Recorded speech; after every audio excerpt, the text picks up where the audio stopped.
kick off week 2 of the Belmont at the Big A meet here in South Ozone Park, New York. We get ready for another week of live racing. Saez is ready. He has 6 wins already in this young meet, and he'll be aboard Mosienko in the featured race today. Mosienko looking for 3 wins in a row and has really flourished and makes a great partner for Saez. And we also have live racing for you today at Churchill Downs. The lights will be on a little bit later on today. Our first post is at 5 p.m. Dallas Stewart looking for some big wins today. Yes, Spartan Army coming back in tonight's feature at that goes as race number 7. This horse broke his maiden at 18-1 first time out. Did so impressively. However, that was last October, and he'll get ready to make his first start in 11 months. Today, a major competitor could be Badgeball, who does come back as a new gelding, but has recency after just breaking his maiden last time out. All that and more coming up on America's Day at the Races, brought to you by America's Best Racing. For the love of the race, visit americasbestracing.net today. So glad to have you with us, as we did have some rain earlier on today here in New York. Belmont at the Big A. We are off the turf today, unfortunately, but we still have some great racing to come on today's card. I'm your host, Acacia Clement, glad to be with you this afternoon as we get ready to kick things off in style. The 2-year-olds in the spotlight in our first race of the day. It is our Spendthrift Farm 2-year-old race of the day. Spendthrift Farm, home of North America's 3-time reigning champion General Sire, into Mischief. Off the turf in this opener for the 2-year-old fillies. So we will run 6 furlongs on the main track, but there are some horses that have some experience actually running on the main track as of yet, as I welcome in my co-host, New York Racing Association handicapper Andy Serling. And Andy, sometimes for these young horses, that tried and true experience is such an edge. Yeah, absolutely. And when you look at a lot of horses that were entered running the turf, some of these being first-time starters, you tend to want to lean towards horses that might have run in the dirt. And it doesn't mean some horse freakishly couldn't run a little bit. The one Passionate Dream ran for Todd Pletcher at Monmouth, didn't do much running, but Todd's always dangerous. The number 6 Personal Pursuit was a favorite at Churchill Downs and ran a sort of mediocre 5th. But I like the 4 Will Be Famous, who met some decent horses in both of her starts. And I think her race last time is better than it looks at paper. I thought big slingshot, wide move in that race to contention before flattening out. Pretty solid field she ran against. Second place finisher actually came back and ran second as the heavy favorite, but still ran a credible race. And I think Will Be Famous, very dangerous in here. Jose Ortiz is going to be aboard once again. A nice price at 6-1 as we welcome in the 3rd member of our team, champion jockey Richie Migliori, getting a good look at these young fillies. Richie, what do you make of these 2-year-olds as we get ready to kick off the day? Well, I tell you what, a well-behaved group so far, and the 4-horse Will Be Famous certainly made a nice impression. She's got a couple runs. Her first race certainly was good enough to say that she could be competitive here. Very, very fit, has those races under her belt, gets a sealed track to run over today. The main track has a tight seal on it. Horse is kind of going over the top of the ground. First time starter that really caught my eye, who will be my top selection, is the 4 Cali Bally's. Sports some good works on the dirt. Really like what I saw from her in the warm-up. Very, very fit looking, very, very sharp. Does have more of a turf sire. Bally, multiple grade 1 winner on turf, but I really couldn't get past this filly's physical presence. And then the 6-horse Personal Pursuit, certainly a lot of turf pedigree there, but she ran well on debut, flashed some speed at Churchill, and making a nice impression on the racetrack. Richie, thank you, filly by Tap It out of a mare who's been quite the producer. Meanwhile, you can follow along and get all of the stats on the horses, trainers, and jockeys in today's races with free Equibase past performances. Visit naira.com/TV schedule to download your free past performances on all of the races on today's show. Early pick 5 kicking off here. Tepid favorite on the 6 Personal Pursuit. Andy, as you had alluded to, she did run on the dirt first time out and was entered to be on the turf today. I thought it was interesting that she actually went off the favorite on debut, and if nothing else, at least she showed a little early foot. Yeah, I mean, I don't think she should be discounted. Ran that race back in July. It's been almost 3 months since then. Routine improvement makes her a player in here. She does have more of a turf pedigree, so I understand why Mark went there, especially after her debut. I'm not inclined to want to take horses that are entered to run on the turf, I mean, first-time starters, but I will say something, the 10 Quarrel. 10 Quarrel is a half to Daunt, who's a reasonable enough turf horse for these connections. But this horse has worked very well in the dirt, and I think that's why Bobby Roboto was inclined to leave him in. And Bobby's a trainer who can definitely win with a first-time starter. So I think the 10 Quarrel, because look at Quarrel. Would you expect this horse to be taking much money in here? No. These connections, and I have to think that workout's been pretty good. So I used the 4, and I used the 1 who's 6 to 1.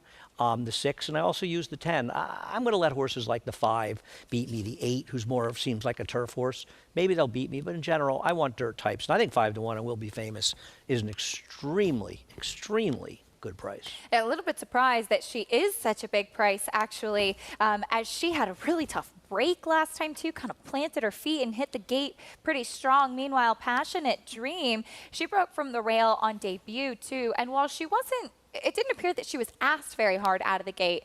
She was totally outfooted early on. She may just have no ability, Yeah. but I don't want to leave Todd Pletcher, especially a bit of a price out. To be honest with you, 2/3 of the money I bet in this race, I bet to win. I'm much more interested in taking 5 to 1 in the 4 than guessing with a bunch of horses really to handle it. It's more defensively, maybe she runs second, but I think Will Be Famous is a massive overlay at 5 to 1. Probably should be around 3 to 1 in this race, maybe even less. The number 5, Callie Bally. Richie had some good things to say about her. Now, she is by Bala Bally, again, more of a turf horse. This one is have to Promises to Dance, who was a decent dirt sprinter, pretty precocious. Maybe there's a little bit of an inclination she could handle it. Maybe, but the pedigree leans so much more towards I turf. agree. And for Brad Cox, I know the horse has good workouts over at Indiana in the dirt, but for Brad to go to the turf, especially those works, it's hard to believe that you really want this horse in the dirt. But listen, I respect Richie liking how the horse looks. It's just not the kind of horse that I'm going to go to. It's also 4 to 1, but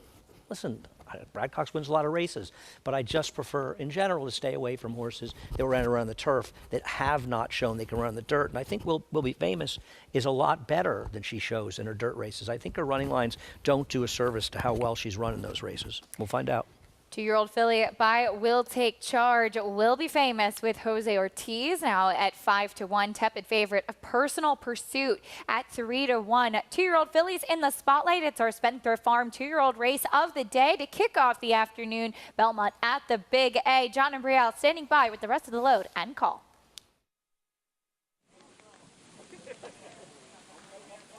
Waiting now for Callie Bally and Quarrel.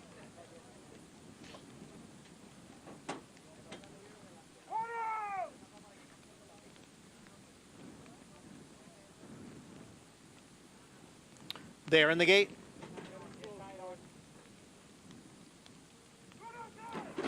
And they're off. Quarrel broke well from the extreme outside. It is out for the lead. Personal Pursuit is there.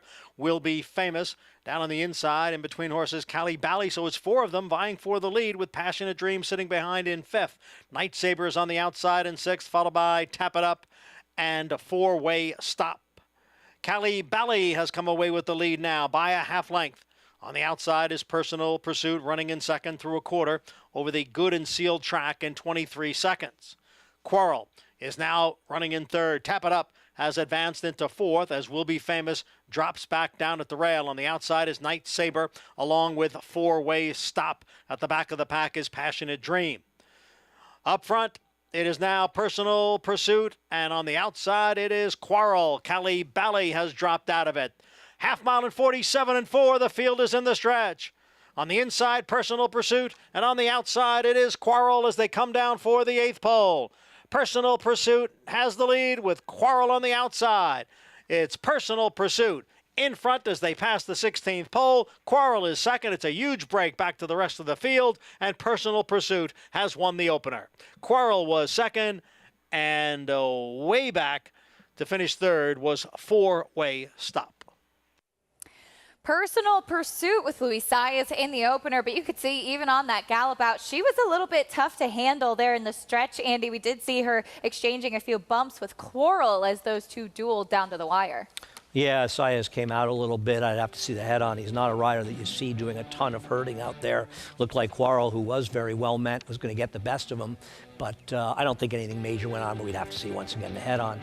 But Personal Pursuit ran the money she took last time, and these horses were aggressively ridden, whereas Will Be Famous had a bit of a trip after being forward to start and then just kind of giving up before swinging the outside.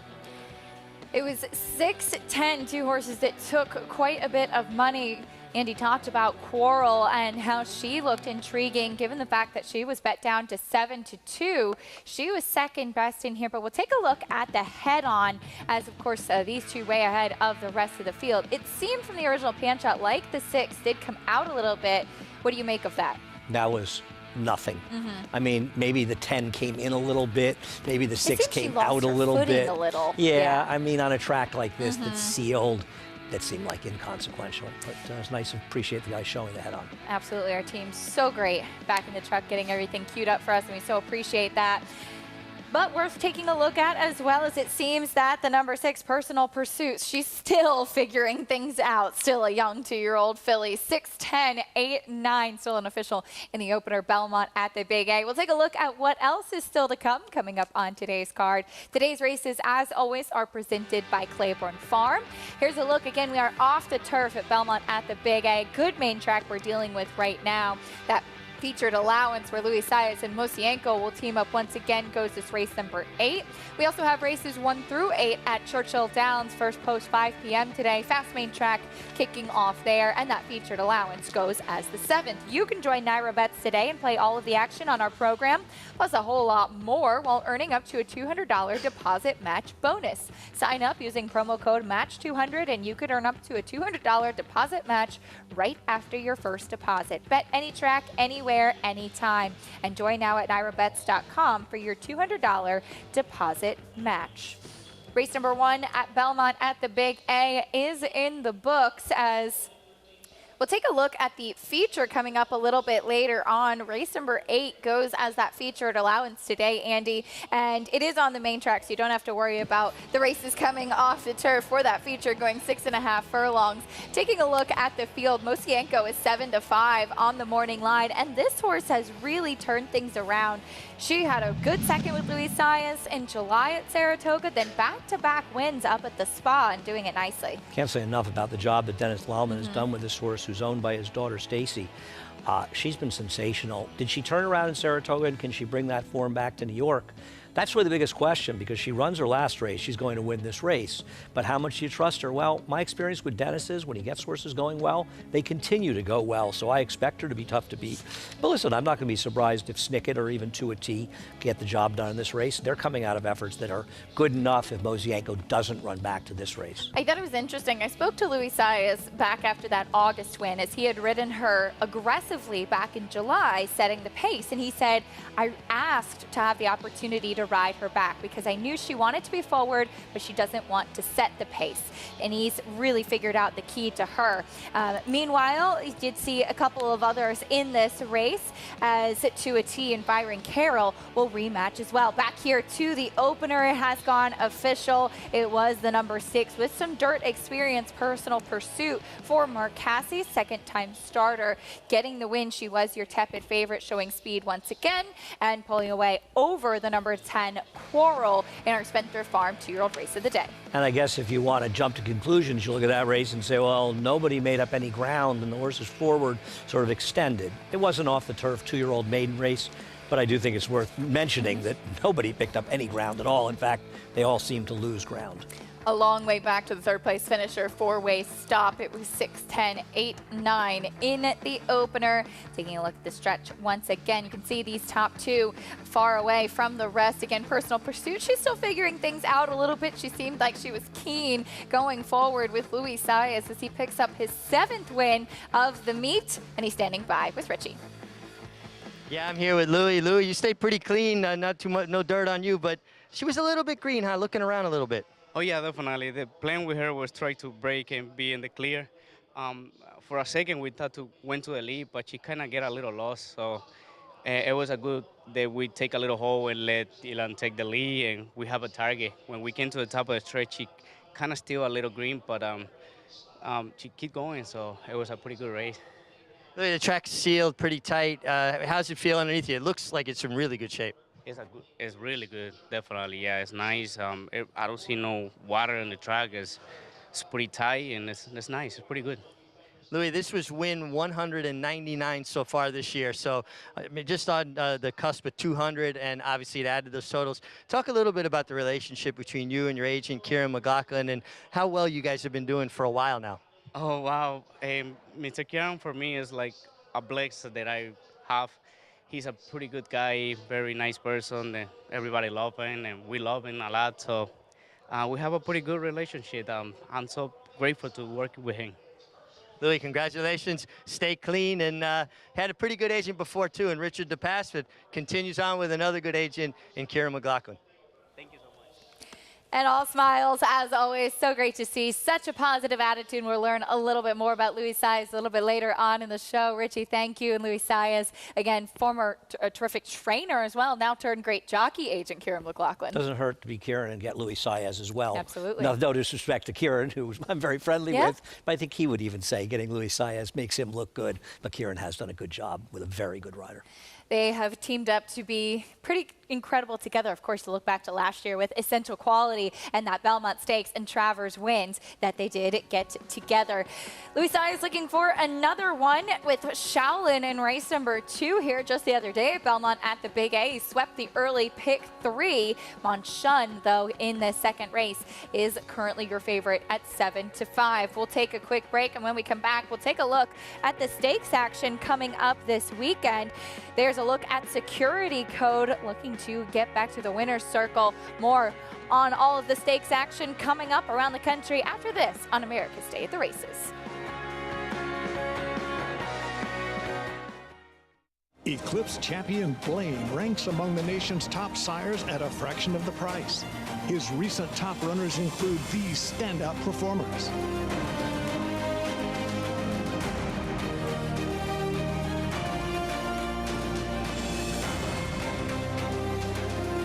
With success on the track and success in the ring, this proven son of Arch annually ranks among America's top value sires. Blaine, standing at Claiborne Farm.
We're back on America's Day at the Races, brought to you as always by Claiborne Farm. 100 years of doing the usual unusually well. Coming up this weekend, Belmont at the Big A. We're going to have some terrific stakes to look forward to. We kicked off the live racing action last week with some great racing with the Jockey Club Oaks and Derby. Here's a look at what we have coming up, kicking things off on Friday with the 2-year-old New York bred fillies with the Joseph A. Jimma, Andy, and of course that Gallant Bloom, the dirt sprint for the fillies on Sunday. Looking forward to that. But on Friday, race 8, the Joseph A. Jimma, 7 furlongs for the 2-year-old fillies.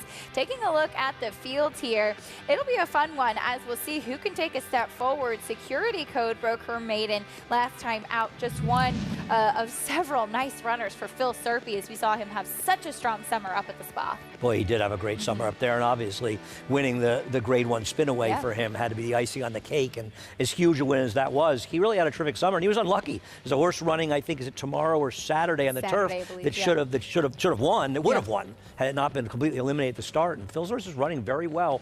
She regressed from a buyer standpoint from a 70 to a 60, and I think it'll be interesting to watch today's 6th race. Does the second horse, Stonewall Star, run well today? Not to say if she runs badly that this horse can't come back and win, and she's got a legitimate rival on the far outside, but she's run fine in both of her races. I don't love, though, that her first race came so fast into her second one, so much faster. We'll see if she can build off of that and improve her number. On debut, she did run that 70 buyer speed figure behind Maple Leaf Mel, who did come back to win a New York bred stake for Jeremiah Engelhardt, a talented filly that unfortunately is on the shelf right now. However, to the outside, we will see Miracle and Gambling Girl rematch. Miracle broke her maiden by 6 on debut. She came back with a rather disappointing third behind Maple Leaf Mel in the Seeking the Ante. Yeah.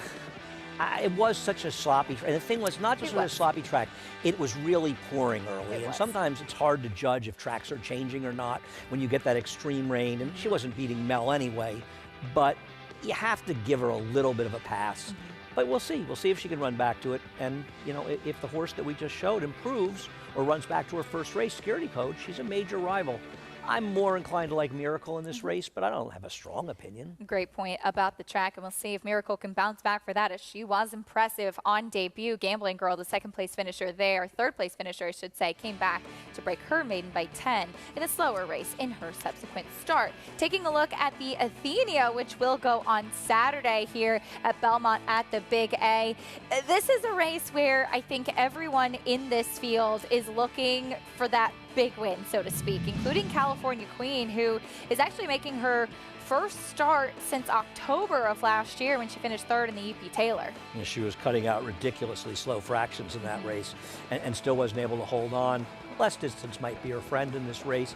Chad Brown has sensational numbers with turf routers off extended layoffs. In graded stakes, I think he's like 6 for 16 in graded stakes. Turf routers coming off, I think I look at 250-day plus layoffs or something. I don't have the PBs right in front of me. The problem is she also may be favored here, and I just not inclined to want to bet her as a favorite. And her stablemate, Love and Thunder, and I don't disagree. Her owner, John Gunther, was texting me, was tweeting to me after the race, because she is a horse that's tricky to ride. And he said he thought the rider contributed more to the situation, and I get his frustration. I think with Irad, he maybe overcommitted a little bit to the rail if you want to be critical. I got to tell you, she just strikes me as such a hard horse to ride, because it seems like you're a rider, no matter what you do with her, she gets herself into jackpots. On the other hand, she was really unlucky in that race. Yes, she was. She was the best horse, but I'm not inclined to take her. I'm actually going to bet against all 3 of these horses.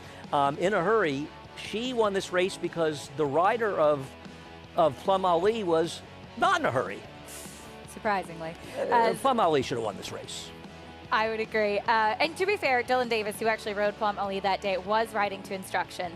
But bad instructions. In a hurry, was able to set very comfortable fractions, and Forrest Boyce has very soft hands. Shug McKay, he uses her a lot when he runs horses in the Mid-Atlantic, and she was able to nurse them along on the front end and get comfortable. And the horse who's the longest shot in the board in the race, the 4-years at Tass, she's an important player because she figures to be forward in here. If you're going to run her in this race, you want to be forward. And I also think it's incumbent on Eric Cancel to be aggressive with Evie Jets. She can run well when she's aggressive, even though she's been successful recently when she's been rating. But she does have that speed. And I think that Evie Jets might be a little under the radar. You got Shug off the stakes win. You got 2 Chad Browns. I'm not sure Evie Jet's form isn't at least close to as good as the others that her price might make her playable here. Makes it an interesting conversation, that's for sure. That's coming up on Saturday, the Grade 3 Athenia going 1 1/8 miles on the turf. We'll take a quick time out. When we come back, we'll continue with our live racing action, taking a look at the field for the 2nd race, Belmont at the Big A. There is Monshun, Unified filly, taking a drop in class for Ray Handel. More on her and the rest of the field after this.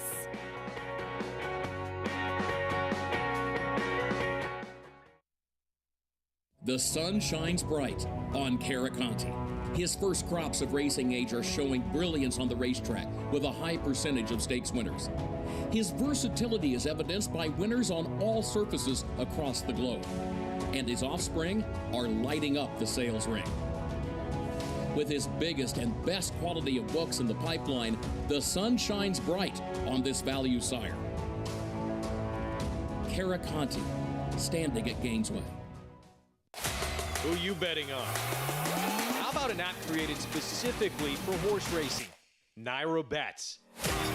We specialize in thundering hooves, fist pumping, and boosting your bankroll with robust weekly promotions. And offer betting tips from actual horse racing experts.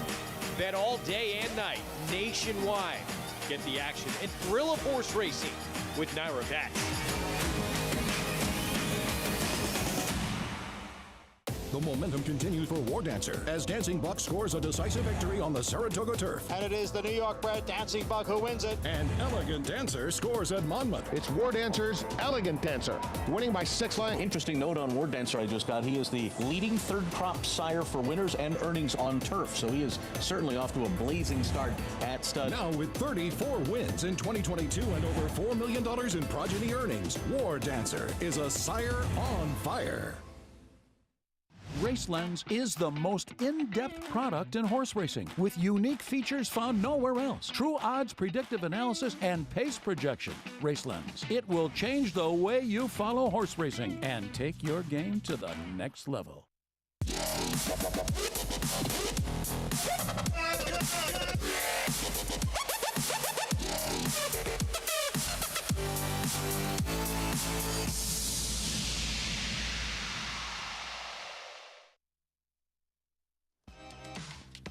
You're watching America's Day at the Races, brought to you by Naira Bets. You can bet any track, anywhere, anytime. Get started at nairabets.com. Race number 2 coming up next. Belmont at the Big A. 7 furlongs on the main track, always scheduled to be run on the dirt. This is a $40,000 claiming race for non-winners of 2 in life. All about the fillies and mares in here, and there is a 3-year-old filly by Unified Andy and Monshun, who's taking a big drop in class, her first time down to this level. It's always the question about drop downs, and she hasn't run in 2.5 months, whether you think it's a majorly negative drop. It's never a good thing to see a horse that broke her maiden with as much promise as she had. It's disappointed. On the other hand, she just never seemed to improve. And, you know, from 2 to 3, and maybe Ray Handel's just looking at her realistically, she only cost $40,000. They don't have that much into her. Yeah. She may just be running where she belongs, but she's still a layoff horse, but her last race was good. Sometimes you just have to be realistic. As we'll head down to the paddock, get a paddock report from Richie. Yeah, I think you have some factors here, horses moving up in class, some dropping down in class, one moving up in class, so one preposterous. From a physical perspective, nobody looks better here in the paddock. She's turning back in distance. She rallied well 2 starts back, going 6 furlongs, maybe 7 furlongs. In between that mile and 6 will be just right, but she's making a really nice physical impression here. The 4 run up the score. 1 broke her maiden for $75,000. Very appropriate to drop in for $40,000. That to me is about the what she's worth. Usually when horses break their maiden, they're about half the price they broke their maiden for is where they fit. Obviously, from a good barn, making a nice physical impression. And I like the 5 Monshun. Even despite the layoff, she looks very fit. She's not a filly that carries a tremendous amount of weight, probably not very hard to get fit. She just looks like she's controlling speed here. I don't see anybody that's as naturally fast as her, and maybe she just gets to make an easy lead here and take them flag fall to that's all. All right, Richie, thank you. She's 8-5 right now. You can play against your friends and fellow fans with the Showdown, a free-to-enter handicapping contest following the New York racing on our program. Place your picks now and watch your name climb the leaderboard to earn real prizes. Get started at naira.com/showdown. There's the field heading out. Monshun currently 8-5, and a couple of other horses that Richie had mentioned. You have Preposterous 3-1 right now, as she will kick off the post parade.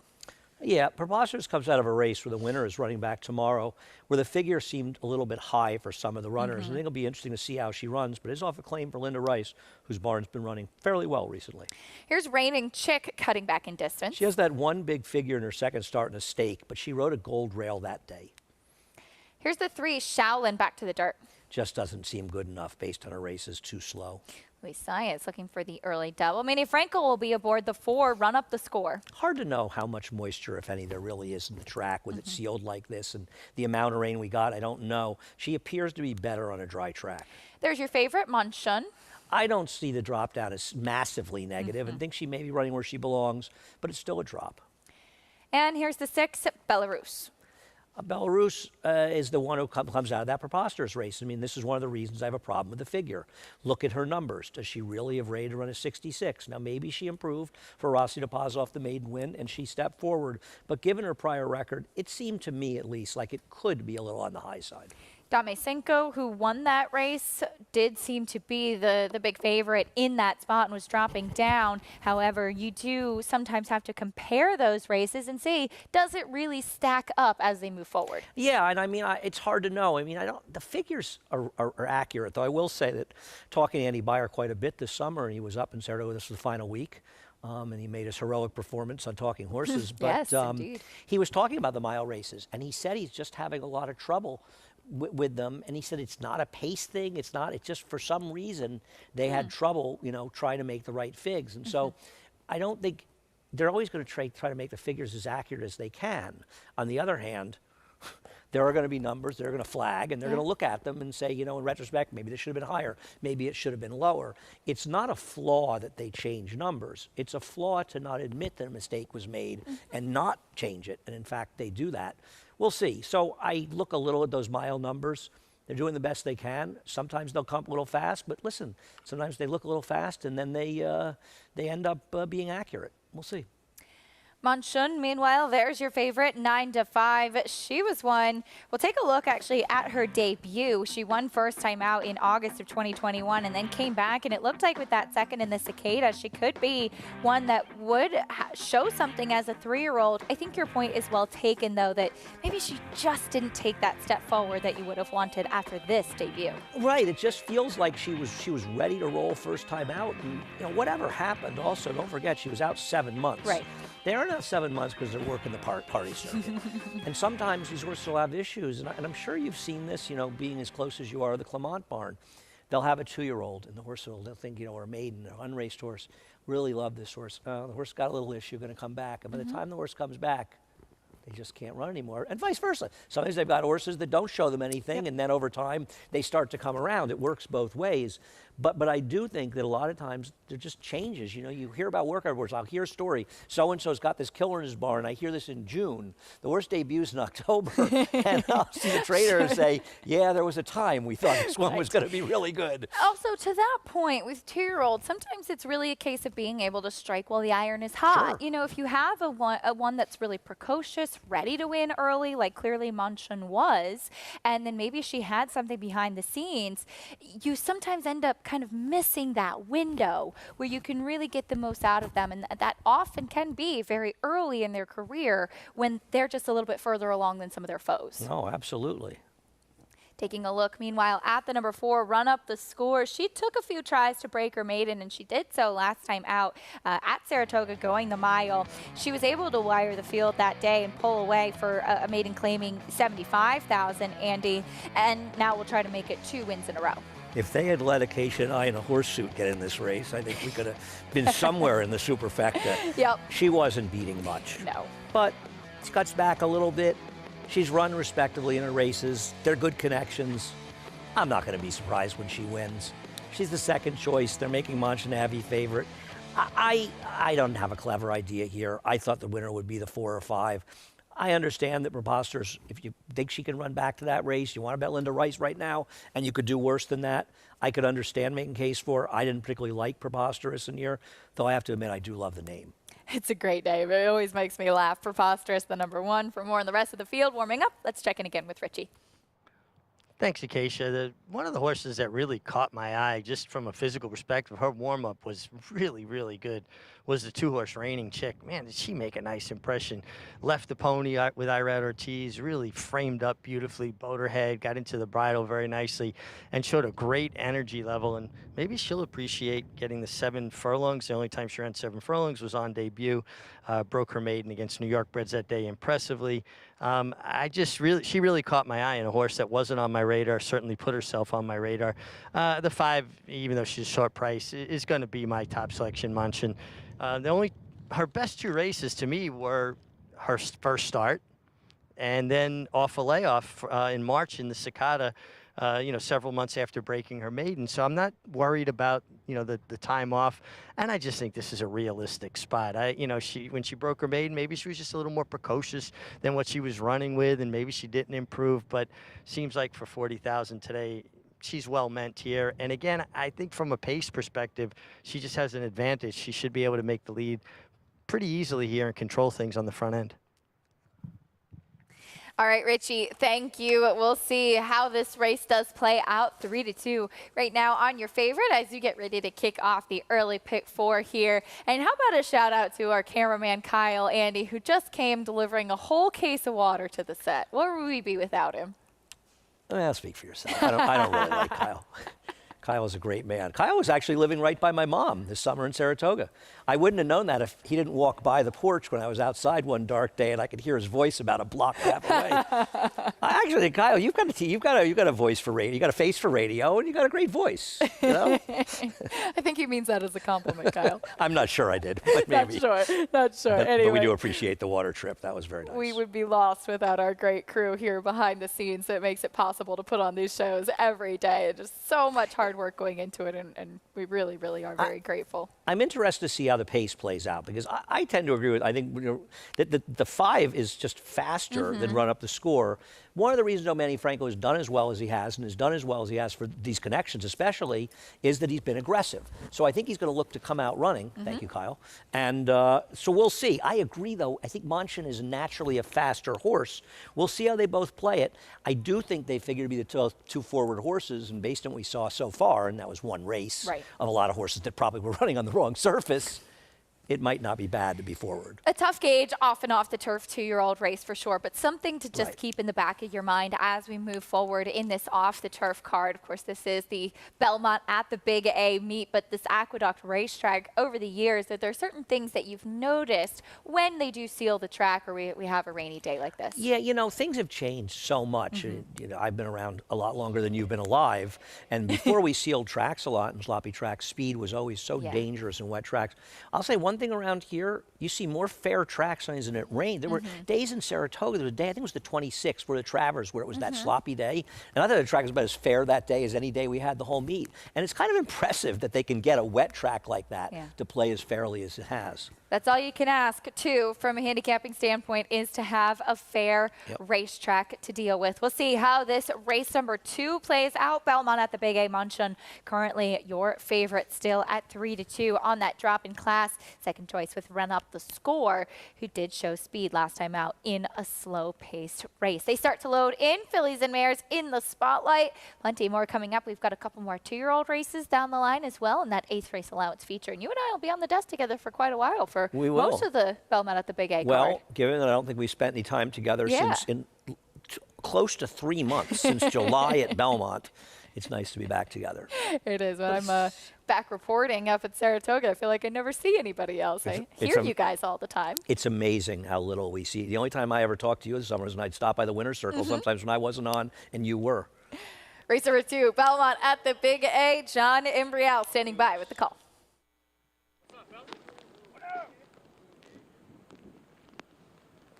They're in the gate.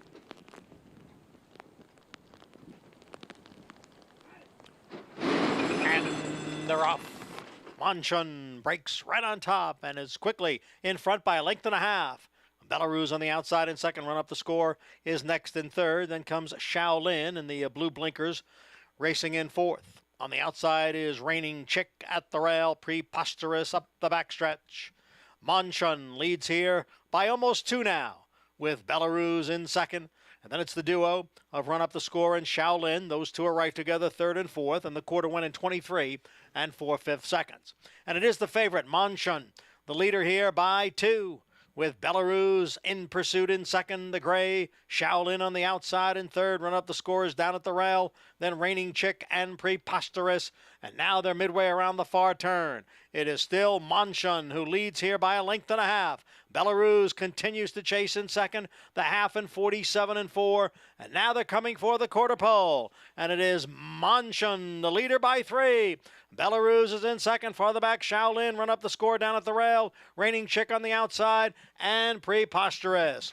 Monshun has built a 5-length lead. Then Belarus, Run Up the Score, Reigning Chick on the outside. They move for the 16th pole, and Monshun looking to go wire to wire here, then Run Up the Score, and on the outside, Reigning Chick. Monshun is the winner here. Reigning Chick got up for second, Run Up the Score was third. Finger lakes. Monshun, the favorite, a winner under Dylan Davis, and she was just fastest out early, too. She was very quick from the gate, and that seemed to make all the difference versus these. Yeah, and as Richie mentioned and correctly mentioned, and we sort of picked up on it a little bit, she was potentially the speed of the speed. She's faster than these, and Dylan and Ray handle the connections. Same connections have Morello. Looking forward to him getting his, getting over whatever she has and come back next year. Understand, you go to the lead with horses like this. You don't fool around. You make everybody come and get you. I know that's the way Richie would have ridden this horse, and she survived the 7 furlongs, which is probably a little bit of a stretch for her. Yeah. And Reigning Chick getting up for second in this race, but Monshun pretty much a no doubt about it winner the entire way around the track. Even money, she went off as your favorite in race number 2, and it was tight for second, but did look like it was number 2, Reigning Chick. No doubt about the winner, Dylan Davis, picking up the victory aboard this drop-down filly, as she was very quick out too, and I think that's just when you kind of know it. When you have a filly that's dropping down and you see them break that sharp, that's really encouraging right from the beginning. Oh, absolutely. No, I agree, right, because you never really know. And when they're able to break like that, it's probably a reasonably good sign. I'm going to guess that they lost her. I don't know. You lose her for 40. She did get claimed. I don't think you win a race, you lost her, you got to move on. Is she really going to win a non-winners of 1? Maybe she will, and you wish the new connections the best of luck. But the guess is that Ray ran her where she belongs. 5, 2, 4, 6 in the second, Belmont at the Big A. We'll bring you prices. We'll also talk about some other graded stakes action that we'll have to look forward to coming up this weekend. Still to come, we'll see rivals face off in the Pennsylvania Derby on Saturday. Cyberknife will take on Taba and others more after this.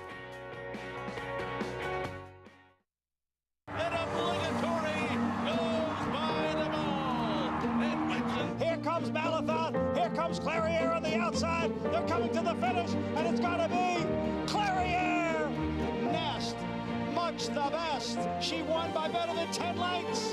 Cody's Wish on the outside. Cody's Wish with the upset in the Fargo. Malathon grabs the lead in deep stretch, and Malathon has won the Personal Ensign Stakes. Curling, the classic sire.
You're watching America's Day at the Races, brought to you by Run Happy, the #1 second crop sire of last year by Dirt Earnings.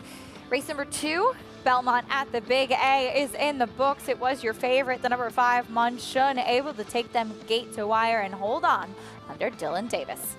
Yeah, Dylan getting her to get out of the gate and putting her in front gets the job done, and we were wrong. She wasn't claimed. No, the #4 run up the score was claimed Munshun, going back to Ray Handel's barn once again. Let's check in with Richie. Yeah, here with Dylan Davis, who's just had a tremendous year, more wins than ever before and more earnings, and you still got over 3 months of the year to build on that, Dylan. Yes, it's been an incredible year. I've had a lot of support from the trainers and owners. Everything's kind of been falling into place, and I'm just glad to be aboard all the horses that I've been ridden, and just looking to finish it off nicely. Just have a Breeders' Cup mount coming up, and just trying to do better every year. So I'm really happy with the way things are going. Well, Dylan, one of the reasons I think things keep on improving for you is you become more and more aggressive, and you were aggressive on Mancha and really bouncing her out of the gate and establishing the lead. How important is it when you're on a speed horse to almost discourage anybody else from taking you on early? Oh, it means a lot. You can get a horse to come out of the gate and establish an early lead. Not only an early lead, but a comfortable lead, and my horse was able to do that, and I was able to switch off and have her relax, get into a comfortable rhythm, and then she was there for me, turning for home. It's a big deal, and you're able to have something to finish up with. Another thing I noticed, you're in front, you're going comfortably, but you're not waiting on other horses. You're not like throttling her. You're allowing her to use her stride and make horses, work to keep up. Talk a little bit about the art of riding a horse on the lead. Sure, yeah. So you want to break well. I was happy with my position, but you don't want to take that away from her. She's a speed horse. She loves to go fast early. I don't want to take that away from her. If I do that, I allow the horses to come into the race, and then I give them a chance. So I just allowed her to get her stride comfortable. She was able to get a breather, and then she was there for me later on. It's just being able to get a comfortable lead and not allowing the closers to get too close to me. Great job, Dylan. Congratulations. Guys, Jockey 101. Don't take anything away that comes easy. Dylan Davis doing that well. We've seen him become more aggressive too, and continues to pick up those wins. Munshun with the win on the drop-in class, staying in Ray Handel's barn. Always fun to follow Dylan Davis and his success. We turn the page and go on to race number 3 here at Belmont at the Big A. This race off the turf, so now will be run at 1 1/8 on the main track in this allowance. And taking a look at the field currently, the #3 Wicked Groove is your favorite, as co-favorite, the #5 Go Big Blue Nation, currently the favorite for Grim Motion right now, and we'll see how that mare by Animal Kingdom does do. But coming up this weekend, the Pennsylvania Derby, Andy, should be a fun one. It's got a lot of the big names that we've seen throughout the Kentucky Derby trail. Some horses who maybe just are not quite up to the level of the likes of an Epicenter as far as the 3-year-olds are concerned. But we do have Haskell winner and runner-up Cyberknife rematching with Taba. See if Cyberknife can get back to the winner's circle after finishing second behind Epicenter up in Saratoga. It's interesting with a horse like Cyberknife. There's no question that he's had his chance against Epicenter, and Epicenter has proven to be the better horse. On the other hand, Cyberknife against, but on sheer accomplishment, if Cyberknife would win this race, he'd have 3 Grade 1 wins, where Epicenter would have just the 1. Taba wins, he would have 2 Grade 1 wins. And listen, I think Epicenter, and I think you agree, is the best 3-year-old colt out there. Yes, agree. But accomplishment at some point has to matter. And Cyberknife will have incredible accomplishment if he wins this race. And Taba, given what he's been through as well, and Taba couldn't run in the Travers. So there are situations there. I don't disagree with the notion that Epicenter should be considered the top 3-year-old colt at this point. But I think both of these horses have real talent, and having won more races, it puts them in a weird position. Epicenter will still probably win the Eclipse, but I can understand an argument. I understand if I own Cyberknife, if he wins this race, saying, why isn't my horse considered the top 3-year-old? I have the accomplishment. 2 Grade 1 wins. There's a lot to be said for that, but the weight of the Run Happy Travers, I think, often comes into conversation as well, as Cyberknife and Zandon both come out of that race finishing behind Epicenter. And Epicenter running second in both the Preakness and the Derby, and not losing the horses that have come back in early voting. Rich Strike, as well. Rich Strike ran well here. And listen, this is the definitive performance in a definitive race. And I'm not saying I don't think Epicenter is a deserving winner. I just understand the discussion. As far as Cyberknife, I think less distance is going to be his friend. I don't think that he's truly at his best in a mile course. Frankly, I'm not sure if he does well here. They wouldn't be well suited to wait for the cigar mile and cut him back to a mile. Horse like that, with that kind of closing kick, you think about his debut performance, I don't see any reason he couldn't be effective in a one-turn mile race. And I think it'll be interesting to see what they do, because it's hard to imagine Chad Brown going to Breeders' Cup Classic with a horse like this. Even if he wins this race, he'd likely get his butt kicked in the Breeders' Cup Classic. And Chad is somebody who looks at races like the Cigar. So I'll be curious, and obviously he can win this race. Could make the year-end races like the Cigar Mile fascinating with some of those horses that maybe cut back in distance a little bit, especially with the likes of Zandon, who I know he's a big, leggy horse, but I'm curious with him getting a little bit less ground as well. Yeah, and there's so many good opportunities, especially here, 7 furlongs to a mile. I don't know that Zandon really is his best going further. And my friend Nick Tamaro has mentioned this quite a few times, and I happen to agree with him. Cutting back might work well for a Zandon. And I think a lot of these horses are a little bit scared of taking on monsters like Flightline and Life is Good and Epicenter and an Olympiad in the Breeders' Cup Classic. So you might see some of them skipping and looking at other spots, be it races like the Clark at Churchill Downs or the Cigar Mile here. The Cigar Mile is a very important race, and a race that can make a horse into an instant stallion. American Revolution winner last year. We saw him come back and do some good things this year as well. Looking forward to all of that, but let's not rush our life away. Coming up on Saturday, there's still some good Grade 1 races to go, including that Pennsylvania Derby. There's also the Grade 1 Cotillion going off right before that, Andy. And this one is a race where you're wondering who's going to take a step forward. Will today finally be the day for Secret Oath? She doesn't have to deal with Nest. She is coming out of a second in the Grade 1 Alabama. Can she get back to that Kentucky Oaks victory? I'm skeptical that she can. I think the Secret Oath we saw in the Kentucky Oaks might be a Secret Oath we never see again. And maybe, you know, we'll see. Is she going to be happy when she looks around the paddock and says, oh, that beast isn't in here, I don't see her anywhere? So she doesn't have to run against her, and maybe, you know, has Nest kind of made it, sort of broken her spirit a little bit? And I'll tell you something else with this race. Ex-Nest, who is a runaway division leader, and I don't believe that anything that should happen should deny her the championship after this. I don't care if one of these horses happens to win the Breeders' Cup Distaff. I think the Nest has proven it, that she's the winner of this division. But the rest of them are here, right? The horse for Bob Baffert, who didn't run the Kentucky Oaks. Right, she's in there. Gerrymander's in here, who will run better than she did. Secret Oath, she has some good accomplishments. She is the second best horse in the division based on accomplishments, but I wonder if her best races are behind her.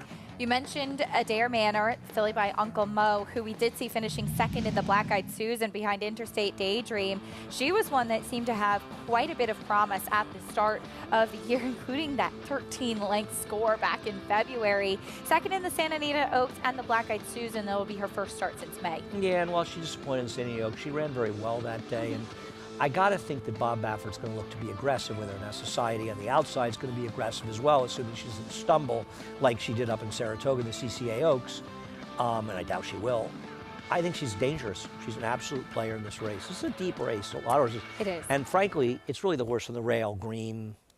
Oh, yes, Green Up. Green Up. Todd Pletcher. I believe that she'll be the second choice. I think the morning line is an exercise in fantasy in this race. That there's no way that certain horses are going to be Goddess of Fire. Different horses will be bet differently. I think Green Up is the one who could well be second choice. Her last race came up super, super fast, depending on what figures you look at. It didn't make sense it was so fast, but she's a very dangerous horse. For what it's worth, she beat Interstate Daydream that day, who we just talked about with the Black Eyed Susan. Yeah, she crushed her, absolutely dominated in that race. 100 by her speed figure in the Catherine Sophia, the local prep for the Cotillion. Yeah, and Andy Beyer talked to me quite extensively about that figure. The raw figure came about 114. It didn't make sense. Doesn't make sense for her. You had also Rans running 20 points higher than ever ran, so they came up with a more reasonable conclusion that didn't go very well, sit very well with the owner of the horse, who wants the bigger number, and the feeling was that others gave bigger figures. I'm going to side with Andy. The number couldn't be as high.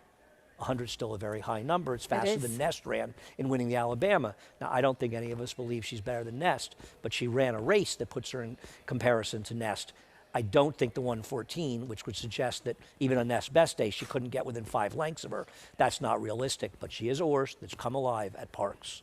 A big effort. Last time out, as Todd Pletcher will send out 3 in that Grade 1 Cotillion. A very interesting race. We're looking forward to covering the Cotillion and Pennsylvania Derby on our show on Saturday as well. On Sunday in the Gallant Bloom, we'll see Kamari return after an upset win of the Honorable Miss last time out.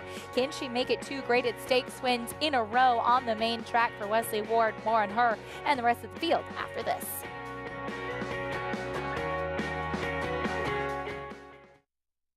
Eclipse champion Run Happy, the #1 second crop dirt sire of last year, is back and showing a new dimension with winners on turf, dirt, and all weather.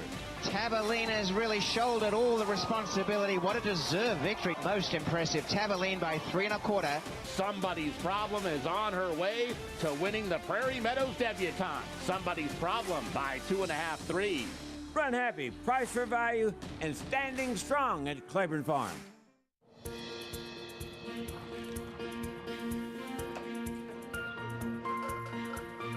We take pride in what we do. I'm an assistant trainer. Carpenter. I'm a peace officer. I'm a jockey. I'm a gardener. I'm a groom. I love what I do. We are New York Racing. New York Racing helps support my small business. It's extremely important to the New York economy. This is like a big family. We are New York Horse Racing.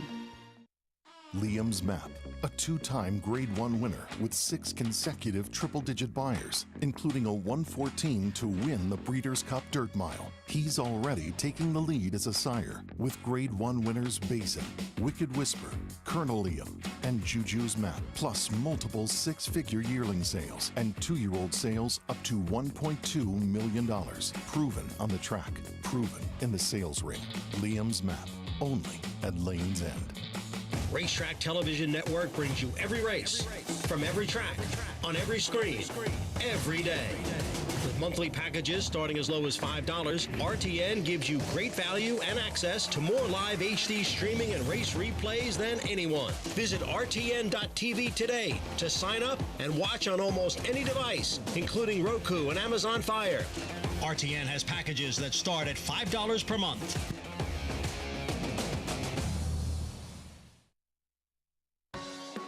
Welcome back to America's Day at the Races. Acacia Kamani, Andy Sterling, and Richard Migliori. Glad to have you with us as we continue our preview of the weekend stakes coming up on Sunday. Here's a look at the probables for the Gallant Bloom. We will draw that card today. Is that correct? Yeah, I thought I read that Dave Dock is not running Fingal's Cave. Oh, that's is too it bad. Cave or Cove?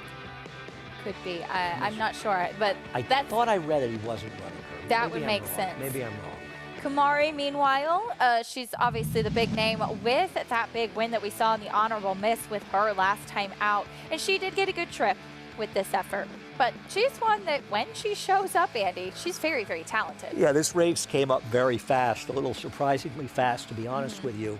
And when Bella Sofia didn't show up, and obviously Bella Sofia is just not competitive anymore after running last race in the Ballerina, unfortunately, she got it done over poor Frank's Roquette, who I don't think she has the same will to win she once had, except she goes out and runs her butt off every time she runs. She did all the dirty work I mean, this she day. does everything. Yeah. And, you know, you almost feel bad for her because she runs well enough to win greatest stakes multiple times and just comes a little short.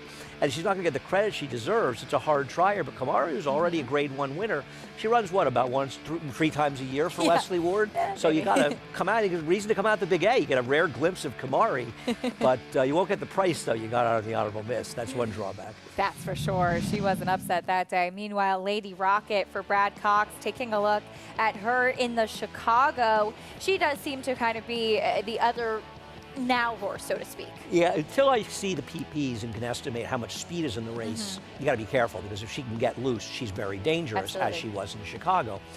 I don't know what went wrong in the Ballerina, because she didn't seem to have any speed from the gate. Now, as it turned out, there was basically a rabbit in there. Belmont had the longest shot on the board, and they set her out essentially as a rabbit in there. So I don't think it would have mattered if Lady Rocket had been more forward, but you have to wonder what happened. I'd almost like to ask Brad Cox or even the rider last time, why was she not more forwardly placed in there? Where they were, there was more speed. Did she not have her usual speed? Because when you think of Lady Rocket, you think of a horse that's very, very fast early, and she's also pretty good late, and we know she can run well at the Big A with that huge effort to go for Wand. Usually she lives up to her name, that's for sure. And I wonder if the fact that she ran that crazy huge race last fall in the Go for Wand was one of the reasons that Brad decided to run her here instead of running her in the TCA, the Thoroughbred Club of America, at Keeneland, because she ran so well at Aqueduct, get that race into her. I have to imagine that was one of the factors. Well, we'll be happy to have her here. It'll make for an interesting race on Sunday in the Gallant Bloom. We look forward to that as we get back here today to Belmont at the Big A. Race 3 off the turf again now to be run at a mile and an eighth on the main track. That's a look at Wicked Groove, Andy, who is currently even money on the board. She's been kind of a win machine, too, incredibly consistent as she'll go back to the main track today, where she doesn't actually boast a win. Yeah, this board is going to change precipitously. If you look at the doubles, the number 7 horse, the MTO, is under even money, as she should be in here. And I imagine the second choice will be Creative Cairo, who I prefer in here. But Baby Man should be the favorite in here. She's the dirt horse, and she's the controlling speed. Main track only to the outside. For more, let's check in the paddock with Richie. Well, I think I'm on board with Andy there. I mean, the 2 Creative Cairo makes a great impression physically here in the paddock. I was talking with Christophe Clement, her conditioner, and he was, saying that she works well on the dirt. She'll go 5/8 and 101, but she is a horse that needs to be kept in the bridle, meaning keeping the bit up in her mouth, keeping her somewhat balanced. He said that would be the instructions to Manny Franco. And listen, the 7 Baby Man is entered main track only, and she looks like clear-cut controlling speed, and she's got dirt form to go on, so she should be pretty formidable here. Richie, thank you. There is Baby Man as they step out onto the track. We'll kick off the post parade with the 2 Creative Cairo. And Manny Franco very good at keeping a horse forward and involved early. The only time she ran in the dirt was an off-the-turf race in the mud. And while she didn't finish very well, she was running against a lot better horses than these, particularly the likes of Boston Post Road, who's much, much faster. And I think she's the biggest threat to the favorite, and Richie had good things to say. Wicked Groove went by. More on her later. Here's Go Big Blue Nation. Yeah, the one thing I'll say about Wicked Groove is her dirt races are terrible. We were just looking up Go Big Blue's races. Most of them were early in her career, and they were out in California. We'll see. She has handled the dirt, though. Here is the 7 Baby Man, speed and the main track only. It's just a question of how comfortable you are with her trying to get a mile and an eighth here.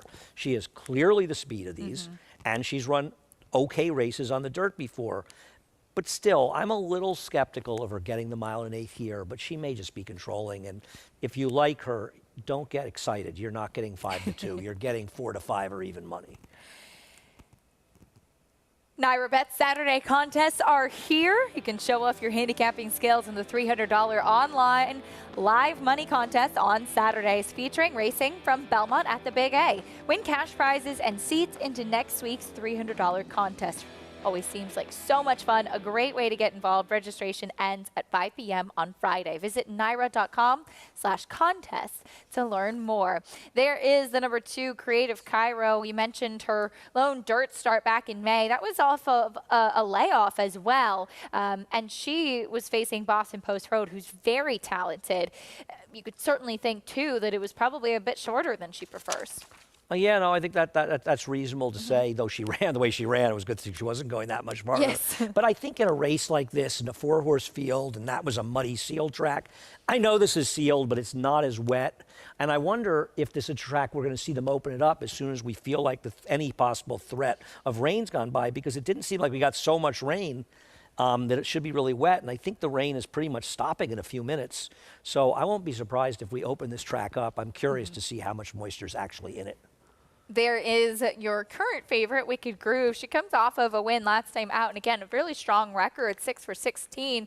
But as you had alluded to throughout the post parade, her turf races are significantly better than her dirt.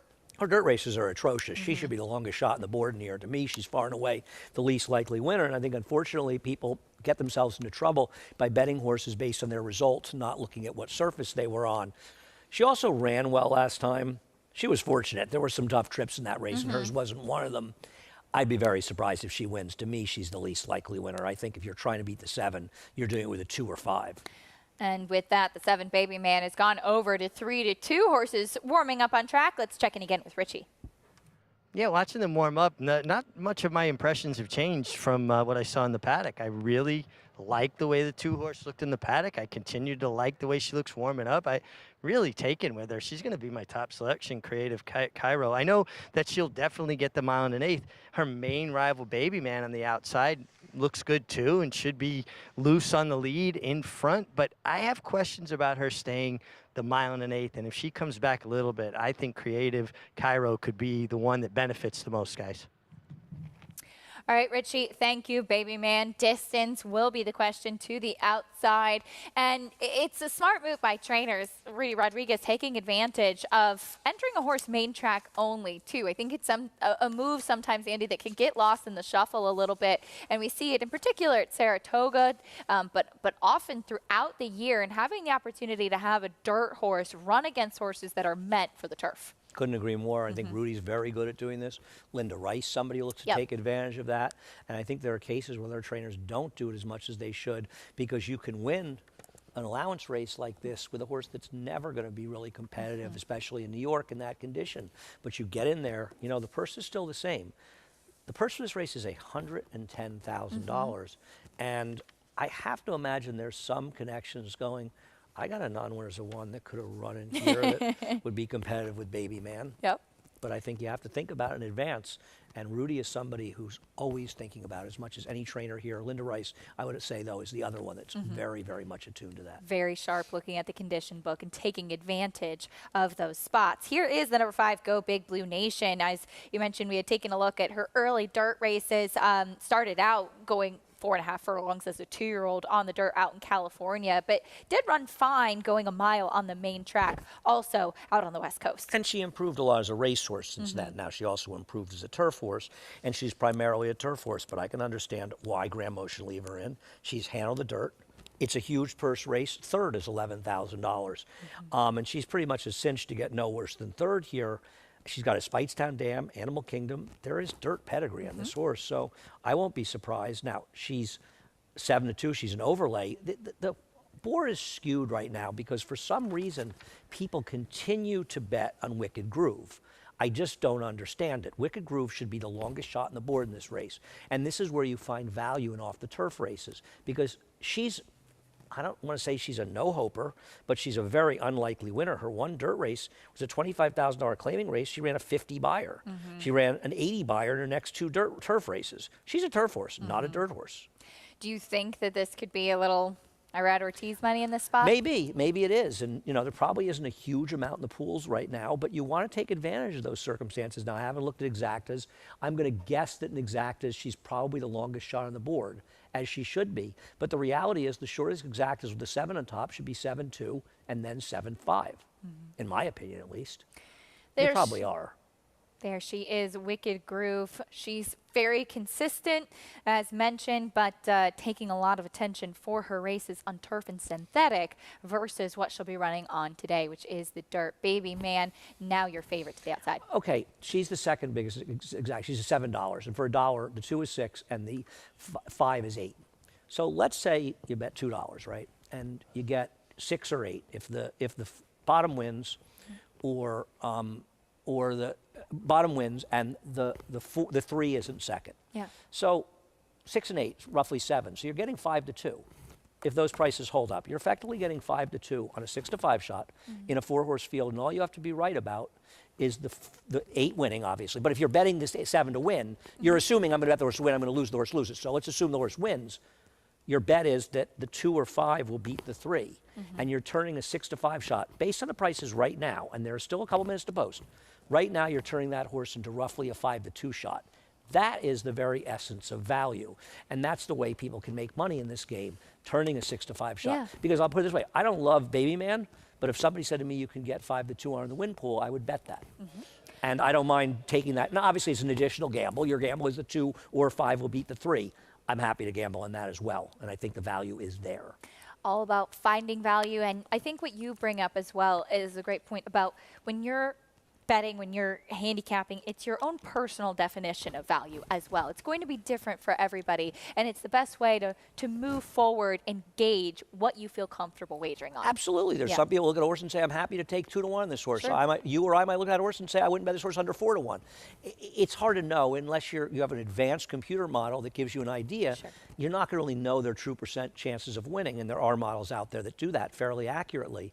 But it is an important thing to look at and understand. You know, value is a misused term in racing.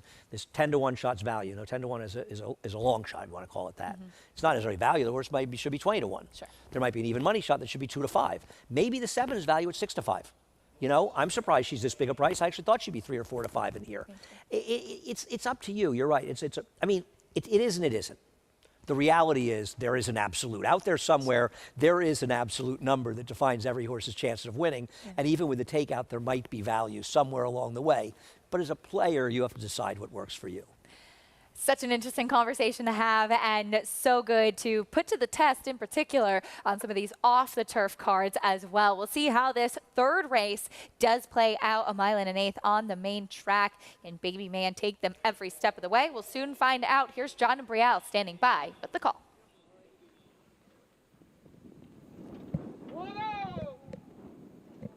There in the gate. And they're off. Baby Man is sent out for the early lead. Baby Man right to the front. Wicked Groove running in second. Then it's the gray, Creative Cairo, who's down at the rail in third. And on the outside is Go, Big Blue Nation. The field goes around the clubhouse turn with Baby Man on top here by a length. Wicked Groove runs in second. Baby Man is the leader. Wicked Groove in second. On the outside is Go, Big Blue Nation and Creative Cairo. The opening quarter over the good going in 24 3/5 seconds. They're on the backstretch with Baby Man, the leader here, by a full length. Wicked Groove is second by a half length, and on the outside is Go Big Blue Nation. Creative Cairo continues to trail. As they continue up the backstretch, it is Baby Man continuing to lead here. Ran the half in 49 2. And now, Go Big Blue Nation has moved into second. Wicked Groove is back in third. It's 4 lengths to Creative Cairo as they pass the half-mile pole with Baby Man the leader. She's been in front right from the start, continues to lead. Go Big Blue Nation is now a clear second by almost 3. Wicked Groove is in third. Big break back to Creative Cairo. 3/4 up in 1:14 4. It is Baby Man trying to take the field wire to wire. She's in front by 2.5 lengths. Go Big Blue Nation being asked for more in second as they come into the lane with Baby Man in front. Go Big Blue Nation is in second. Baby Man the leader by a little more than 2. Go Big Blue Nation in second. Big break back to the other 2. It is Baby Man the leader. Go Big Blue Nation. One last try on the outside. It's Baby Man trying to hold on. Go Big Blue Nation. Baby Man by a half length. Go Big Blue Nation completes the exacta. Baby Man able to take them gate to wire. She had to tough it out there the last few strides, Andy, but she was able to hold off Go Big Blue Nation. Yeah, she's the better dirt horse. But the number 5 in here, Go Big Blue Nation, is the better 1 1/8 horse. Absolutely. So she's staying at the end, and she can handle the dirt well enough that she can stay the distance. Baby Man wanted absolutely nothing to do with 1 1/8, but she's just good enough, and she had enough of a lead that she barely was able to hold on. And you and I were looking at the exacta prices during the race, and it got down to about $4 and change for $1, so probably it was 4.5 with the 2 second, and it was $9 with this horse. So essentially, you bet $3, right? $2 on the 4-2. And 7-2, and $2 on that one, and $1 on this one, and you're getting $9 back regardless. You turned this horse into a 2 to 1 shot, and your opinion, once again, was to beat the 3. And I think that's something that people don't look at enough. There might be somebody out there that bet up $200 on the 7 to win. You're better off betting your money in a different way and getting a better profit. And I don't think it's unreasonable to say the 3 was an unlikely horse to finish second. 7-5, 3-2 in the third. Baby Man and apprentice Jose Gomez able to take them every step of the way. It's been a lot of fun following the progression of apprentice Jose Gomez as we saw him win his first stakes win this summer up at Saratoga as well. What a perfect segue, though, as Rudy Rodriguez just won the third race. We'll talk about the bond that he and his brother Gus, now both trainers on the NYRA circuit, share, a passion that runs in the family.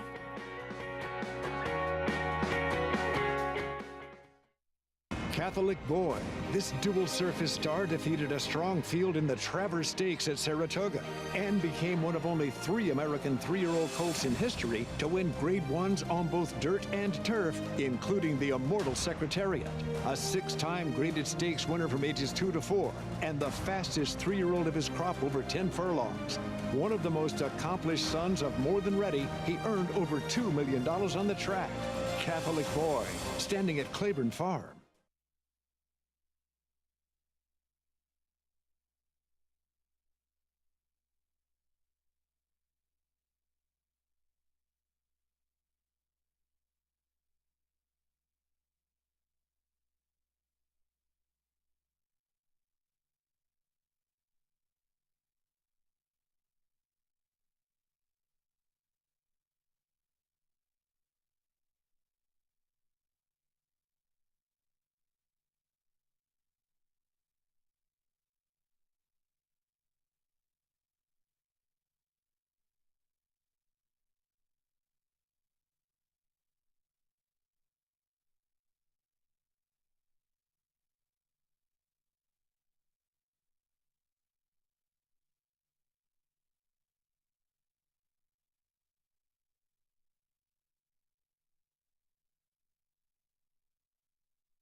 We're back on America's Day at the Races, brought to you as always by America's Best Racing. For the love of the race, visit americasbestracing.net today. Baby Man able to take them gate to wire in race number 3. Maybe she didn't prefer the distance, but she definitely prefers the main track, and she was able to hold off the late running number 5, Go Big Blue Nation, piloted to victory by apprentice Jose Gomez, who's standing by with Richie.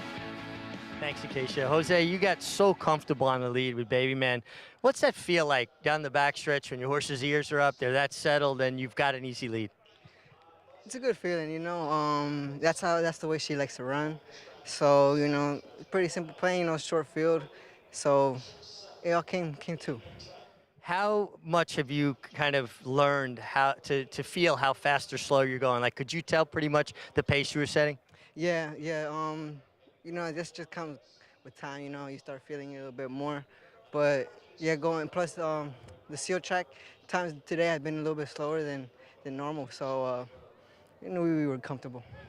Had a good summer. Saratoga's tough. Won your first stake up there.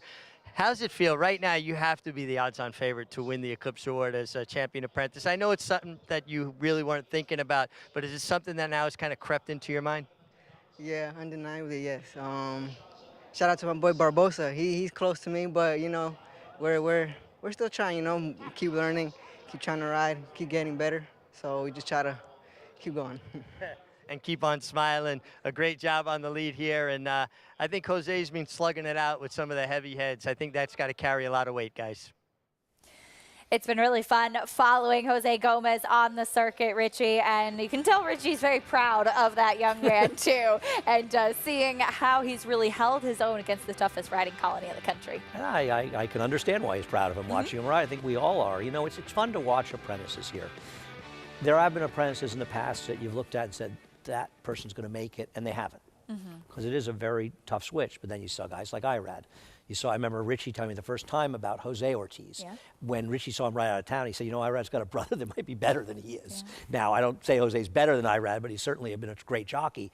And it's fun to see riders like that. And I think Jose Gomez feels like an apprentice that has a real career ahead of himself as a journeyman. It's a very, very tough move.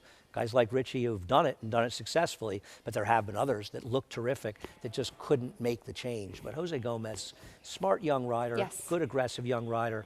I think he's going to do well. Mentored by one of the greats as well, with Angel Cordero Jr. in his corner. Nice performance there from Baby Man, able to take that filly every step of the way. He'll be aboard another Rudy Rodriguez runner in the 4th MC Double R's. Rudy has the entry in this New York bred maiden claiming race for the 2-year-olds, going 6 furlongs on the main track. Rudy Rodriguez looking for his 2nd win today, but it's not uncommon in the sport of horse racing to see several members of one family involved in the game. And for the Rodriguez brothers, Rudy and Gus, it's that passion, the love for the horse, and the love for each other that keeps them smiling. Trainers Rudy and Gustavo Rodriguez come from a family of 10 brothers, 5 of which have worked in the thoroughbred industry. But training wasn't their first job. I was a jockey for almost close to 17 years. And here's the wire, and Frost Giant, a huge upset. I broke a lot of bones. So that was easy for me to change, I guess. When you're riding big horses and falling down a lot and being in the hospital a lot, it's tough. I had 2 jobs. I was working for Rick Dotro as an exercise rider, and I used to park cars, for Naira. Over here in the back, he was in the preferred parking. Yeah, over here. I did it for like a few years, So maybe more than 10 this years. little spot is still close. Yeah. Parking cars aside, the brothers decided to work together. Rudy would get his trainer's license, and Gustavo would come work for him. But that took some encouragement. He didn't really want to do it, but I kind of was pushing him, to do it, because he knew a lot of owners, and I thought maybe through him we wanted to do our own thing, but he didn't really want to do it. And I was. I want to keep falling out on the horses still. I want to keep riding. And little by little, he made it. Vijak to win the Kelso Handicap. Dad's Caps has won the Carter. Condo Commando was splash-tastic. Everything seemed to be going well. Well, most of the time. Was okay. Couple of days, like everything else, some days good, some days bad, but no, we keep moving along. For most of the time, good, we used to argue and this and that. 2 minutes go by, we everything good. This continued until a partnership with Andrew Gurdon developed with Gustavo, and he decided to go out on his own. That would pit brother against brother on the track. My wife, she don't like it when when we run against him. She don't like it. No, because Rudy beat us a lot. Right now, if I need anything, I ask him, and he's there for us. And if he needs something, I'm there for him. We try to put it together, Even we fight sometimes, but we right there. You gotta fight sometimes to make it work, no? Well, brothers will be brothers, but through it all, there is still a lot of respect between them. He's very unique, and it's tough to be like him. He's more laid back. Rudy's like I just go with the flow. He don't stop. Rudy, he just keep going. I'm good. I gotta go take a shower and come back. And there is Rudy Rodriguez. You'll usually find him with an AirPod in his ear and laughing around the racetrack. His brother Gustavo, Gus, of course, has Chloe Rose in the feature a little bit later on today, and Rudy looking for a 2nd win on the card. And I think one of the things I always respected about Rudy was in the days when he used to ride, he didn't ride that often, he did much more riding in the morning.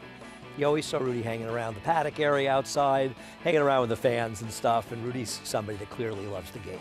Very much so. Taking a look at the feature, there is Chloe Rose, again a long shot in the feature a little bit later on today in race number 8. But some of the more logical contenders, we talked already earlier about Mosienko. We will see To a T and Firing Carol rematch. What happens at the start for To a T? I mean, To a T gets left a good length and a half, 2 lengths in here. Yeah, it was a fast pace that she took advantage of, but so did Firing Carol. And she couldn't come within 5 or 6 lengths. I'm going to be honest with you, Acacia. I don't know how to evaluate this horse because this race by her was just completely dichotomous to any race she's ever run. To give you, put it in retrospect, here are her previous figures in the dirt. 51 by her, 72, 63, 69, 65, 64, 67, 47, 66. It's a fairly consistent in the mid-60s. Yeah. She runs an 85 buyer here. And while she got a good trip after the start, she still spotted the field a couple of lengths. So where did it come from? And more importantly today, how reliable is it for her to run back to it? As a lot of people would call them, she's a 1-number horse. That 1 number will win this, will give her a chance to win. It's not going to beat Mosienko if Mosienko runs her last number, but maybe you want to say Mosienko's a bit of a 1-number horse too, with a 93. The one horse who's more consistent is a horse like Snicket. The problem with her is she's not exactly a winning type, but she's good enough to win here and more reliable in a certain way. Snicket 3 for 24 with 10 second place finishes. See if she can pull the mile upset in the feature a little bit later on today. Back here to race number 4, the 2-year-olds in this maiden claiming. Coming up next, Rudy Rodriguez looking for his 2nd win of the day, and he has 2 with the entry in this 4th race. More on this field after the break. Stay with us on America's Day at the Races.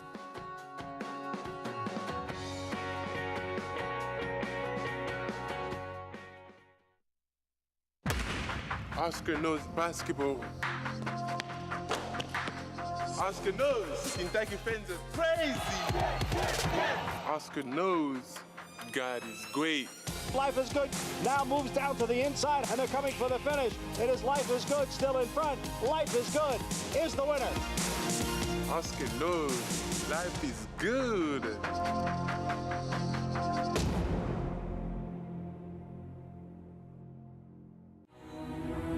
This season at Oaklawn, we've got more of everything. More of the top thoroughbreds in the world. More days of live racing. And the largest purses in our history. All at a completely reimagined Oaklawn. Come be a part of this historic season at Arkansas's only casino resort.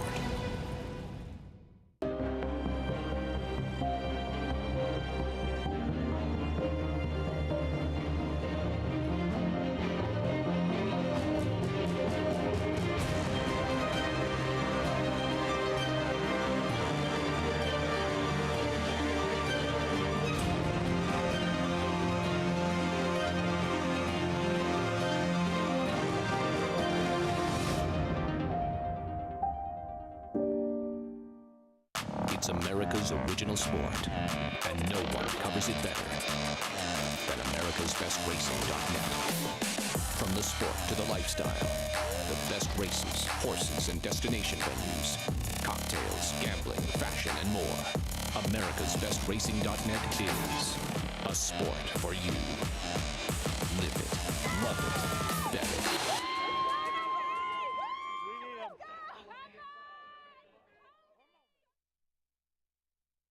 Welcome back to America's Day at the Races, brought to you by Naira Bets. You can bet over 300 tracks worldwide with Naira Bets. Get started at nairabets.com today. Hopefully Belmont at the Big A is one of them, as that's the site of our next live race. New York bred 2-year-olds in this maiden claiming race, 6 furlongs on the main track. Andy, you know Mitch Levitas is in the truck. We have that beautiful shot of the flags waving in the wind. I thought I knew Mitch in the truck when all the shots were wrong, but okay, I guess you figured that one out as well.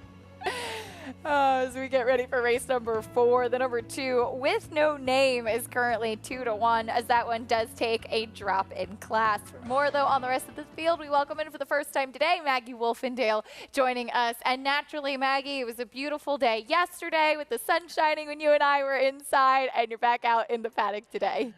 Oh, it's story of my life, Acacia.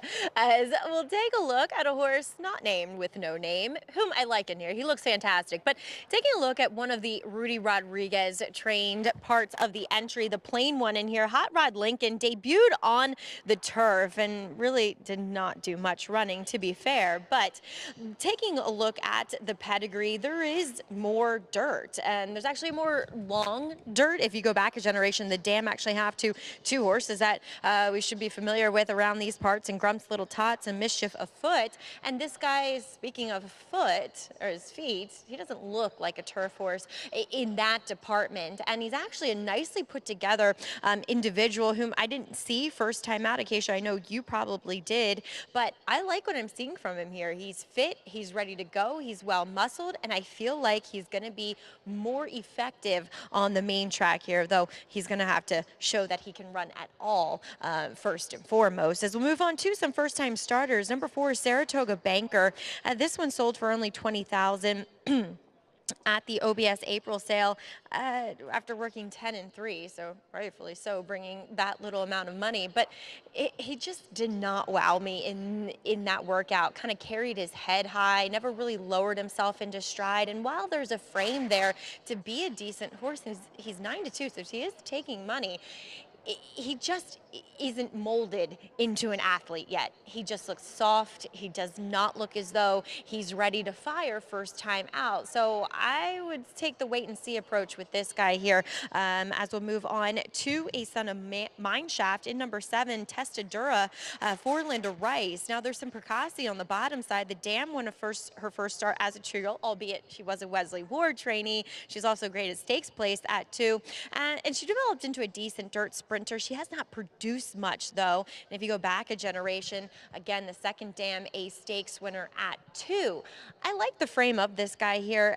Good size, kind of longer, scopier build. Nice walk to him as well. A little bit more of the kind of typical Linda Rice trainee, first time out, looking as though he might need a race. But I think there is some ability in there, and he's another one as a first-time starter, taking some money at 5-1, Acacia.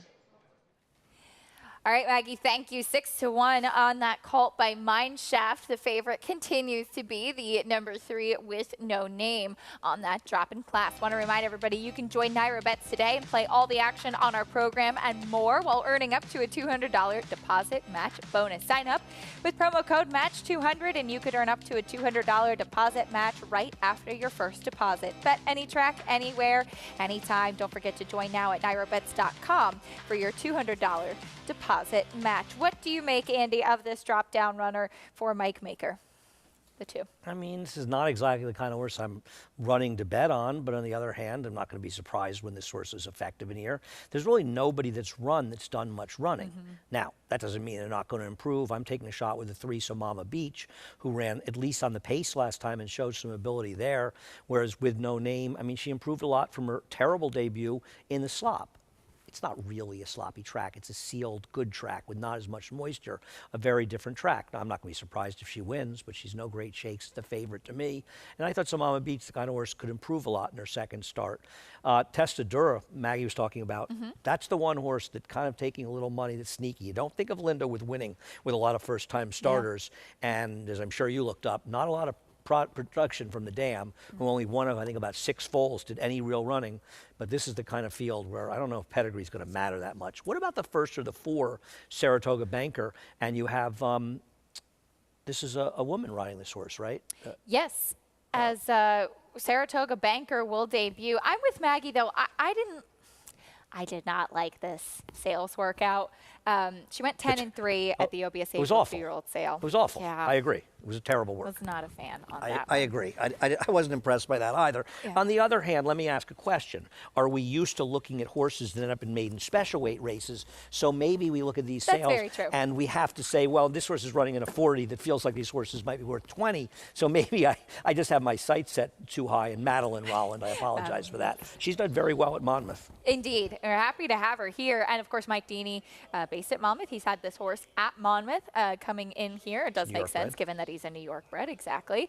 So we'll see. Yeah, certainly wish Madeline the best of luck. And you bring up a really good point. They bought this horse at the OBS April sale for $20,000, debuting at the lowest level that you can for a 2-year-old here in New York. We'll meet the rest of the field, though, starting with the plain run Hot Rod Lincoln. I actually used to know all the words to Hot Rod Lincoln by heart. Did you? Yes. I can sing it. It takes a lot less time than it does for this horse to get around the racetrack. Good luck on the dirt.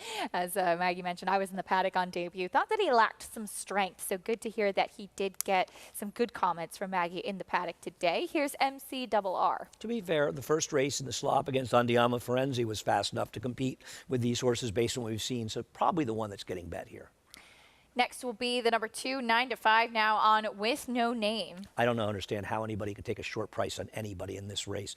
The best race isn't that good. It's the same kind of buyer that MCRR ran, and it was on a sloppy sealed track, not the same track as the sealed track today. Here's Somama Beach, as you mentioned, did show speed first time out. I like that in firsters. It showed some speed. At least this horse showed something before falling apart. I think he'll run a lot better. Whether he runs well enough to win remains to be seen.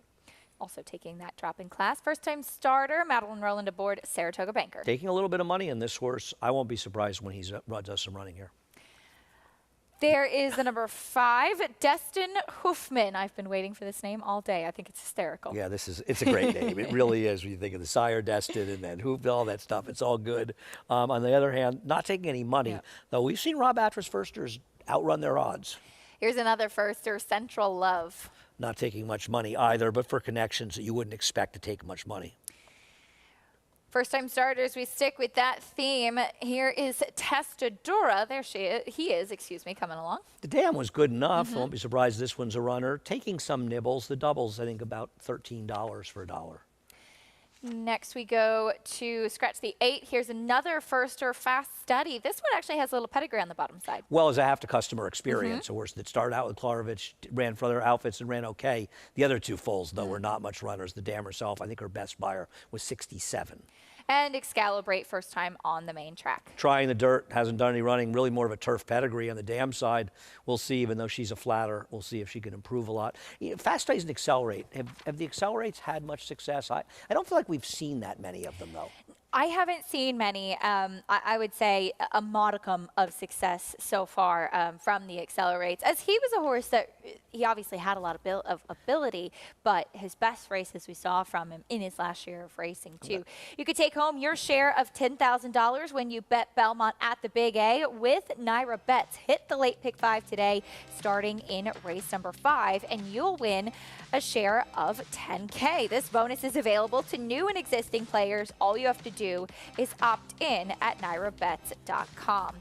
I just want to say, if there was a betting line on who was most likely to say modicum on the show, I would have been a substantial favorite over you. So I'm very impressed that you managed to work that in just now. Thank you. His win average, 10%, by by 6% with first time It's starters. early, you know, and right, on a small sample size. Yeah, exactly. So he's had some success.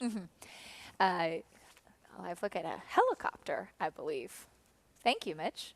Yes, Mitch, we know what helicopters look like. Thanks for the help. There's your favorite with no name. This one, he's run, I guess you could kind of say he ran fine last time out. The sharpest Tekka's talking about a precocious sire. He's been off to a very strong start so far. And he does have good connections in his corner with Mike Maker and Irad Ortiz. But Irad just guarantees too much money. Exactly. We talked about it in the last race. And it's not Irad's fault. In fact, it is his fault. He's a very good jockey. And he rides a lot of good horses. So he gets bet. But if you're betting on this horse because of the jockey, you've got to be out of your mind. I mean, there's just better opportunities to bet horses even at 2-1. How about my 3 going down to 9-2? Yeah. Somebody made a big bet on that horse. I expect him to be at least 10-1 here. That Mineshaft cult, but plenty of first-time starters for more. Let's check in again with Maggie. Destin Hoofman on the screen right now, Maggie. I remember a couple years ago there was a Bustin Hoffman, a Bustin Stone's progeny, using that kind of same line with Dustin Hoffman. But honestly, this horse is taking no money. And Andy brought up a good point that, I mean, I've been put off some Rob Atcher's first-time starters because they're not taking any money, so I've learned my lesson. And I'll be honest, this is the first-time starter who my eye was just drawn to. He's a little bit on the smaller, slighter side, but he is a gelding, so that kind of comes with the removal of testosterone at an early age. He's the most fit. He uber professional out on the racetrack, a lovely warm-up with Manny Franco aboard. Yes, Dustin has not gotten off to an auspicious start as a sire. He has had no first-time out winners thus far, or not even a winner yet with his progeny. But again, there isn't much pedigree, and maybe that's why. But at least making a good impression at first asking here, and you don't have to be a superstar, I think, to win this race. As we'll take a look at a second-time starter. I know Andy is interested in Somama Beach, and I would be too for the fact that he did show a good bit of early speed. He was unable to sustain that and just tired drastically in the last quarter of a mile. I wish I'd seen more improvement physically from the fitness standpoint of things, because I don't see it. I'm looking at the same horse I saw first time out, but some things, you know, it doesn't matter necessarily what they show you physically. That fitness is built in having that start under their belt. So we'll see if he is able to sustain that speed at second asking, Acacia. All right, Maggie, thank you. So Mama Beach is taking the drop in class, and you often see really the biggest jump, Andy, with young horses is from their first to second start as far as the improvement that you're going to get out of them. Yeah, I think a lot of times you look for horses that showed a little something in races. Maybe it's a middle move of some sort. And you have to be careful about getting overly caught up in their finishes, especially when you get into a maiden race like this. I mean, the credentials of an 8-5 shot in this race are pretty miserable, to be honest. Not saying that the two with no name can't win. Picked him third. Won't be surprised if he wins. But I will never bet a horse like this at 8-5, and I don't think you make money at the racetrack betting horses like this over time at 8-5. So I'm willing to take a shot with a horse that at least did a little bit of running, as you and Maggie both alluded to as well. There is the entry. Rudy Rodriguez looking for his second win on the card. MC-RR, as you mentioned, he faced Andiamo a Firenze in his first start, now a New York Bred Stakes winner. And he's pointing for the Champagne. Yes. Yeah. Well, he ran well in the, I'm blanking on the name of the first. In the Sanford. The Sanford. Yes. I can never keep track. I've been going to racetrack. I wanted to say Saratoga Special. I said, I know it wasn't that. Like almost 50 years, and I can never figure out which is which. The Sanford Sarah Special. I mean, I know this Schuylerville and the Adirondack, but I cannot figure it out. With no name, one led towards the starting gate, though, in start number 3 just took a little sidestep. Good catch by Rat Ortiz, landing on his feet. Still young horses. He had a better landing than Frankie did on his dismount. Frankie said the ground was a little uneven in the winner's circle. That's what he said right after. That's his call, because, I mean, it looked all good until then, but, you know. He didn't quite stick the dismount. It was fun seeing a flying dismount from him after Nation's Pride won the Caesars Jockey Club Derby last weekend. Race number 4, Belmont at the Big A. John and Brielle standing by. Waiting now for Saratoga Banker and Excalibrate.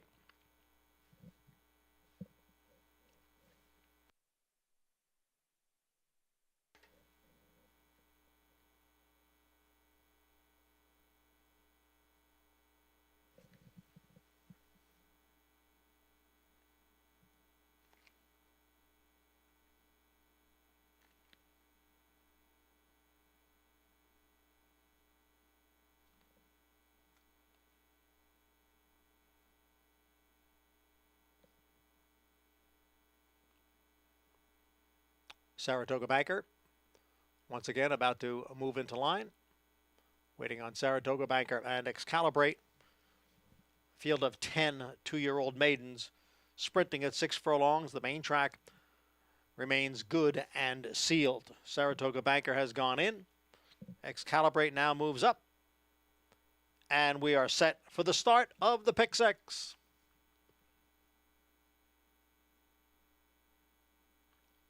And they're off in a slow start for number 2 with no name, who is now moving up down towards the rail. Also a slow beginning for number 7, Testadora.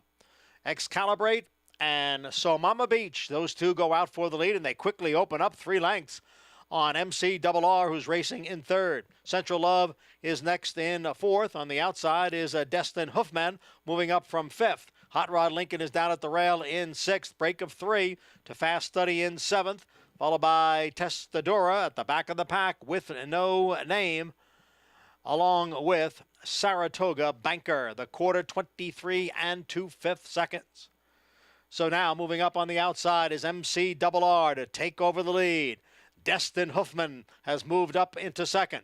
Hot Rod Lincoln is now gaining ground. Excalibrate is down towards the rail as the field comes into the stretch after a half in 48 and 3/5 seconds. Destin Hoofman on the outside. MCRR continues to battle on. MCRR and Destin Hoofman with no name is putting in a late run, but there's just a 16th to the finish. It is Destin Hoofman and MCRR. They come on to the finish with no name on the outside. And with no name appeared to get up. It was also a late move there from Central Love. Photo finish as we start that pick 6.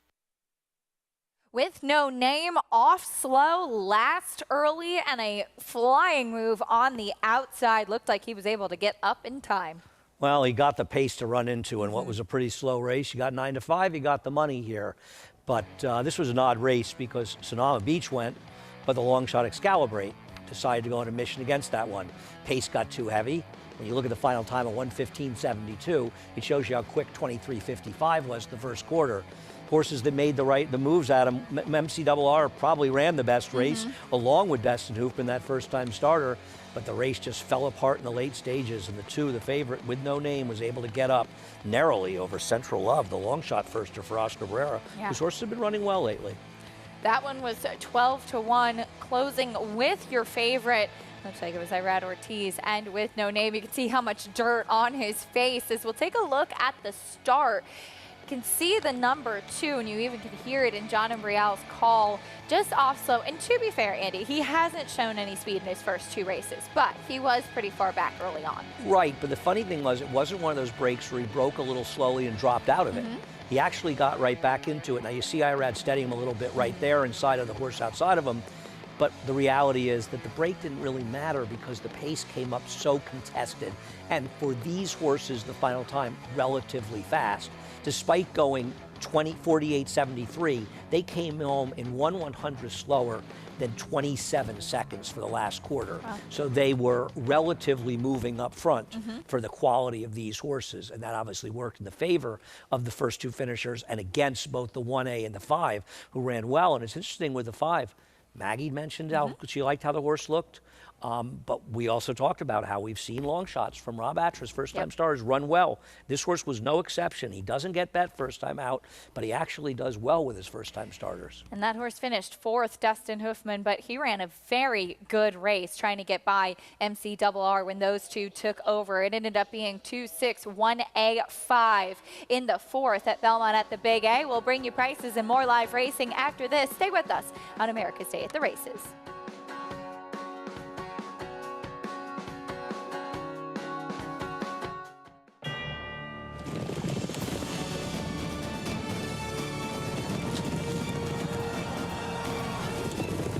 Together from every corner of the globe in pursuit of the one reward that sets the special few apart, the title of World Champion. Don't miss racing's ultimate coronation. The Breeders' Cup World Championships at Keeneland. Tickets on sale now.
You're watching America's Day at the Races on Fox Sports 2. We just saw a late run from your favorite with no name after breaking slow, getting pace to run at, and he gets up in time in the fourth race. Yep, gets the job done. A homebred for Buck Butler, who's standing by with Maggie. Pleased to be here with owner and breeder Buck Butler. Here with no name. First, I gotta find out about the name. You know where you got it. I got it from. Come on. I'm a songster. That's how we got it. Rightfully so. Sharp Azteca, Mama Knows Best. But she and that whole line have been the producers for you. Talk a little bit about the breeding game, because it seems as though year after year you have foals and progeny from horses that you've raised hit the racetrack and be successful with them. You know what? This is a wonderful game for the lucky people of the world. No, I started out racing with 3 mares and bred them all, and I've been breeding down those 3 lines since the beginning. So it's a wonderful way to go about this game. It really is, because you see the whole full circle kind of perspective, and one that has been good to you that you've bred in partnership with is Sanctuary City, who we'll see this Saturday in the Ashley T. Cole. And you want to talk about an overachiever, a horse who shows up every single time. He is it. That's all we keep hearing. You know, he just keeps showing up. And to watch him, he just really needs to get comfortable, and he comes with a flourish. So, especially that last race up at Saratoga. So, me carrying Doc down the stairs was the best part of the. So. Oh, he had me emotional too. It was such a nice win for you guys. It was wonderful to watch, and hopefully, knock on wood, we'll see that again this Saturday. But congratulations here, though. Looking forward to it. Thanks, Maggie. As we will see Ashley T. Cole, Sanctuary City, going here at Saratoga for Buck Butler. But it was all about with no name to kick off this racing week. Acacia? A nice performance from that 2-year-old, and great to see it. Buck Butler, big supporter of the New York breeding program as well, a homebred here, and he with Dr. Edward Messina teaming up with Sanctuary City. And you and I were just saying, I mean, I had the pleasure of interviewing Dr. Messina after Sanctuary City won up at the spa. One of my favorite interviews of the summer. Oh, that was a top maybe 3 moment for me this summer. I've known Dr. Messina, I was telling you off camera, literally since I was a little kid. Mm-hmm. I was talking about how he used to, when I was in college and I used to work in the ice cream store on Broadway, he used to come by at night to say hi and talk to me, and I've known him a long time. He's every bit as nice as anything you've ever heard about him. There's a look at the field for the 2-year-old fillies coming up in the 5th race, New York bred maiden special weight, our next order of business. When we come back, though, we'll preview some of the graded stakes action coming up at Churchill Downs. The 2-year-old champ, Echo Zulu, we did not get to see her in the Acorn. We will see her on Saturday in the Dogwood. More on her and the rest of the field after this on America's Day at the Races.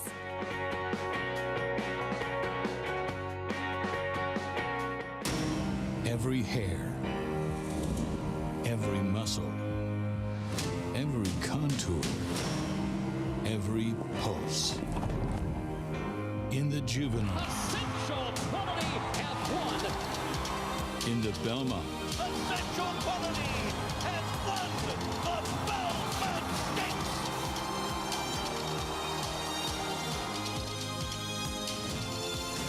well named. Who you betting on? How about an app created specifically for horse racing? Naira Bets. We specialize in thundering hooves, fist pumping, and boosting your bankroll with robust weekly promotions. And offer betting tips from actual horse racing experts. Bet all day and night, nationwide. Get the action and thrill of horse racing with Naira Bets.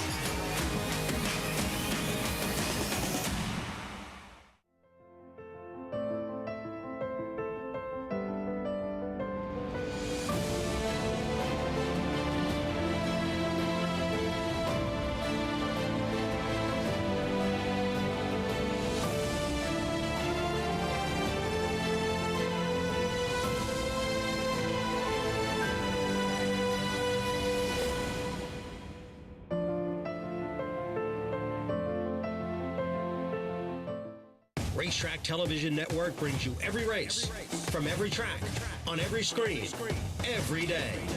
With monthly packages starting as low as $5, RTN gives you great value and access to more live HD streaming and race replays than anyone. Visit RTN.tv today to sign up and watch on almost any device, including Roku and Amazon Fire. RTN has packages that start at $5 per month.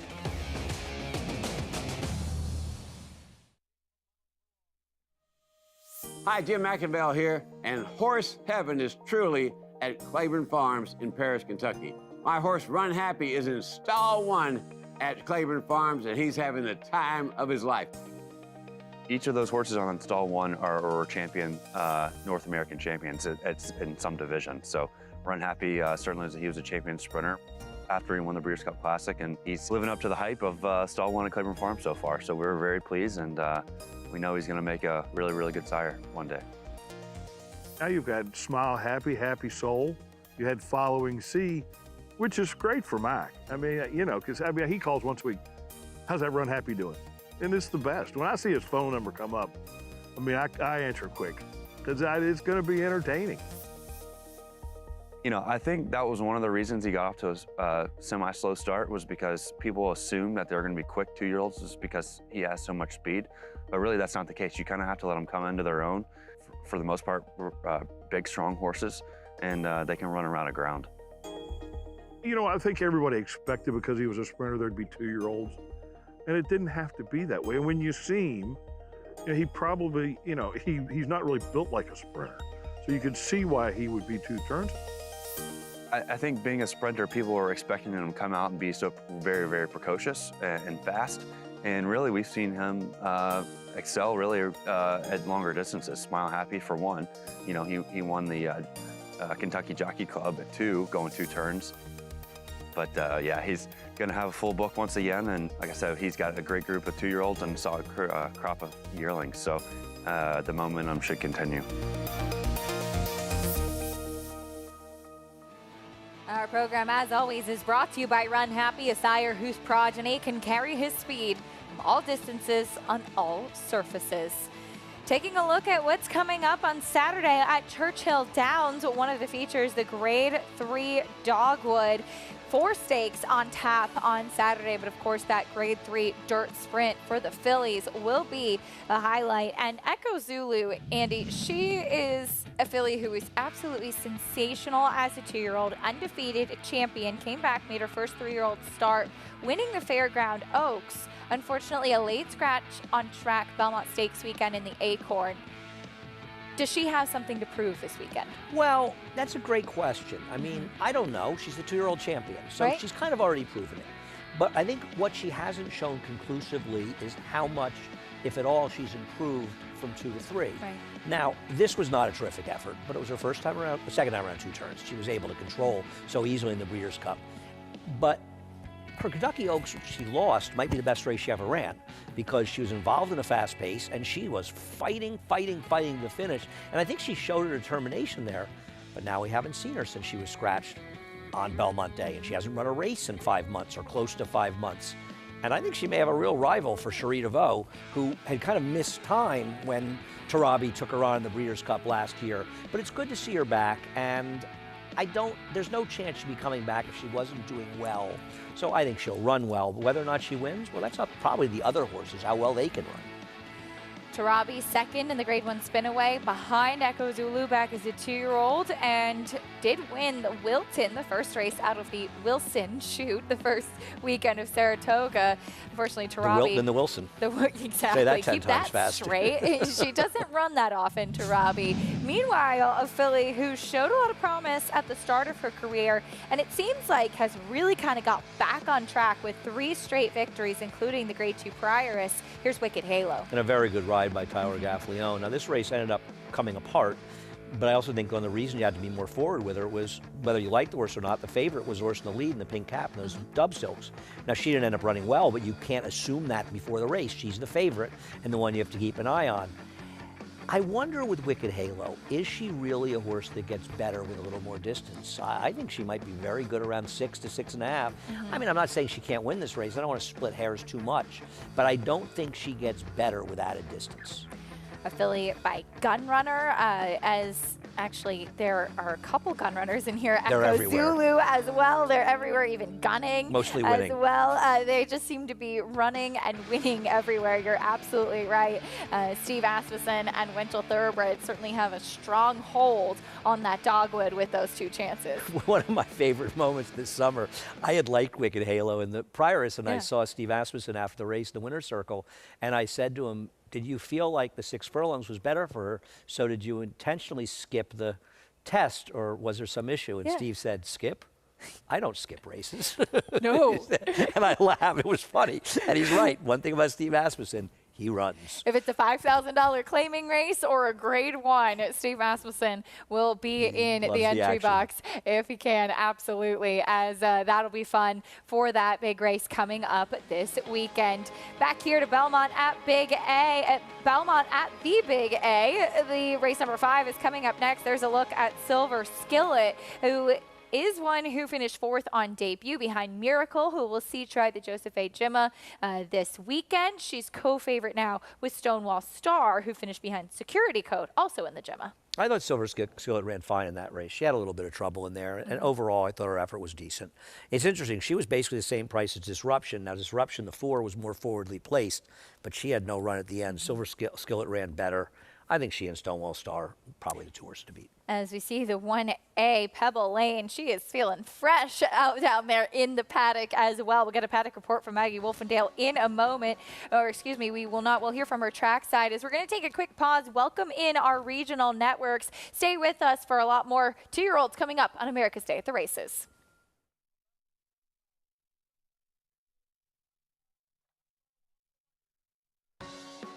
You're watching America's Day at the Races. If you're just tuning in on Valley Sports, Southern California or San Diego, we are very glad to have you with us. There's a look at the Belmont at the Big A starting gate as we're getting ready for race number 5, New York bred maiden special weight for the 2-year-olds. We saw a good look at Stonewall Star as Acacia Clement and Andy Serling join you. Andy, we are making our way through this Thursday card. I forgot what day it was at first. It's not easy. Kicking off, you know, it really is. It's tough work. Kicking off this week number 2 of the Belmont at the Big A meet. You know, my mother sometimes said to me, now, which day is it? And I said, Mom, I have no idea what day it is. I just sort of know when we're in Saratoga that it's busy on Saturdays. Other than that, we live in a Groundhog Day world, but a world that we enjoy regardless. Bright sun coming in here as we get ready for race number 5. Nice to see the sun as we did have some rain earlier on today, given the fact that we are off the turf here. 2-year-old fillies in the spotlight, these New York breds in the 5th. There's the field. Let's get a paddock report from Maggie Wolfendale.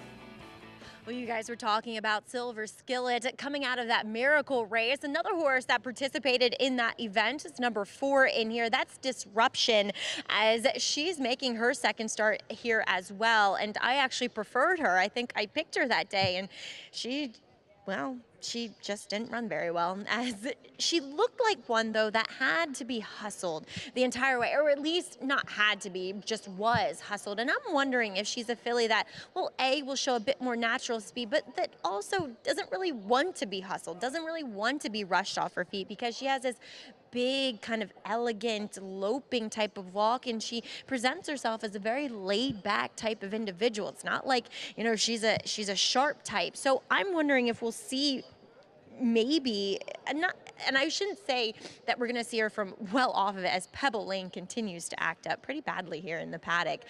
But getting back to Disruption, I'm just wondering how they're going to ride her today, because I think there's ability in there, and she looks fantastic here in the paddock for Chad Brown. As we'll move on to some first-time starters. Number 6 is Maya's Dream. They paid $65,000 after working 10-2 at the OBS April sale. Not asked for much, and halfway through that, you know, 1/8 of a mile breeze, you could see her actually kind of lower herself, drop down, and accelerate a bit more. And I like the way she moved. I know it's not the fastest time, but I like the way that she did it out there. And 2, she is a filly that doesn't possess that much pedigree. It's actually a little bit more turf pedigree, a turf sprinting pedigree, but I think it's a good sign that Todd opts to debut her here. She's incredibly fit. She looks as though she's run before, to be honest, and she's acting very professionally here at First Asking. As we'll move on to another first-time starter, that's number 9, Caribbean Breeze. And we've seen Mendelssohn Offspring get off to a nice start. The Dam won turf sprinting, but she is a three-quarter sister to Let Her Inspire You, who has really put it together now as a 3-year-old. She does come in here wearing short cup cheater blinkers for this debut for Brad Cox. As I always say, I don't love to see that, but a decent looking filly who just looks very strong behind the saddle. We'll see if she shows some early speed from that outside post, Acacia. Maggie, thank you. We'll get right into the post parade, starting with the 1-3 Unions, first time on the main track. Shaft Excellent Timing, who's a better dirt horse, though there is turf in the family, as this one tries the dirt in the second start. There's the other part of the entry. Looks like Pebble Lane has settled a little bit now. Probably the less likely one. The other one ran well enough, and that's the one they're probably betting. She did face Maple Leaf Mel and Security Code on debut. Here's the horse that'll break from the rail, La Conquistadora. It's half the very talented Running Ray, a very game horse that runs in the Midwest. Actually ran here a little bit too, but 3 of the 6 foals of the Dam were okay. Next will be your co-favorite, Silver Skillet, who closed on debut. Nothing wrong with this horse's effort. No reason that she can't improve. Very logical. Flavin Pratt going to be aboard. Here is Disruption. She's a generous price out of that same race. Broke a little slowly and sort of rushed up a bit to chase in the debut, but really did no running thereafter. Would be a rare big-priced winner if this one gets it done for Chad Brown. Here's Stonewall Star, currently highlighted as your favorite. I thought ran well first time, made that middle move inside, got the lead, and just run down to Security Code, who will probably be the second choice in the Joseph Ajima tomorrow. Maya's Dream, first-time starter for Todd Pletcher. A firster for Todd Pletcher that's not taking a lot of money, and if you could find some pedigree in there, you're better than me. Work 10 2/5 at the sale. There is not much pedigree to go on. Here is the 7, the Splendid One. This one is obviously a big price, would have to improve a lot. Showed speed, but a distant second in a slow race. Making start number 3 already. Here is the number 8, Sweet Liberty, also her third start. Now, why is this one 15 to 1? She finished just behind Stonewall Star for last time out. I don't understand why she's the same price as the Splendid One. Whether you like her or not, she's a big overlay. She really is. Jose Gomez looking for another win today, too. First-time starter, Caribbean Breeze, wraps up the post parade. I guess with this firster, but the way this horse is getting bet, probably not that live, as Maggie mentioned. Half sister to the talented Todd Pletcher running. It's running here tomorrow or Saturday? Yeah, Saturday, I think. Saturday, Let yeah. Her Inspire Let Her You, Inspire who's You. been a good New York-bred dirt sprinter. As I want to remind everybody, you can play along with all of the action on Naira Bets. You can earn up to a $200 deposit match bonus. Sign up using promo code MATCH200 and earn up to a $200 deposit match right after your first deposit. Bet any track, anywhere, anytime. And don't forget to join now at NairaBets.com for your $200 deposit match bonus. There is a look at the number 5, Stonewall Star. As you mentioned, she did make that middle move, finishing behind Security Code, who will run against Stakes Company tomorrow in the Joseph A. Jimma. This 2-year-old filly by Claiborne Stallion Flatter. She finished second on debut, breaking from the rail. Looked like she was going to get it done here, making that move with Manny down towards the inside. Thought this was a day where the track was pretty fair, so I don't think she was hampered by being inside. Probably just hampered by running against a horse a little better than she was. And you never really know if these horses run well enough first-time starters. Are they going to run better the second time? Do they take a step back? Was she ready to win first time out? Have a lot of respect for Horacio de Paz. I know you do as well. So expect her to run well in here. And listen, she and Silver Skillet, they're vying for favoritism for a reason. They're the 2 horses that probably ran the best race of anybody so far in dirt races. Horacio de Paz had a strong Saratoga as well, including Be Your Best, who was impressive in the P.G. Johnson on turf. That one, either coming here, I would get, it's a filly, right? Yes. So we'll see either in the Miss Grillo or they'll go to Kentucky and run a race like the Bourbonnette. She's already in the Breeders' Cup, though, if they don't want to run these races for the Breeders' Cup. Juvenile fillies turf. Is she the one Mike Ryan owns? Yes. You're right. Yeah. There's Caribbean Breeze, a first-time starter at 7 to 1. We'll get back to her in a moment. Let's check in trackside with Maggie.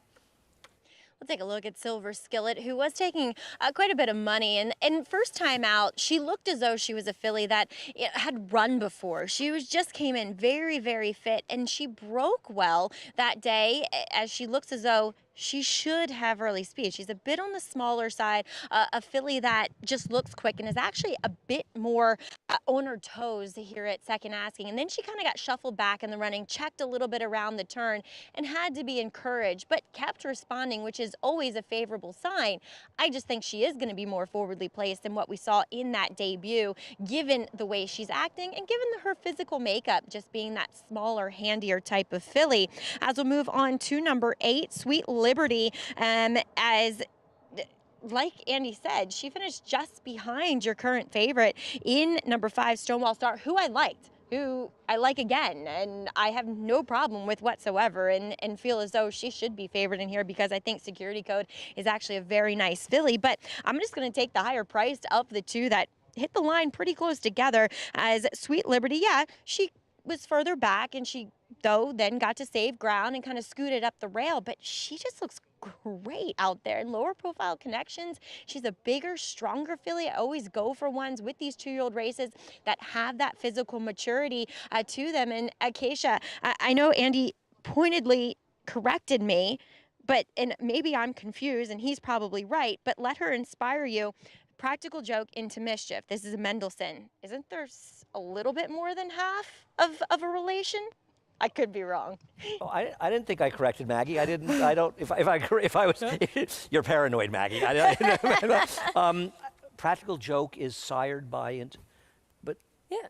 But this is because Mendelssohn is a halved into Mischief. Yes. But isn't it? Oh man. Isn't it usually it's a close sire relation. though? But isn't it a sire? Don't they go by the maybe. same sire to make them a 3/4? We can get Maggie involved in this. Yes. A half, in other words, people that don't know, a full is the same sire and Andy? same dam. Yeah. Let's just figure the full. Let's just get this straight. A full is the same sire, same dam. A half is different sire, but a 3/4 would be a sire whose sire is the same, right? So in other words, Right. Mendelssohn would have to be an into Mischief, not a half. I know you're joking around, Maggie, but do I have that right? I think you do. I said a 5/16. Really? 5/16, Maggie, is less than a half. So I think you mean 9/16. I'm bad at math. That Yes. I'm happy to correct. Let's just say a very They're close related. relation. That is a funny one, though, but Maggie's right, because Mendelssohn and Into Mischief are half. You don't Exactly. see that a lot. So I don't Yeah. know if that really matters or if that's something. It is interesting to bring up, too, because I think usually when... Yeah, it is very interesting as well, because Let Her Inspire You, who's by Practical Joke, who's by Into Mischief, a brother to Mendelssohn, who's the sire of this filly. So clearly, They're but related. I think what happened, so you look at, for instance, the Breeders' Pine Ridge Stables, and I'm sure when you do see this, when breeding comes together, you look at crosses that have worked, a similar sire line that has kind of gone well together. So the line, the Into Mischiefs, the Practical Joke, the Mendelssohn, all of those kinds of relations with a Speightstown mare in particular. That's Into Mischief, for instance, with a Speightstown would be speed and speed. But it's expensive to go to Into Mischief. Very That's why they'll expensive. go to a So you Practical go Joke or a to- Mendelssohn, right? Exactly. That's the You appeal look of them. at crosses that kind of come together nicely. I agree with Maggie's thoughts on the 8 Sweet Liberty. It's absolutely ridiculous that Stonewall Star, who finished a length and a half ahead of Sweet Liberty, is 2-1 and Sweet Liberty's 13-1. That's just wrong. Either the 5 should be a bigger price and this horse should be a lower price. It can't be right. I agree with something Maggie also hinted at. The 5 did run the better race, did more of the dirty work, tried to win the race. The 8 was picking the pieces, but I still think that minor gap should not account for that big a difference in prices. So from a value standpoint, the 8 has to be, if the 8 isn't value, then the 5 is horrendous value on the downside. Well, we'll see what happens here as they go into the gate. These talented 2-year-old fillies. This will be a fun one. We'll see who gets to break her maiden today. New York bred fillies in the spotlight. Into the gate they go for the 5th Belmont at the Big A. Here's John and Brielle with the call.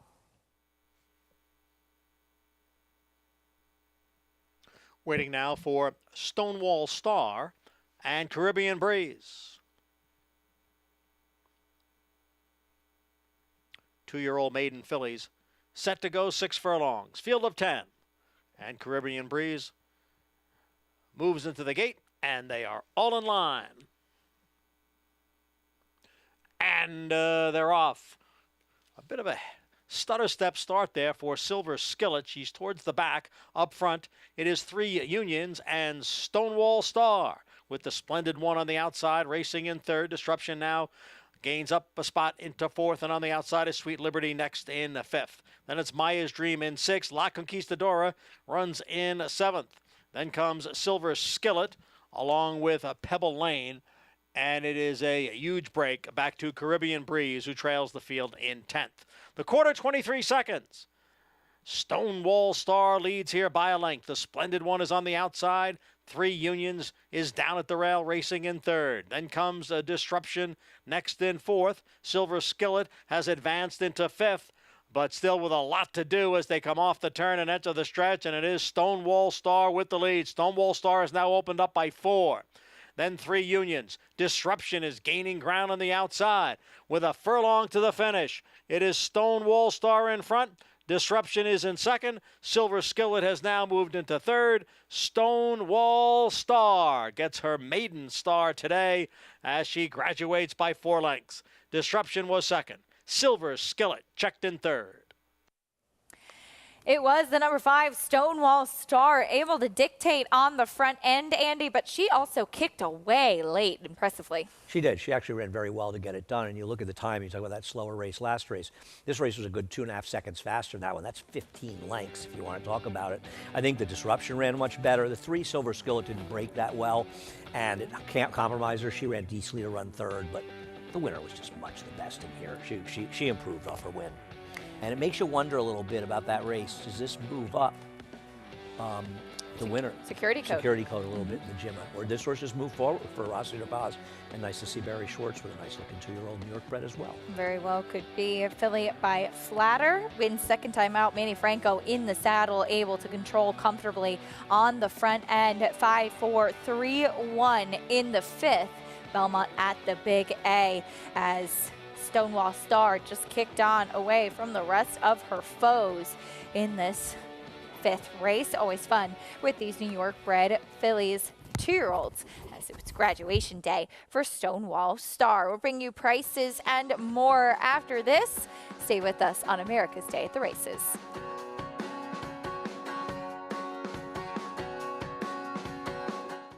Eclipse champion Run Happy, the #1 second crop dirt sire of last year, is back and showing a new dimension with winners on turf, dirt, and all weather. Tabalina has really shouldered all the responsibility. What a deserved victory. Most impressive. Tabalina by 3 1/4. Somebody's Problem is on her way to winning the Prairie Meadows Debutante. Somebody's Problem by 2.5 3. Run Happy, price for value, and standing strong at Claiborne Farm.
We're back on America's Day at the Races. Our program brought to you by America's Best Racing. For the love of the race, visit americasbestracing.net today. 2-year-old fillies were in the spotlight in the 5th race, and Stonewall Star got comfortable on the front end, and she kicked away from the rest of her foes to win nicely second time out, Andy. Yeah, no, I thought this was a very solid effort by her. Promising horse, Stonewall Star. She got speed, but she was able to really put this field away. A nice winner for trainer Horacio De Paz, who's standing by with Maggie. Please be joined with Horacio here in the winner's circle. And Stonewall Star, she had a little bit of pedigree to live up to, Horacio, being that half-sister to LaFleur's, or full sister. She had her full. Full, I believe. Yeah, that's what I thought. And she delivered today. I think what was most impressive is, obviously she showed early speed, but she kicked away from this field late. Yeah, she did. And the experience, last time she was on the inside taking all that pressure, but you know, she came out of that well and was able to move forward. When you have a young 2-year-old like this, I always find, now she is a New York bred, so your options are a little bit more plentiful, but how do you decide? Do you just follow the stakes line with horses that have broken their maiden at 2? Yeah, that's probably what we would do with her. Like you said, we got, you know, a wide range of races that we can choose from and, you know, continue.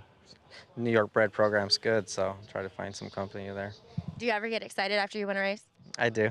Just kidding. I gotta mess with you a little bit. People may not realize that you still have horses in Maryland, and so you had the split divisions. For a trainer, how difficult is that to kind of manage both places? Got a good staff over there, so that makes it a whole lot easier. And coming up through the Todd Pletcher program where he had multiple divisions, it's just kind of, you know, mirrored off of what he did. So it's just smaller caliber, you know, division, but it's good. Congratulations, you're a very nice 2-year-old filly on your hands. Thank you. Stonewall Star, I got to mess with Horacio a little bit. And I think, you know, the Todd Pletcher school, it's worn off on him too. You got to stay stoic after you win those races, Acacia. When he starts saying it fits our program, that's when you'll know that it's really rubbed off. What Maggie doesn't know is that Acacia and I were up here making fun of him as well, because With love, of course. He's great, but you were saying, and I see it as well, he's a lot more chatty when he's not on camera, and then you get him on camera, and he is very stoic, but he's got a lot of personality, and he's also a terrific trainer. A terrific trainer indeed, and Stonewall Star was ready at second asking. Taking a look at the field for race 6, we stay with the New York breds. This is off the turf to be run at 6 furlongs on the main track, not far now. Currently the heavy favorite, as this one does boast a couple nice wins actually on the main track here at the Big A. I hope this horse is going to be an overwhelming favorite, because I don't think he's close to the likeliest winner, and he is a pretty big favorite. Wow. Not 3 to 5. I don't see why Quick Flash's recent form isn't better, and frankly, I think Battle Station is a better horse on the dirt, and I'm not sure he's a better horse than the turf. I don't like this horse. I think Not Fire Now is a terrible gamble at a short price in here. I think both 9 and 11 are as likely, if not more likely, winners. Quick Flash, a main track only as well. Intriguing horse to talk about. We'll talk more about this 6th race in a moment. Before we do that, as mentioned earlier, as you did win a race earlier on the card, jockey Luis Saez, a native of Panama, he's overcome a lot of obstacles both personally and professionally, and as we've seen throughout his career, he's continued to do that with class and with a smile, and bringing him to be one of the top jockeys in the country. Louis, take me back to the beginning. You're a young kid, and you enroll in the Lafitte Pink Eye riding jockey school. When I first started, I went to the jockey school in Panama. I was 14 years old, and I left home. Living up there and go to the track, leaving the track, it was a pretty tough moment for me, because, man, in the track I don't know nobody, and that play was so different. But I get through. You started riding professionally as a jockey, 16 years old. How old were you when you decided to come to the United States? When I left Panama, I was 17. That was like dream come true, just to come over here. And I came to Florida. The first day when I get there, I don't know nobody. And it was a little tough too, because I had to find a place, and it was by my own, because my agent just leave me there. The guy that bring me from Panama just leave me on the track. After, you know, I have a place to stay, everything started. Maximum security. Country House 1-2 down to the line. Maximum wins the Kentucky Derby. It's maximum security. He's never lost a race, and he wins it under Luis Saez. You actually finished first in the Kentucky Derby. Unfortunately, ultimately disqualified. How do you overcome that? I mean, because a lot of riders, I think it would just destroy them, but you handled yourself with so much composure and strength and class. Well, in the moment was a little difficult. I recognize that. But, you know, this thing is my joy.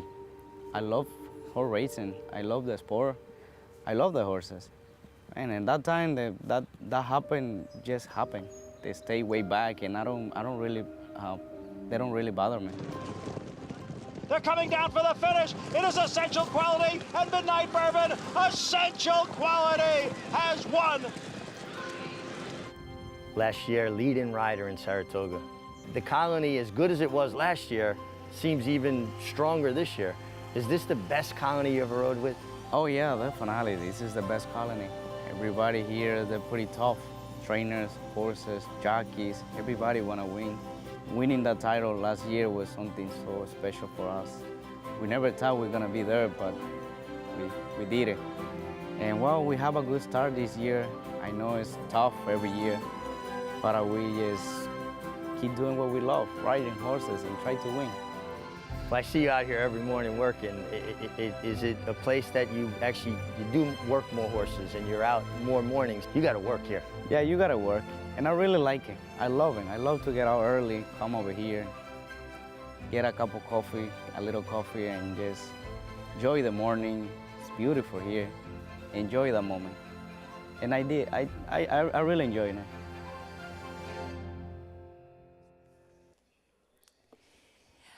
Great stuff, as always. Richard Migliore sitting down with Luis Saez, the champion rider, leading rider, I should say, of the 2021 Saratoga meet. Of course, we talked a little bit earlier about Essential Quality and the way that he handled everything that happened with the Kentucky Derby.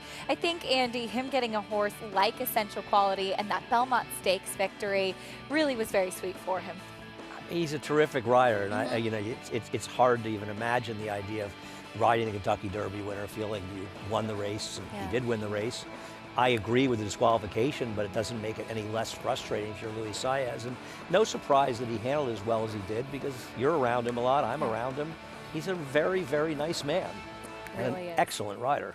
There was a look at Personal Pursuit, winner of the first race, a 2-year-old with Luis Saez in the irons. That was his 7th win of the meet at Belmont at the Big A.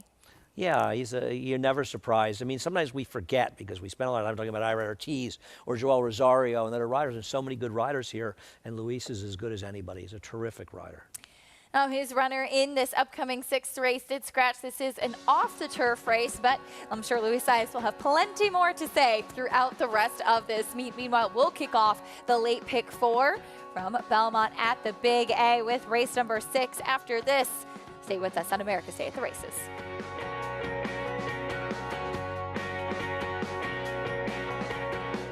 DeMarchelier offers breeders a rare opportunity as the only son of Dubawi standing in Kentucky.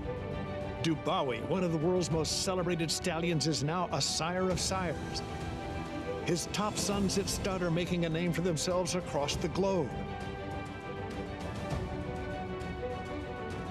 With a picture-perfect pedigree, this son of Dubawi brings one of the world's most potent bloodlines to America.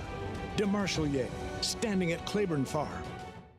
If you're looking into racing partnerships, you should know they're not all the same. When you partner with Bond Racing Stables, you become a member of a growing family of racing enthusiasts, all guided by 3 generations of experience in thoroughbred breeding, training, and racing. Sharing the excitement at Saratoga and Belmont Park, where we've graced a winner's circle with winners like Giacosa, who was bred, born, and raised here at our Song Hill Farm. Get more than just a partnership. Become a member of the Bond Racing family. 3 generations of thoroughbred excellence.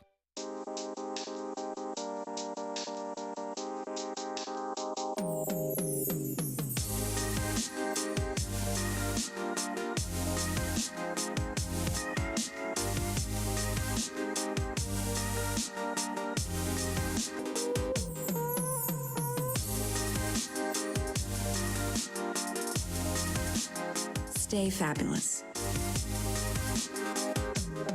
Resorts World. Now more than ever, it's time to get with the program.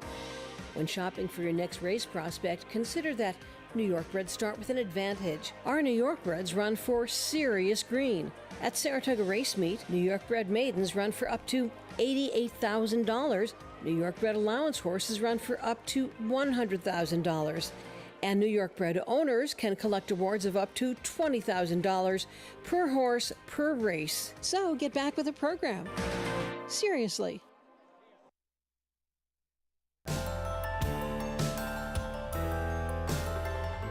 I call this the back 40 because nobody knows it's here. And everything's always a work in progress. The owners of Shamrock Hill Farm consider themselves lucky to have produced Derby starter Brooklyn Strong, And they're off. who earned his trip to Kentucky by earning Derby points in the Grade 2 Remsen Stakes. And it is the New York bred, Brooklyn Strong. But retired chemist Cheryl Prudhomme and her husband Michael Gallivan, who was a retired dentist, don't count on luck to keep their farm going. They develop systems for everything and are guided by one philosophy. The horses come first. Actually, all the animals on this farm come first, and then it's the people. Come on. They're proud of the fact that so many of the horses they breed make the races. They believe that's because they plan the matings for their broodmares by matching up the physical looks of the stallion with the mare. We look at the phenotype of the stallion and the phenotype of the mare in question. Try to match them up. And we go to Kentucky and look at the stallions, see which stallion we think will complement a certain mare. Cheryl and Michael put up all the fencing themselves and finished the inside of a barn without outside help. The only time the two of them left the farm at the same time was to watch Brooklyn Strong and the 2021 Derby. In spite of working 24/7, it's a labor of love, but it's labor.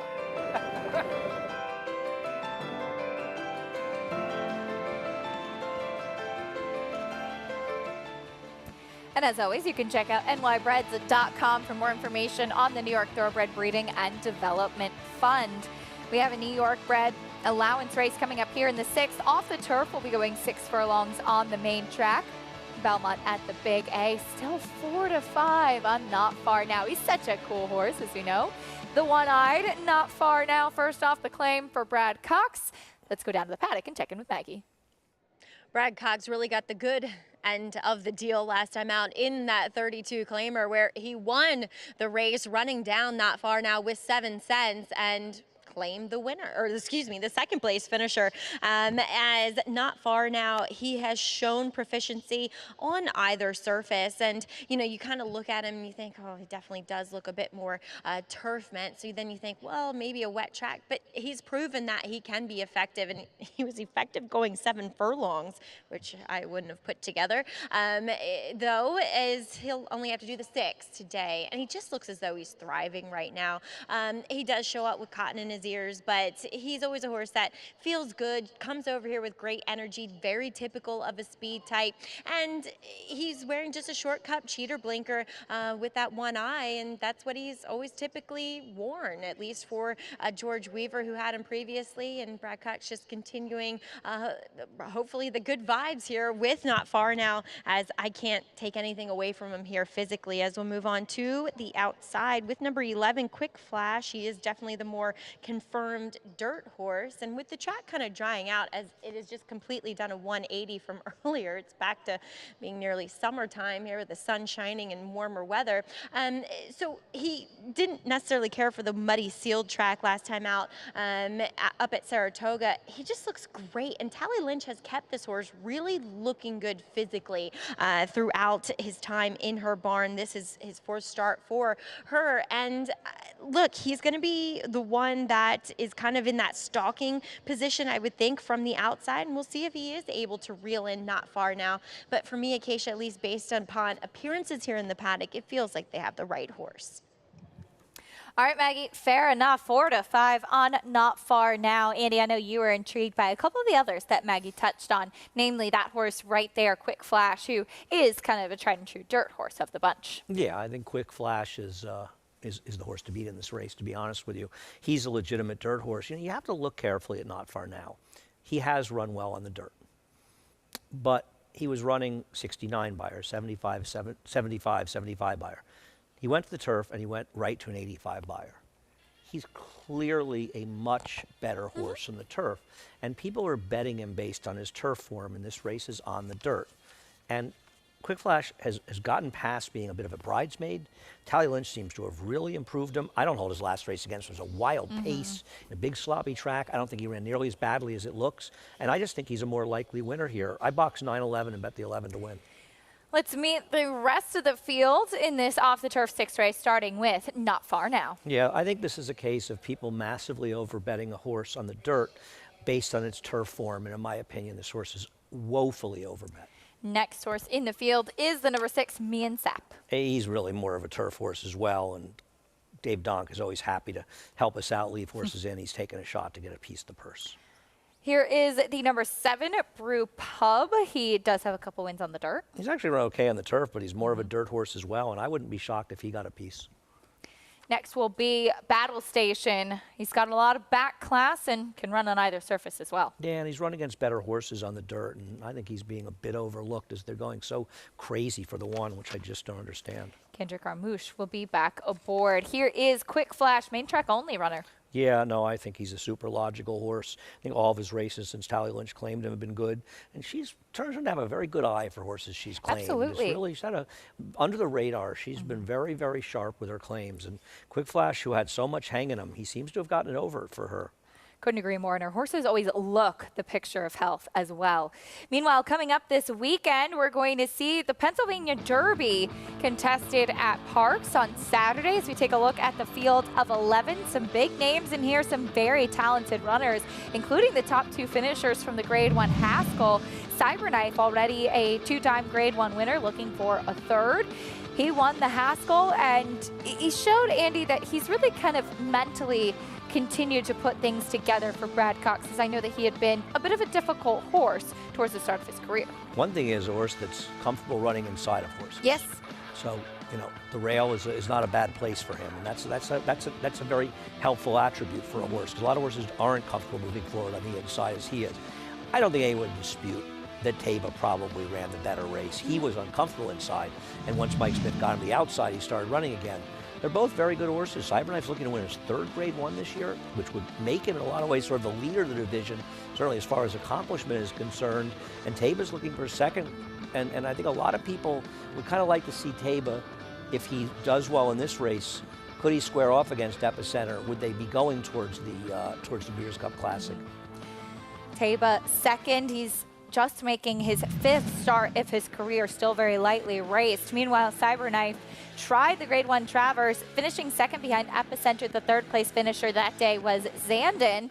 So Epicenter did win above the 2 of them, but I thought what you mentioned earlier, Andy, was interesting, that this was actually, surprisingly, Epicenter's 1st Grade 1 victory on his dance card, basically. Yeah, I mean, I'm not going to dispute that it's a very fair argument. Epicenter should be the top 3-year-old in the country, and his Travers win was far and away the most impressive, and he was 2nd in the Derby, and he was 2nd in the Preakness, and he ran well in both of those races.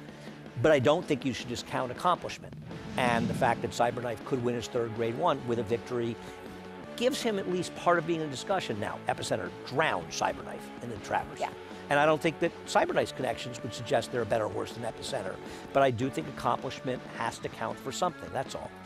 Zandon will be drawn to the inside. He'll break from the rail. Joel Rosario will be back aboard since his debut, actually. Rode him in his 1st start when he broke his maiden in October of last year. And I'm looking forward after this race, and I hope he wins, but I'm looking forward after this race to having an argument with Chad Brown when I tell him you point him for the cigar mile. But I wouldn't be shocked if that's on his radar a little bit, a race that he looks at quite a bit, and a race that really made Connect's career. When Connect, who won the Pennsylvania Derby, he waited until the cigar mile, cut him back, and he won. Great opportunity to run in a Grade 1 towards the end of the year, and a historic and important race on the season as well. Getting back to this 6th race, Belmont at the Big A today. Race number 6 coming up off the turf. There's Not Far Now even money, as he is first off the claim for Brad Cox, as Maggie had mentioned. 7 cents, the winner of that last race. Not Far Now does have the early speed down to the inside. How do you see this race playing out coming up here, Andy? I do think that the one's going to go from the inside. I do think he has to go, and Manny's aggressive, and he probably is the speed in here. but I don't think you're going to see a horse like the number 9 Battle Station or the 11 Quick Flash that far off of him. And I'm just hoping they're better horses. And if things get hot, maybe even Brewpub can pick them up. I just think, for me, the way to play this race is just to bet against the 1. The horse is way over bet at even money. Horses finishing up their warm-ups on track. As the number 9 Battle Station, he's 5-2 now. And Maggie, you like this old class horse in this spot. I just like him, period. Acacia, as you know, you're dealing with not far now. And for me, yes, he is speed. He looks great. I have nothing against him other than his price. As Andy said, he's just, there are more confirmed dirt horses in here. So while Battle Station, maybe the bulk of his success arguably has come on the turf, he has proven that he can be effective and run faster races on the main track. And I like the way that he warmed up here for Linda Rice. Looks incredibly healthy out there, as he typically does. The one thing that kind of is going back in my mind, and I'm going to pick him here just because I wanted to let Andy have Quick Flash, and I'll take Battle Station as well. We'll try to go against Not Far now. The one thing I did notice is that as of late, his better dirt races, they came mostly with Danny Velasquez, and I noticed that Danny had him just looking really, really lean, like more fit than I had seen him previously going, you know, a couple years back. And sometimes you have to be that really lean, really fit horse to be effective on the main track. So while yes, I am picking him, that's just one thought that's running through my mind, because as of now, as he moved to Linda Rice's barn, he is carrying his weight, which is typical of Linda's horses. They really carry their conditioning. She's not shy with the feet, which I think is fabulous. But it's just one thought that crossed my mind. But we'll see. Maybe he can outrun that. And it's well taken, Maggie. Thank you. Battle Station, as when you're running on dirt, fitness, such a huge piece of it. And that's why you often see, even with younger horses, that they will improve after having a start. I'm sorry, I couldn't help laughing that Mitch Levitas is giving us a nice plane shot there. And he's showing you why we hate it. Well, showing all of you why we hate him as a director. No, we love him. We're right I next miss the door. Concorde. We used to see the Concorde take off. Oh, that's pretty in cool. In the old days when the Yeah. Concorde ran, it was always fun to see it at Aqueduct. I've lost my train of thought. Fitness. As far well, I mean, turf racing, the nature of turf racing is they gallop around and then they run the last quarter of the mile effectively. Yes. Whereas dirt racing, they'll run hard the whole way around the track. It's a very, very different kind of racing. And you train differently for each of those as well. We talk about some of the physical attributes or pedigree of different horses, of when they're going to be running on the main track. But as Maggie pointed out, that fitness, such a big piece of it. Battle Station, though, he's got plenty of back class. He does have wins on both surfaces. And he and the number 11 Quick Flash are now both 5-2 on the board, Andy. As I think, well, I think the 11 should be favored in here. I mean, I honestly think that the race is bet wrong. I think people are, the reason that, listen, I wish it didn't rain and we were able to run the turf every day. I'm not rooting for it. But I think there is value in off the turf. I don't think there is. I know there is. They will bet the wrong horse in these races. In this case, you know, we saw that earlier race where I wasn't excited by the horse who ended up winning, the outside horse, Baby Man. Well, you saw why. But there were no dirt horses in the race. They were turf horses. In this race, you've got 2 horses that have run better than he has on the dirt. He is favored because of his turf races, but he's not a dirt horse. He's competent on the dirt, but he's better on this surface. We got a good look at the turf course there, as we'll hopefully get a chance to see it back in action tomorrow. I don't think we got that much rain. No, and I imagine that it's one of the nice reasons and sunny out now. Maggie's right. And concerned that we were going to get a little more rain, and you got a long weekend coming up. And also, the other thing is that normally we race on the turf for about 8 weeks total a year at Aqueduct. Well, now we're going to race for 3 months here as opposed. So the last thing you want to do on the first week or 2 of the meet is rip the course up and lose 2 weeks of turf racing in November because of it. Absolutely, especially with some of the big stakes coming up over the next couple months. And traditionally, the fall meet at Belmont, always so great. And listen, it's a really safe track, a really great track that we have to work with here at the Big A. Belmont being improved, and we look forward to getting back there. But right now, we're still going to run these big name races that we're used to seeing right here. And as many fans have learned, The Aqueduct November into December Yeah. meet has really been as strong as any meet we run all year. The last few years, they've been great meets. Everything's always weather dependent, but the racing at the Big A is terrific, and there's no reason it won't continue. It's got the Sunday PPs and big fields all day long, and really looking forward to racing here. I mean, we love Belmont Park, but we love Aqueduct as well. And you get to take the A train out to work. And you I'll told me you're going to be taking with me soon. will I be. can't wait. Indeed. Race number 6 coming up next. Belmont at the Big A. John and Brielle standing by with the call.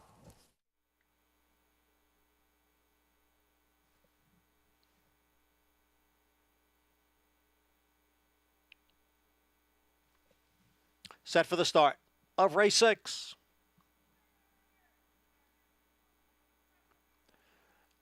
And they're off. And they all came away to a good beginning. And it is Not Far Now from the rail and Quick Flash from the outside. Not Far Now has the lead. Quick Flash runs in second. Battle Station is next in third. Then Me and Sap and Brew Pub up the back stretch with the leader Not Far Now in front here by a length. Quick Flash is on the outside in second. And then a break of 2 to Battle Station next in third. Another 2.5 to Brew Pub. Me and Sap trails the field, the quarter over the good track in 23 seconds.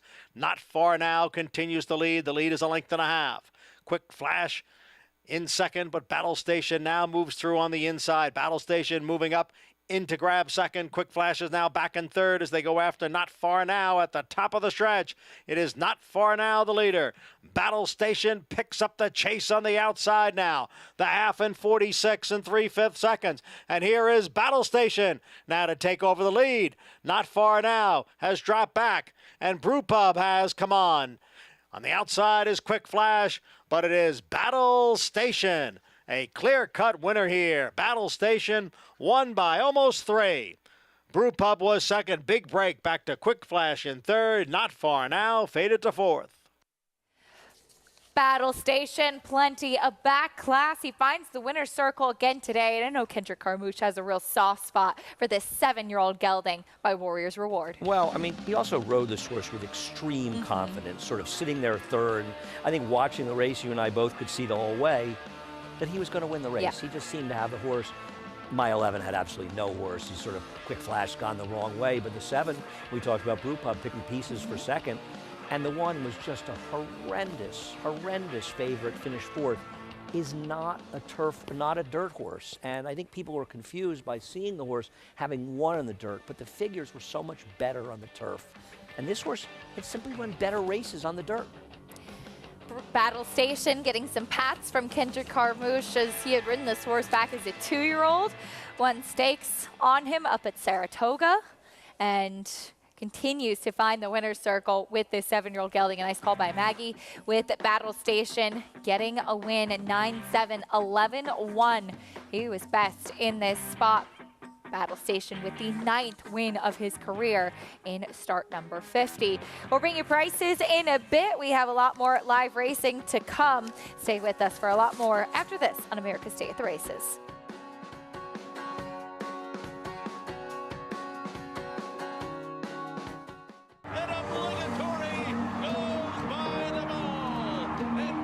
Here comes Malathaat. Here comes Clariere on the outside. They're coming to the finish, and it's going to be Clariere. Nest, much the best. She won by better than 10 lengths. Cody's Wish on the outside. Cody's Wish with the upset in the Fargo. Malathaat grabs the lead in deep stretch, and Malathaat has won the Personal Ensign Stakes. Curling, the classic sire.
Welcome back to America's Day at the Races, Fox Sports 2 and our regional networks. As we saw Battle Station, the 7-year-old pick up another win in race number 6. Kendrick Carmouche riding him with confidence. $7.30 winner as he's standing by with Maggie, and I'm sure all smiles because Maggie, this is Kendrick's boy. This is Kendrick's boy. Oh, I don't know what he was about to ask me, but riding thoroughbreds this past week. That's what I was about to when I fell off? Well, you know, we all bite the dirt sometimes. It's how you get out of it. I landed on my feet. Hey, that's all that matters. That's all that matters. Anyway, Battle Station here, Kendrick, a horse that you have a long rapport with. When you win on these horses that you have a history with, is it that much more rewarding? Yes, it's more rewarding most of the time because, you know, it's just like, you know, I was born in this game and I'm a professional jockey. And whenever you meet horses along the way that you rode when they were 2-year-old and now they're 6- and 7-year-old and you still feel them have the same vibe that they had when they were 2-year-olds, it makes it that much better to win on them. And he knows me and I know him, so we like 2 peas in a pot. I remember reading an article from you that your favorite horse was one that you rode back at Charlestown. Is she still your favorite? Well, I think he might have took that spot just because Battle Station, I think anybody can ride him. I mean, he's so kind. You can feel it whenever he's underneath you, you know. He just want to do the right thing, you know. He's like a kid, you know, and he don't really like as much stick. I always rode him, and he really don't like that much stick. He like for you to show you hands and reins at him, and he responds. And you know, I'm just glad that each trainer that get him, they prepare him in the right way for the race and keep him nice and sound and happy and healthy, and I can keep winning on him. Your wife, Whitney, she has off-track thoroughbred. She's big into the hunter jumpers. Are we ever going to see you at the Real Ryder Cup? I would love to show up just to cheer everyone on and be exciting just like I am whenever I see my daughter do the show horses and my wife. You know, it's a big part of my life. I love it. I get some horses off the racetrack that need to retire, and I always pass them along to better homes, get them all built up and nice and happy. And when I feel like they're ready to go to another home after 2 years, I send them to good homes. And it's been working for me for the last 10, 12 years. I've been doing this, and I'm just looking for another one. I just got Michelle Nevin had one for me that I had for 2 years, and he had all kind of bone bruises. I bought him back. He's real nice, and a 10-year-old kid got him and his sister, and they love him. He's such a sweetheart, and they send us pictures, and that means a lot. I mean, if you never felt love before, that's love, you know. I agree with you wholeheartedly, as I have a few that are near and dear to my heart. Kendrick, good to see you in the winner's circle with your boy Battle Station. Thank you very much, Max. All right, Kendrick Carmouche, he's always got fans. He's always got something to say to his fans, Acacia, and thankfully, he always has something to say to us. He does. I should have known. Kendrick was the first person I saw when I walked in the racetrack today. Walked in with him, and he was making all the security guards laugh as he was walking in as well. And as somebody who's very involved in aftercare too, I love hearing what Kendrick said about finding horses' homes after their racing days. And he really does have quite a rapport with Battle Station. It's fun to watch. No, he's Kendrick's great. It's great fun. Absolutely.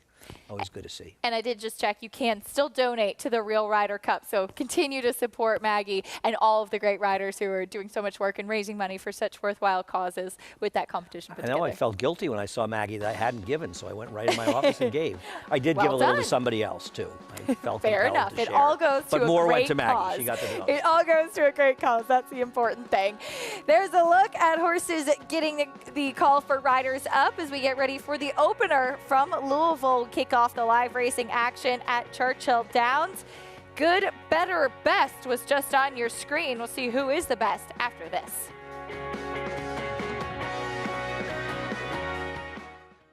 Irish Hill and Duchess View Stallions, proudly standing the ultra-fast, multiple stakes winning son of Uncle Mo, King for a Day, the only horse to defeat 2019 3-year-old champion Maximum Security. Well, King for a Day was basically a clone of Uncle Mo. I mean, good speed, the ability to carry it over distance of ground, real professional horse and a really cool horse to train. Sire maker extraordinaire Uncle Mo, represented in New York by King for a Day. Visit IHDVStallions.com to book your mare today.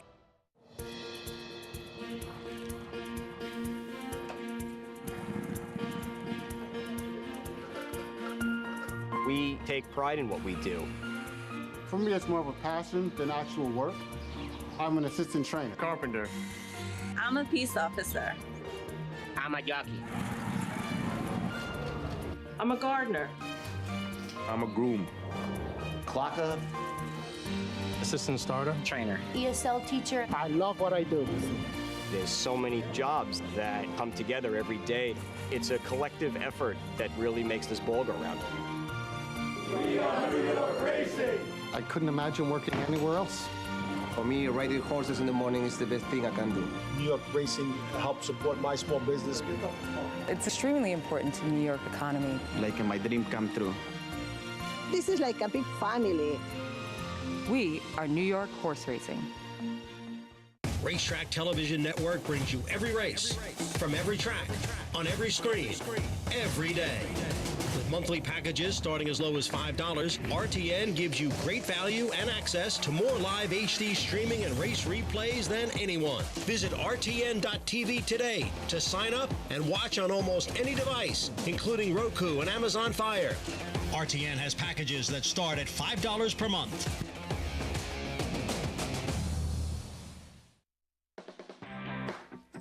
America's Day at the Races continues, brought to you in part by Claiborne Farm. 100 years of doing the usual unusually well. We get ready for the opener at Churchill Downs beneath the Twin Spires, going a mile on the main track.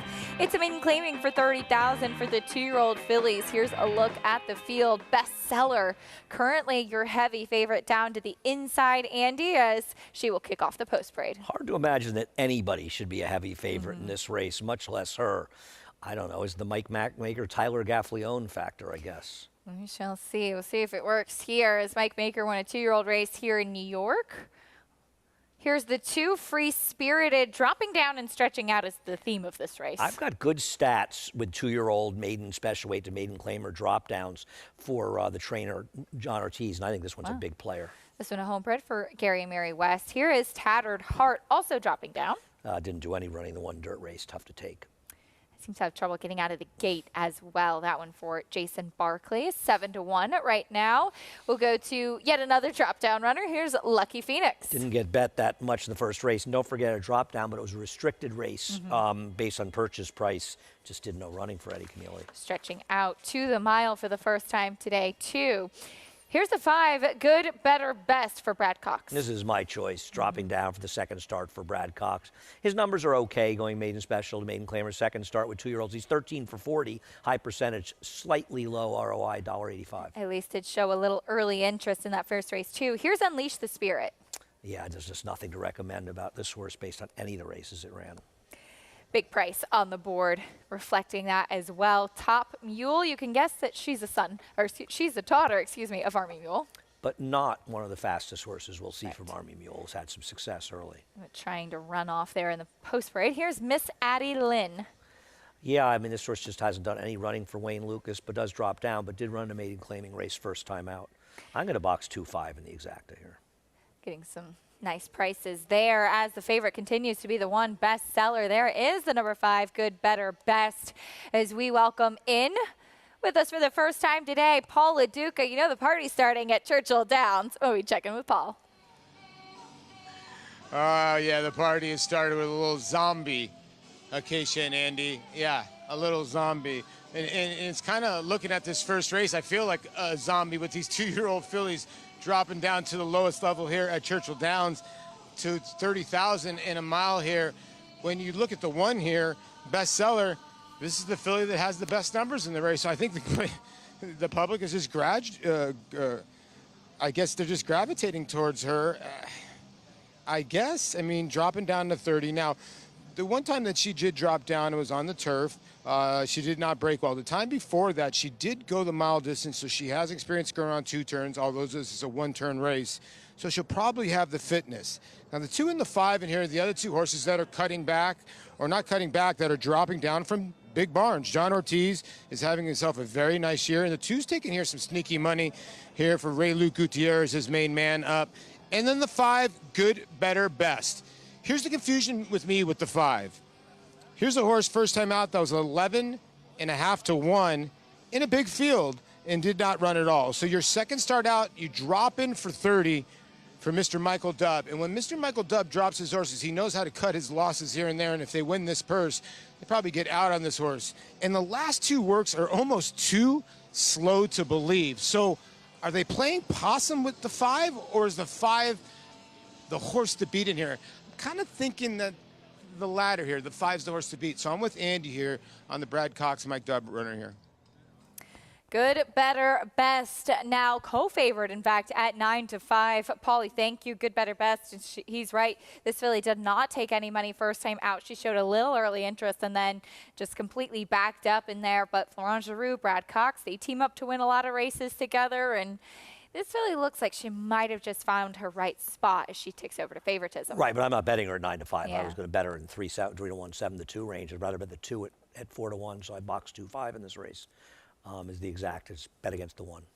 The number 2, Free Spirited. You mentioned some strong numbers for trainer John Ortiz. Paul mentioned he's having a good year, as well as this filly's another second-time starter. Yeah, I'll go through some of these numbers. Maiden special weight to maiden claimers in the dirt. He's 10 for 36 with a 2.92 ROI. Or I'm sorry, $3.92 in ROI. Almost 40%. Wow. I'm sorry, 30%, excuse me. In the second start, he's 2 for 12. With 2-year-olds, he's 3 for 9, maiden special weight to maiden claimers. So these drop-downs have worked reasonably well for him. Didn't get bet first time out, but was a much tougher field. And I just like these kind of drop-downs and don't really see why this horse should be a substantially bigger price than the 1. Certainly. Excuse me. Fair enough. As Free Spirited, kind of an intriguing new face filly as well by Flatter. 3 horses that really are kind of taking the most of the money in here, and that just kind of makes sense. I mean, obviously these are young horses. Anybody could take a step forward, but as far as the ones that have run, it's really tough to kind of completely hook your line to anybody in this race and think that they're trustworthy. Yeah, the one who's taking some money that's a little surprising is the 3, Tattered Heart, because the turf race the dirt race was abysmal, and that was at Ellis, but does drop down. But that horse just didn't do any running, but maybe we'll run better for Jason Barkley. We'll see what happens as 9-5 now on the number 5. Good, better, best. Affiliate by Collected. Did sell as a yearling for $97,000. Didn't show up in that maiden special weight and is dropping in class now for connections who certainly know where to place their horses. And that's part of the battle too, Andy. We often talk about drops, and you brought this up earlier as well. Is a drop in class something to be wary of, or is it connections either being aggressive trying to win or just being realistic? Exactly. Yeah, I think, and I'm sure you know this as well, if not better than I do, because your husband's a trainer. It's very frustrating for trainers because sometimes people tend to think their horses are better than they are. It's like people thinking their children are smarter than they are. Everybody has the smartest, most talented child. And their horses, you can't win if you're running horses over their head. There's times to take a chance with a horse that's doing well and running a stake, even if you're 10 or 12-1. But you've got to mostly be running horses where they have a chance to win. It's about being a good manager as well. We'll see who gets the win taking this drop in class in here. Race 1 at Churchill Downs, kicking off the live racing action beneath the Twin Spires. Here's Travis Stone with the call.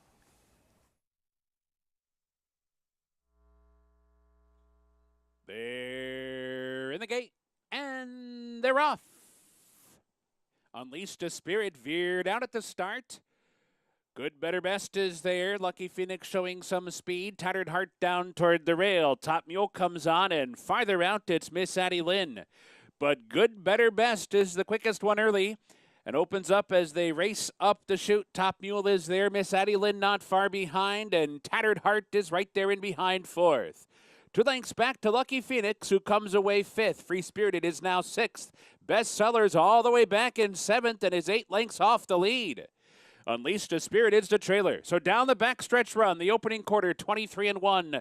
Good, better, best, bounding along up top. Leads by 2.5. Top Mule a clear second now. Miss Addie Lynn, 3rd on the outside. Lucky Phoenix comes on to grab 4th. Tattered Heart is back into 5th. The opening half was 46-4. Round the far turn, good, better, best. Here's Miss Addie Lynn, 2nd and coming on from the outside. Top Mule's under pressure back third. Lucky Phoenix, steady progress. Moving up on the outside. And farther back, Free Spirited comes alive. A lot of ground to make up, though. Top of the stretch. Good, better, best is off the turn. Miss Addie Lynn to the attack. And these two hook up with 1 furlong to go. Good, better, best digs in. Miss Addie Lynn surges. Lucky Phoenix third, trying to close. 100 yards to go. Miss Addie Lynn, good, better, best. Right back at it at the inside. These two nip tuck to the wire. Good, better, best. Miss Addie Lynn. Head bob photo. Either way, Miss Addie Lynn, good, better, best. Farther back, Lucky Phoenix and Free Spirited.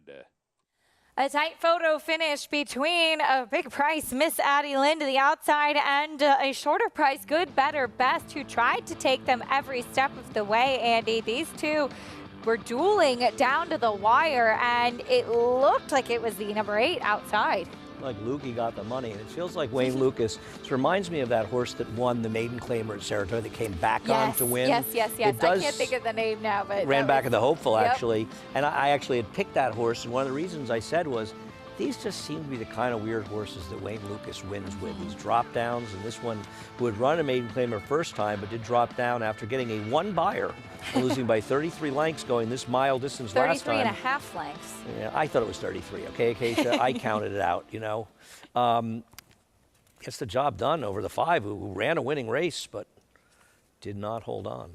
And no effort at all for the 1. I mean, at least Free Spirit closed for a bad 4th. Right. Bestseller did no running at all.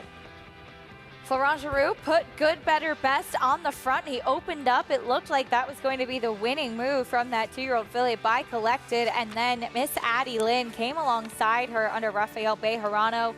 And that one was strong on the outside, beaten double-digit lengths in all 3 of her starts so far, but came back with a huge effort today. The number 5, good, better, best. She certainly was much improved in her second start, showing that early speed. They still haven't posted the photo. I thought it looked like it was the number 8 outside. Yeah. But either way, these two put on a nice show for a maiden claiming for the 2-year-olds. Yeah, no, it does feel like the 8 water they're showing out there right now. Yeah, no, this is a big stretch run. A tough beat for the 5. Ran a winning race, but the 8 was relentless. And it has been posted now. Number 8, Miss Addie Lynn with the win. Wayne Lucas, his first win of the Young Churchill Downs meet. This one he owns, actually, with his wife, Lori, as well, as we saw him win with a horse that he and Lori owned together closing day up at the spa at Saratoga. Always great to see Wayne Lucas on track and continuing to find the winner's circle. Bring prices in a bit. We'll also continue on with some live racing back at Belmont at the Big A, and highlighting jockey Manny Franco as he looks to keep his good momentum going here at the Big A. He's had a terrific year, lots of winners. He'll be aboard Lady of Thornton in this upcoming 7th race, and plenty more live chances over the weekend. The Fasig-Tipton Mid-Atlantic Fall Yearling Sale, offering a catalog of more than 500 yearlings from many of the sport's most lucrative state-bred programs. Among America's top yearling sales by percentage of 2-year-old winners, with recent stars like Leave No Trace, winner of the Grade 1 Spin-Away Stakes, plus over 85 stakes wins or placings this year. Mid-Atlantic Fall Yearlings, Monday and Tuesday, October 3rd and 4th in Timonium, Maryland. Where will you be?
You're watching America's Day at the Races, brought to you by Naira Bets. You can bet any track, anywhere, anytime. Get started at nairabets.com today. Race number 7 coming up next at Belmont at the Big A.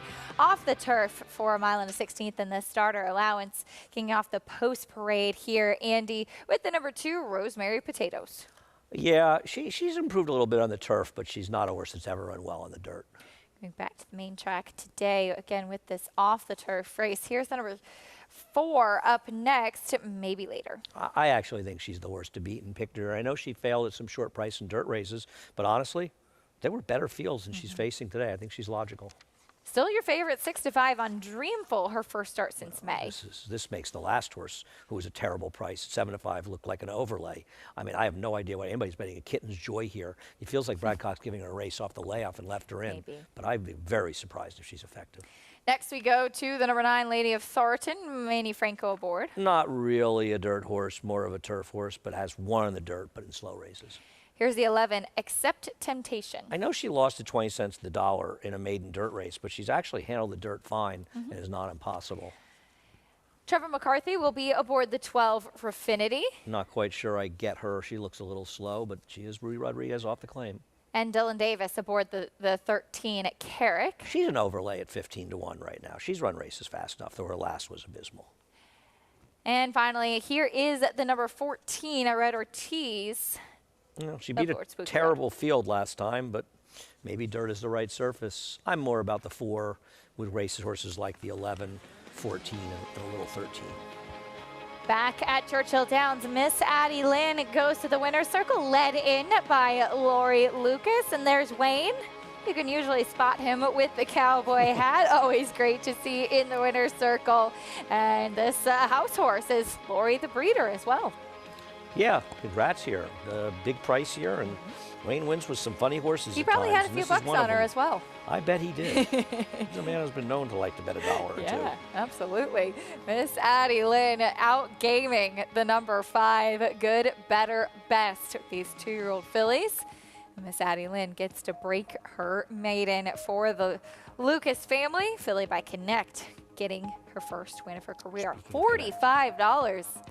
Big price on that one, over 2-1, Good, Better, Best. Well, big price. Didn't look good on paper, Yeah. but got it done. Wayne does win with some funny horses sometimes.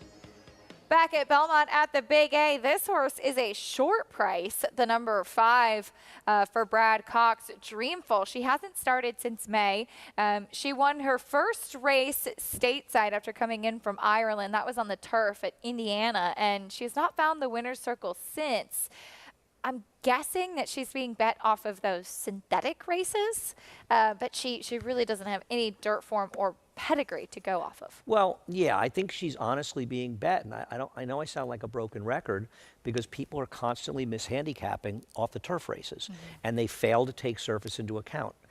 For me as a handicapper, I don't know what could be more important than surface. I mean, there's grade 1 stakes horses on dirt that couldn't win a claiming race in the turf, and there are grade 1 stake winners in the dirt that couldn't win in turf that couldn't win a claiming race in the dirt. Yep.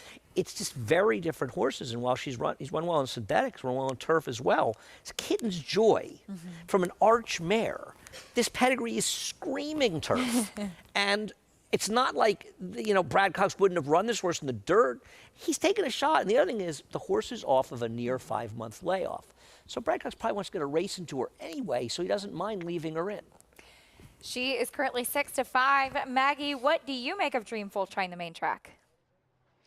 That I was pleasantly surprised by her in the paddock. Acacia, she's actually a big, strong, good-looking filly, and if this race was carded originally, she would be, as it was on the turf, she would be very, very logical, and I think pretty tough to beat here because she comes in fit, strong, ready to go, and she actually warmed up fine on the dirt here, moving really well, but it's a totally different story when you have a turf horse on the dirt who comes off the bridle, when they're set down, when they're asked, and that's when they kind of start floundering and can't really keep their feet underneath of them and continue that push from behind. So that's what I'm worried about with her. And I think, you know, some people used to equate the synthetic surface at Turfway Park to horses being able to handle the dirt, but correct me if I'm wrong, I'm 99% sure they changed it to Tapeta, which is a little bit kinder to more turf-meant horses. So, yeah, at a short price, no thank you, ma'am. But like I said,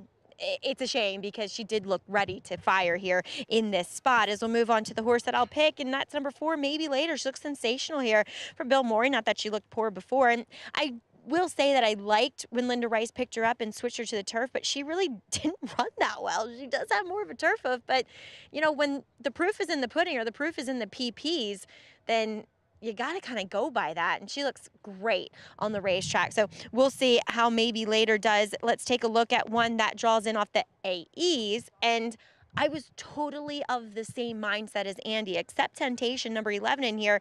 That race wasn't bad because it was a slow pace where she was beaten at 1-5, but Azura went gate to wire and she was kind of choked down behind her.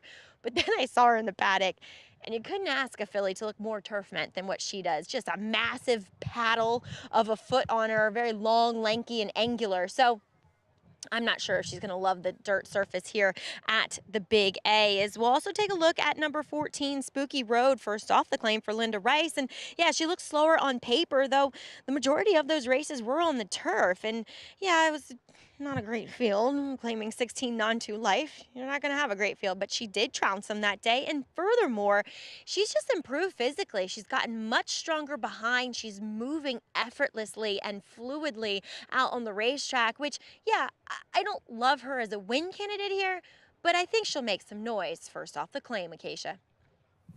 And she's 9-2, Spooky Road. Maggie, thank you. As the number 5, Dreamful continues to be the favorite, and Maggie's correct at Turfway. That surface is Tapeta now, which oftentimes the turf horses do tend to handle better. Andy, both you and Maggie going to the number 4, Maybe Later. And looking at doubles, the 4, where there's CAW money and there isn't in the win pools, the 4 is favored, and she should be favored in this race.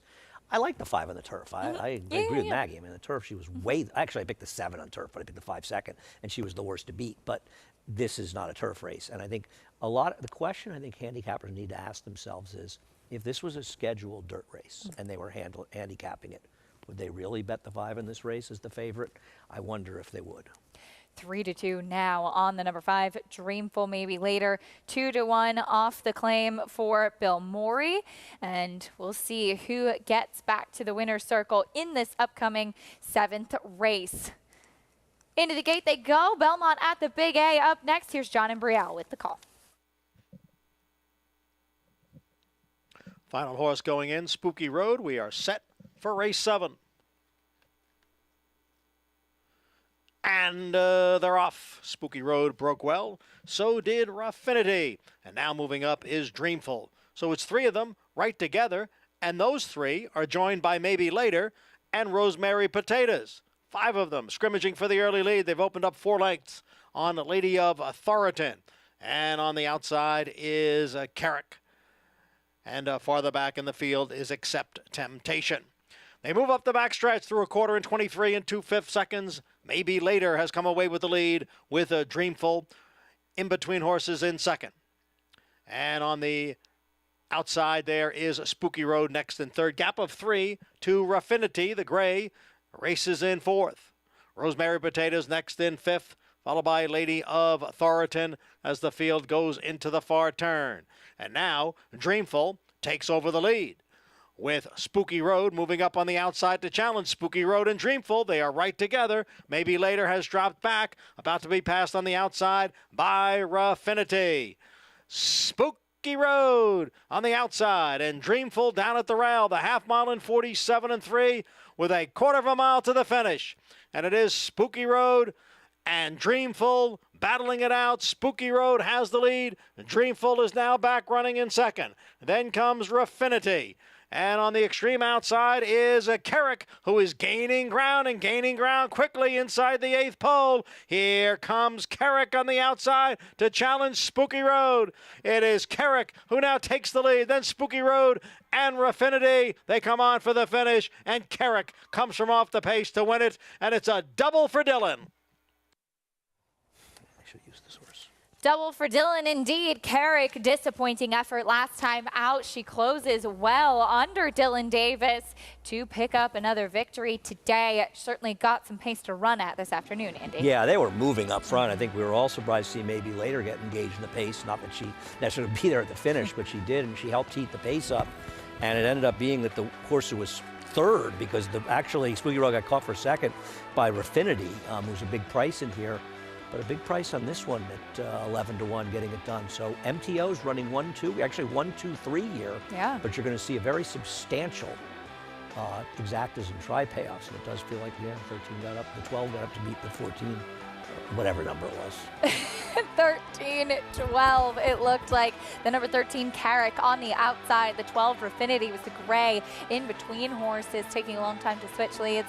It was a big effort from Spooky Road, too, and in fact, looked for a little while in the stretch like she might be the winner. Started to get a little leg weary, and that was when Carrick and Dylan Davis at 11 to 1 were able to close late and pick up the pieces. Well, when they come home in 28.72 in the last quarter, you've got a lot of horses that aren't that good, and they went way too fast early. We don't show a half, well, they're 47-3. They were flying up front. I mean, the pace was too hot. Frankly, the 14 ran the best race in here, but the pace took too much of a toll.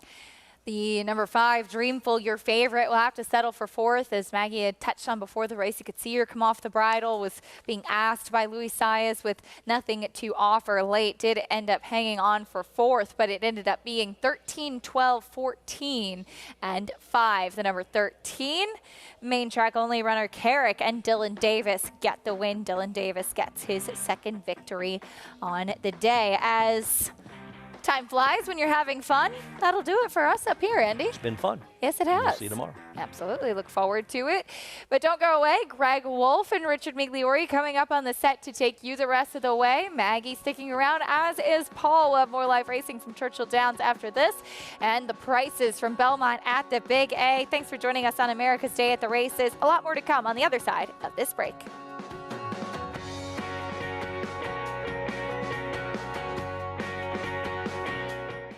Introducing a stallion as top class as they come. In 22 career starts, he won or placed in 12 graded stakes, competing in 15 grade ones, earning over $1.7 million. His undisputed speed is evidenced by 7 100-plus Spire speed figures, a 3-time grade 1 winner, Raging Bull. Who are you betting on? How about an app created specifically for horse racing? Naira Bets. We specialize in thundering hooves, fist pumping, and boosting your bankroll with robust weekly promotions. And offer betting tips from actual horse racing experts. Bet all day and night, nationwide. Get the action and thrill of horse racing with Naira Bets.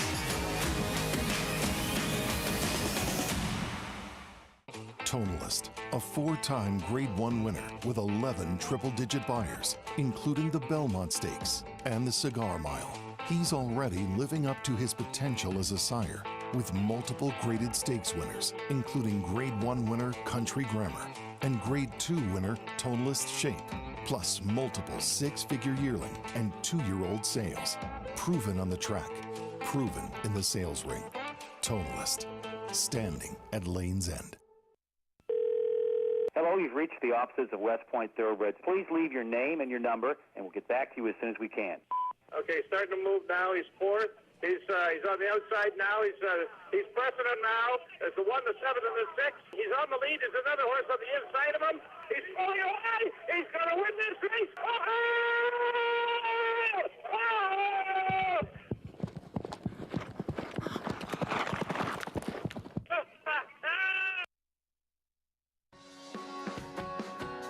Welcome back. You're watching America's Day at the Racing with live coverage from Belmont at the Big A, as well as Churchill Downs. And please be joined here with Dylan Davis, multiple win day, and this one pulling the upset with Carrick off the pace. Dylan, we're seeing, fractions that don't actually look that fast, but they are. We're seeing paces come back. Is it because we had that rain earlier and the track's a bit heavy and tiring? I think so, Maggie. Yeah, the wet track, we had it sealed earlier on in this card, but when they opened it up, there was still some moisture in the track, and this track tends to be pretty deep, so that's what we had. And 47 is very quick, especially off the mile chute. But I'm happy that they came back, and thank you for the Noda brothers for giving me the chance to ride this horse. I came off the other one because they came off the turf.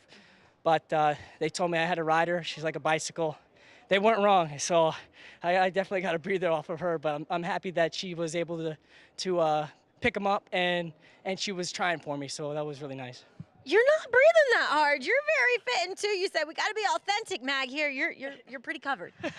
Yeah, the dirt. I took the drag with me on this one, but that's okay because I made it into the winner's circle. Now, Dylan, we see you having a nice weekend lined up. We were talking about In a Hurry, first-time owner for Shug McGahee, but let's talk about riding for a Hall of Famer like Shug McGahee. I mean, I think that's a privilege within itself. What do you learn from riding horses from the likes of his barn? Oh, well, Shug's a great trainer. You see from the stats. But riding for him, you got to pay attention. He teaches you the right way and what you want.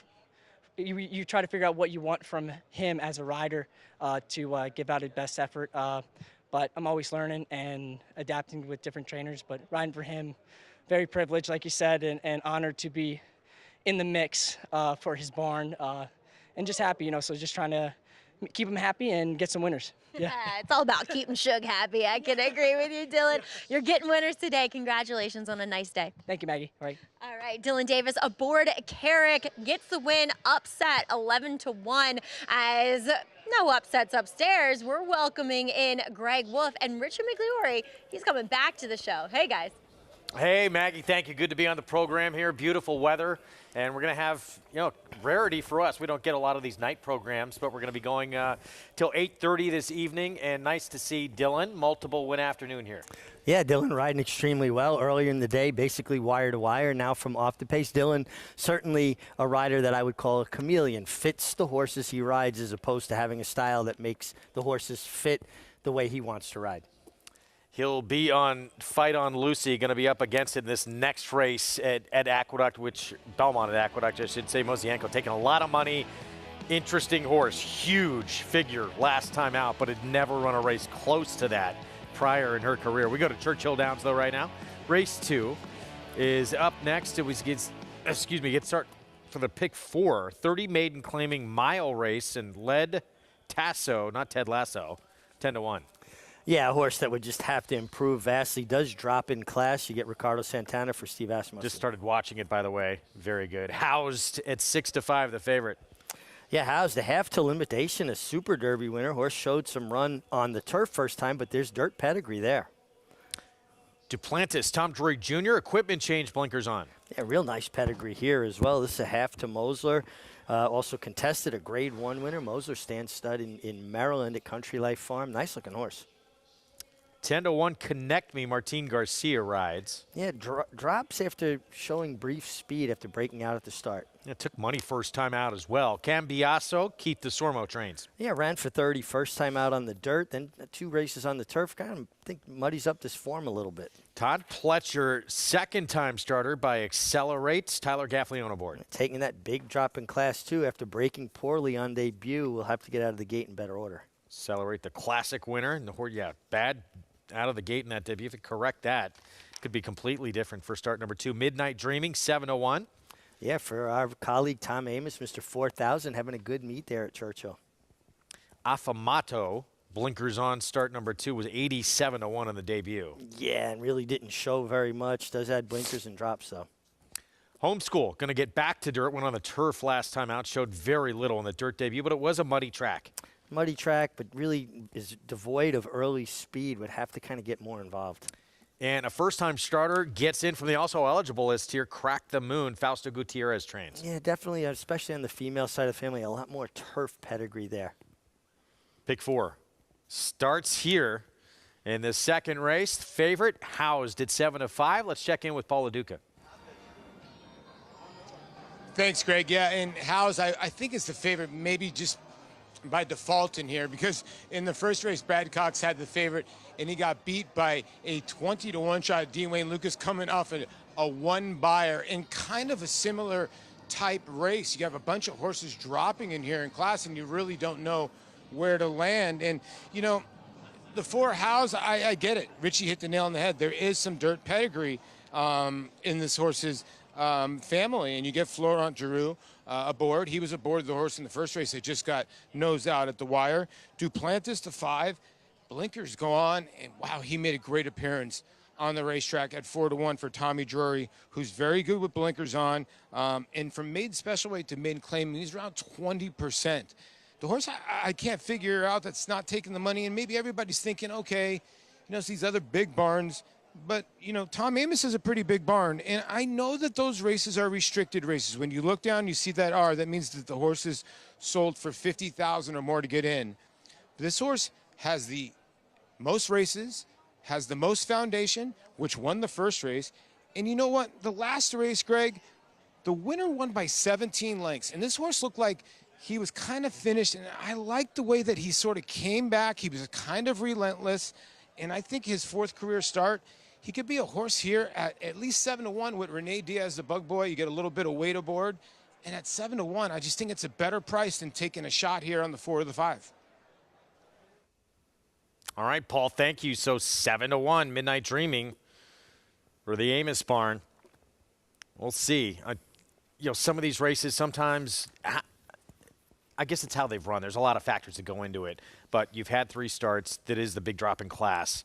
But how's... We don't know. First time, maybe a little more upside. We just don't know what we can expect from him on dirt. Well, that's the big question. But he is a horse with pedigree there for the dirt. He's a half to limitation who won the Super Derby. He's by Ghost Sapper. I mean, there's definitely dirt pedigree there to go on. Now, the problem for me is they started him on turf. Why? Maybe he hadn't shown that much training on the dirt, so they go to the other option. We don't have turf racing at Churchill Downs, so this is basically they've got to play the hand dealt to them. I thought Midnight Dreaming was interesting. I remember the Grand Dam Silver Maiden winning the Frizette very impressively on Jerry Bailey several years back, Wayne Catalano. And I thought the 5, Duplantis, with that pedigree, really makes a lot of sense to me with the drop in class. Yeah, to face Gulfport in his debut. Gulfport, of course, stakes winner for Steve Asmussen, runner-up in that Saratoga Special against Damon's Mound. So tough a company as you can face in your debut, as good as he ran at Churchill. We are set for the second. It kicks off the Pick 4. Let's go to Travis Stone.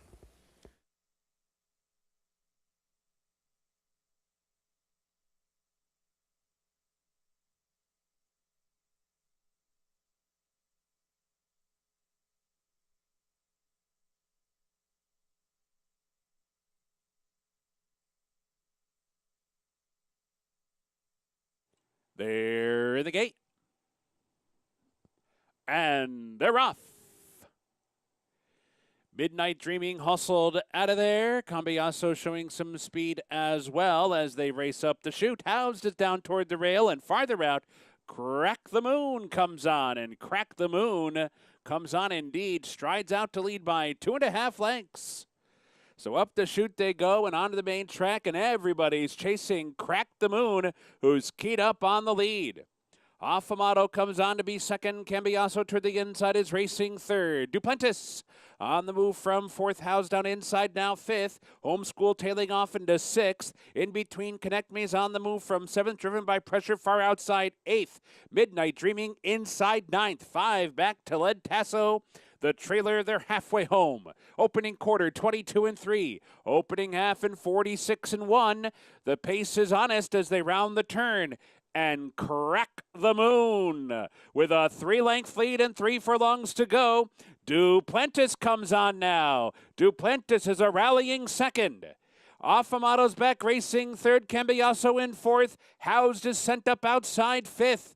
Connect Me in 6th. Lead Tasso has moved out of last and is rallying now. Off the turn, Duplantis comes away with the lead. Crack the Moon couldn't keep up. Housed is coming on. Here comes Housed now, and Cambiasso comes through toward the rail. Lead Tasso late on the scene, down to the final 16th, and it's Housed who's come away with the lead and is opening up to the wire.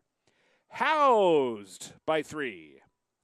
Duplantis second, Lead Tasso got third, and Cambiasso was 4th. Favorite the win, Brad Cox, first time on dirt and a victory, 4-5-2 finish.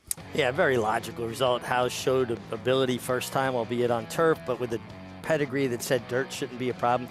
Got a fast pace to run into. Ferrantru delivered a perfectly timed ride. Duplantis ran very well. Might have moved a little bit early. Middle moved into the teeth of a pretty fast pace. Was probably second best anyway, but got to give him high marks for sticking around, hanging in there for second. A very logical result. Florent Giroux for two-time Eclipse Award winner, reigning trainer of the year, Brad Cox. And a move to dirt and a win. We're going to get you back to Belmont at the Big A when we return. Mozienko, there she is, ran a race that would decimate this field if she can repeat it. That was 20 days ago. We'll talk more about her when we come back.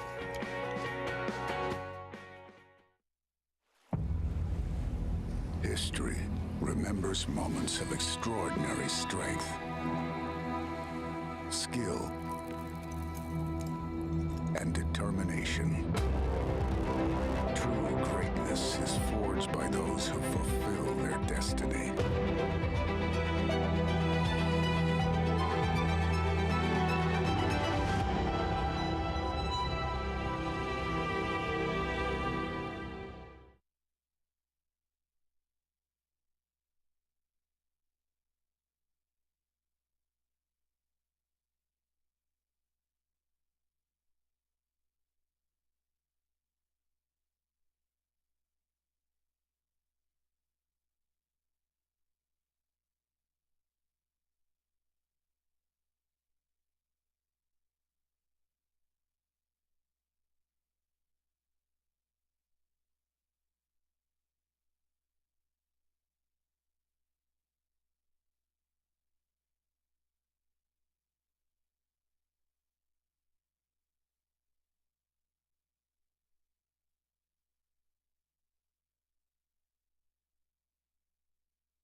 Thanks for joining us here on America's Day at the Races, as we are proudly brought to you by Naira Bets. Bet any track, anywhere, anytime, and you can bet over 300 tracks worldwide. You can go to nairabets.com to get started today, and maybe you want to play this race here, as it is our featured 8th race, and a race scheduled to be on the dirt, as we're going the 6.5 furlongs. And we'll start with the horse who's coming in off the back of a very fast effort up at Saratoga. That's number 6 in here, Mozienko, and she ran a 93 buyer and just cleared away from a field of New York bred A other than conditions. Now, she ran 3 times in Saratoga. We saw another horse that ran 4 times earlier on the day that came back to run Me and Sap today. Now, he wasn't on the right surface, so that led to his poor performance, but he's a horse that gets into his feed tub, that carries his weight well. I can't quite say that about Mozienko. Not that she looks poor, just that I've seen her carry just a bit more flesh. But we'll see how she does here. Honestly, the horse that looked best is the one hitting the track right now, and that's number 2, Snicket. But I'll get it upstairs to the guys who will take you through this post parade. All right, Maggie, thank you. We'll kick things off with Chasing Kara, 13-1. Mitchell Friedman trains. Yeah, she's been showing a bit of speed as of late from the inside. She's going to have to show that speed. Snicket, 10 seconds in 24 starts. She comes out of back-to-back stakes races. Yeah, I think this filly really fits here. She's got a good record at Aqueduct. And Dave Duggan, 26% on the year. 2AT just missed at Saratoga at this condition. She'd like to see some things heat up on the front end, more of a deep closer. Dylan Davis going to get 3. Fight on Lucy here for Pat Kelly. Well, Dylan riding very well. Another one that would like to see some pace on here. This mare's earned over $300,000. Chloe Rose shouldn't be far off it. Jose Lezcano for Gustavo Rodriguez. I think could have a big say in how this race is run. When Chloe Rose is good, she shows good speed. And Mozienko's such an interesting mare. She's the key to this race here, 4 to 5. That last race, she's never come close to running that big in her career. In great form for Dennis Lauman. Mozienko looking for her own personal hat trick, 3 in a row. She could theoretically regress 4 or 5 lengths off that and still win. Firing Carroll, Jolan Samuel, 15 to 1. Aided by the outside post. Firing Carroll has a little bit of trouble leaving the gate, and it compromises her sometimes. I think being outside actually helps her to get better position. 6 minutes away. Race 8 here. Feature on this Thursday twilight card at Belmont at the Big A. You can play all the action with Naira Bets. New members, take advantage of this offer, that $200 deposit match sign-up bonus with the promo code. There it is, match200 at nairabets.com. And bet any track, anywhere, anytime. This entire Belmont at the Big A meet and beyond. As we look at Mozienko, where did that race, Mig, come from Mozienko back on September 2nd? Yeah, I mean, this was a huge step forward for Mozienko. Always honest, always shows up, tries hard, evidenced by 6 wins, 7 seconds, 3/3, over $335,000 earnings. But this was like another level for her. I mean, she just maybe is just in such good form, likes that outside trip, which she projects to get again today. But can she come back on a quick turnaround after an earth-shattering performance for her? Biggest race of her life. That alone is a question mark if she could even repeat it. But yeah, now to come back in 20 days' time, different racetrack, and try and reproduce that. There's a lot of question marks. To make her 4 to 5, I would tread lightly in here. But if she can reproduce it, she's obviously proof here that she has just turned the corner as a completely different mare. If she can run anywhere close to that, obviously she's going to win. Now, I think Dennis Lauman does a terrific job, and a lot of it has to do with the fact that he's a small stable. A lot of personalized attention. They basically do everything, you know, from grooming to exercising, everything. Dennis was a jockey himself. He's 3 for 10 on the year. And the fact that it's all in the family. His daughter Stacy owns the horse. So it's basically, I think, that individual attention that brings out the best in some of these horses. Well, if she could reproduce what we saw at Saratoga that last start, Stakes Company is going to be next for her. But we'll see if she can do it. Yeah, I would think so. I mean, if she can do that again, you're going to see her in New York Bred Stakes. Here is to a T. Orlando Nota, Javier Castellano for Zilla Racing. Let's go back to the beginning last time out. Not a good beginning at all. Runs huge late to miss by a half length. Yeah, and being down inside towards the, well, excuse me, no, I'm sorry, I had the wrong horse. And she just missed the break completely. Just kind of hopped and bellied down, but finished extremely strong. And the race could set up well for her because there's a lot of speed in here. And this was a huge performance from her. You look through her running lines, not just that start. Start before, bumped, steadied, bobbled, bumped to the break, stumbled to the start. It's a recurring theme with her. You know, obviously showed she can overcome it, still run huge. She didn't win, put in a huge effort. Another one that took a massive step forward with that start at Saratoga. You know, and what you really have to appreciate, and you can see it here, is look how covered in mud she is. And the fact that she was brave enough to take all that kickback, that mud, and finish with the resolution that she finished with. I mean, she was resolute down to the wire, nearly pulled it off. But you're right. I mean, it's problematic when you continually get off poorly. Is there enough speed in here, Greg, to set up for her late run? Well, Chasing Kara is going to be part of that pace. Chloe Rose, not slow. We'll find out. May not be as hot as what she caught last time. Let's go back to Maggie. Let's take a look at the horse who I'm going to pick in here, and that is number 2, Snicket. I know she has garnered the nickname, the bridesmaid, because she doesn't love to win here, and I don't know if he was in my shot just now, but over my shoulder up in the stands is her trainer, Dave Duggan, who always watches the Aqueduct races from the stands there, and Dave is probably the most fun trainer to watch a race, because he is like one of those people that gets really into it. He'll start galloping along with his horses and rooting them home, and I just love to share in on his enthusiasm. But Snicket just looks fantastic, and she has that good stalking style. We'll see what kind of trip she pulls here. She'll get to run on Lasix again with Trevor McCarthy aboard.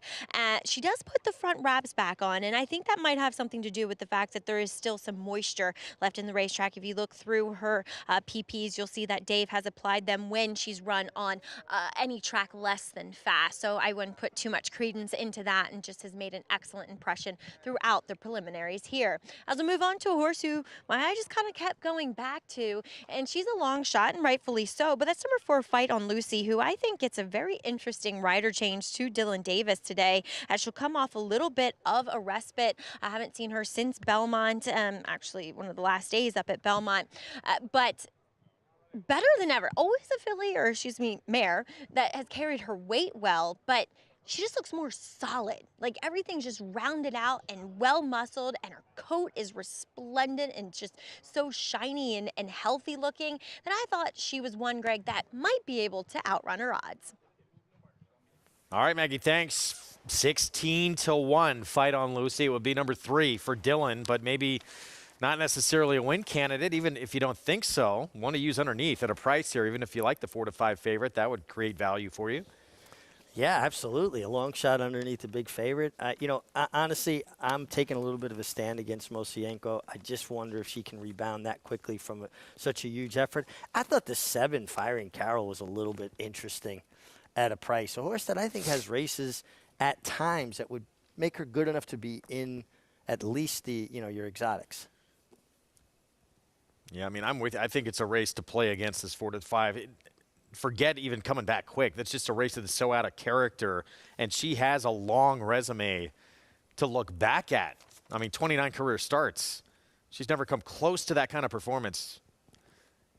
But horses change. They do change, and they evolve. And start number 29 of your career. Could you believe, though, that Bill Mosienko scored 3 goals in like 18 seconds against, of course, the New York Rangers? Chicago Blackhawks fans probably took a lot of glee in that. Long time ago. 4-5 favorite, big effort. Not that long ago, is not scared off the public. 4-5 on Mosienko, Dennis Lallemand, Luis Saez. As we get set, there she is moving in. Here's race 8, the feature on our Thursday card, Belmont at the Big A. Let's go upstairs to John Imbrial.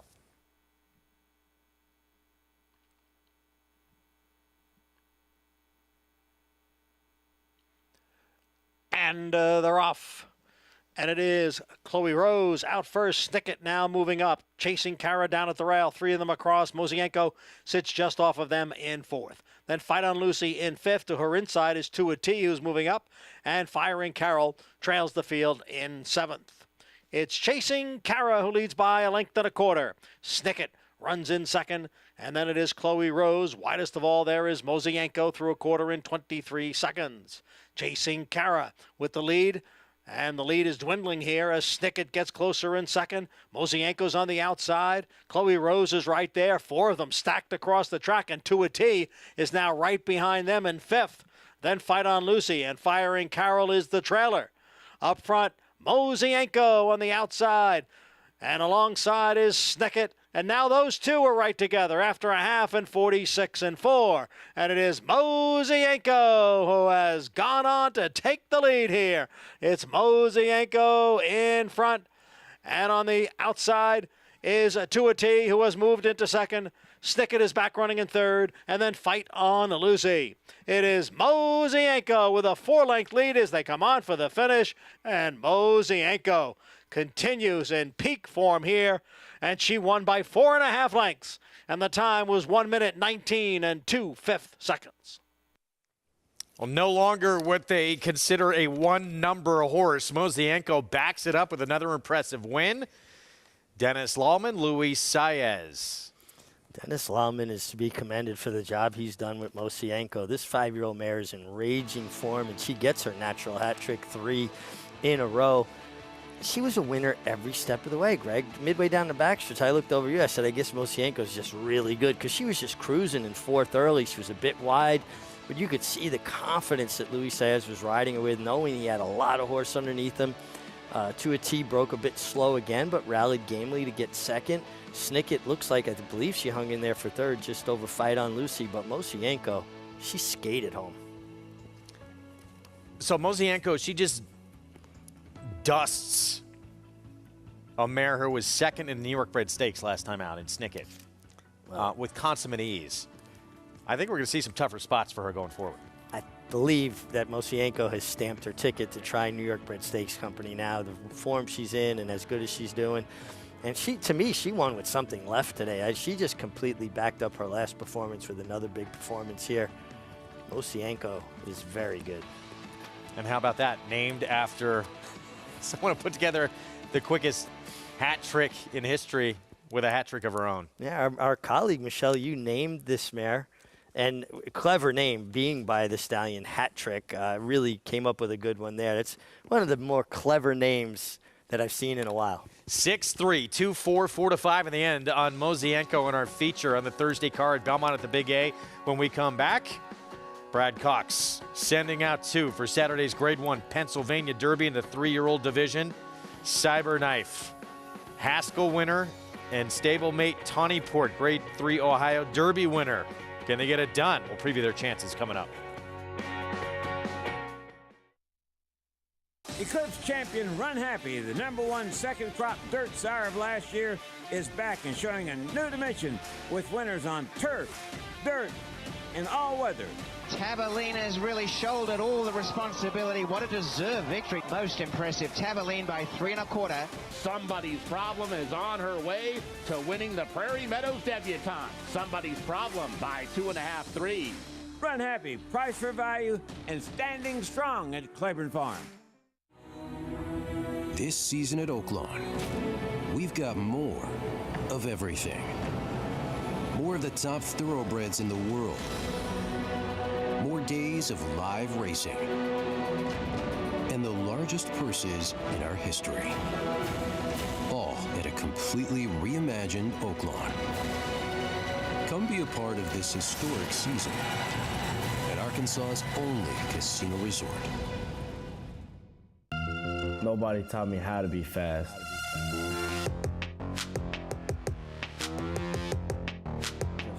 Just when to be fast. Nashville under no stress whatsoever.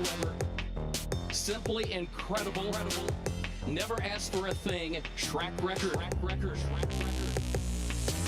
This is one of the most impressive sprint performances that we have seen.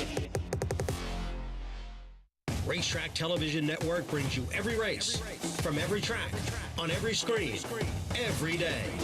With monthly packages starting as low as $5, RTN gives you great value and access to more live HD streaming and race replays than anyone. Visit RTN.tv today to sign up and watch on almost any device, including Roku and Amazon Fire. RTN has packages that start at $5 per month.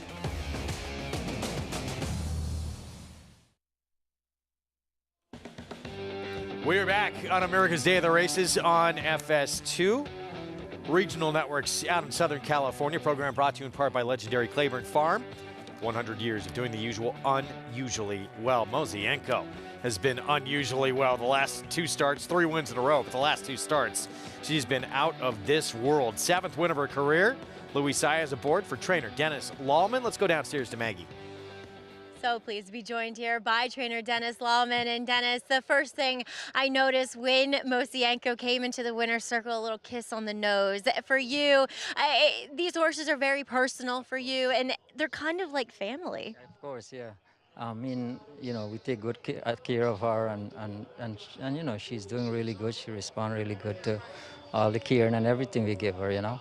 And 2, as the old racing adage goes, striking while the iron's hot. She's just in peak form right now, and she's reeling off win after win after win. To be honest, Maggie, this filly always trained like she can run. I mean, if you notice earlier in her races, she's training so good in the morning, like a steak horse, and then in the afternoon, I'm like, what happened?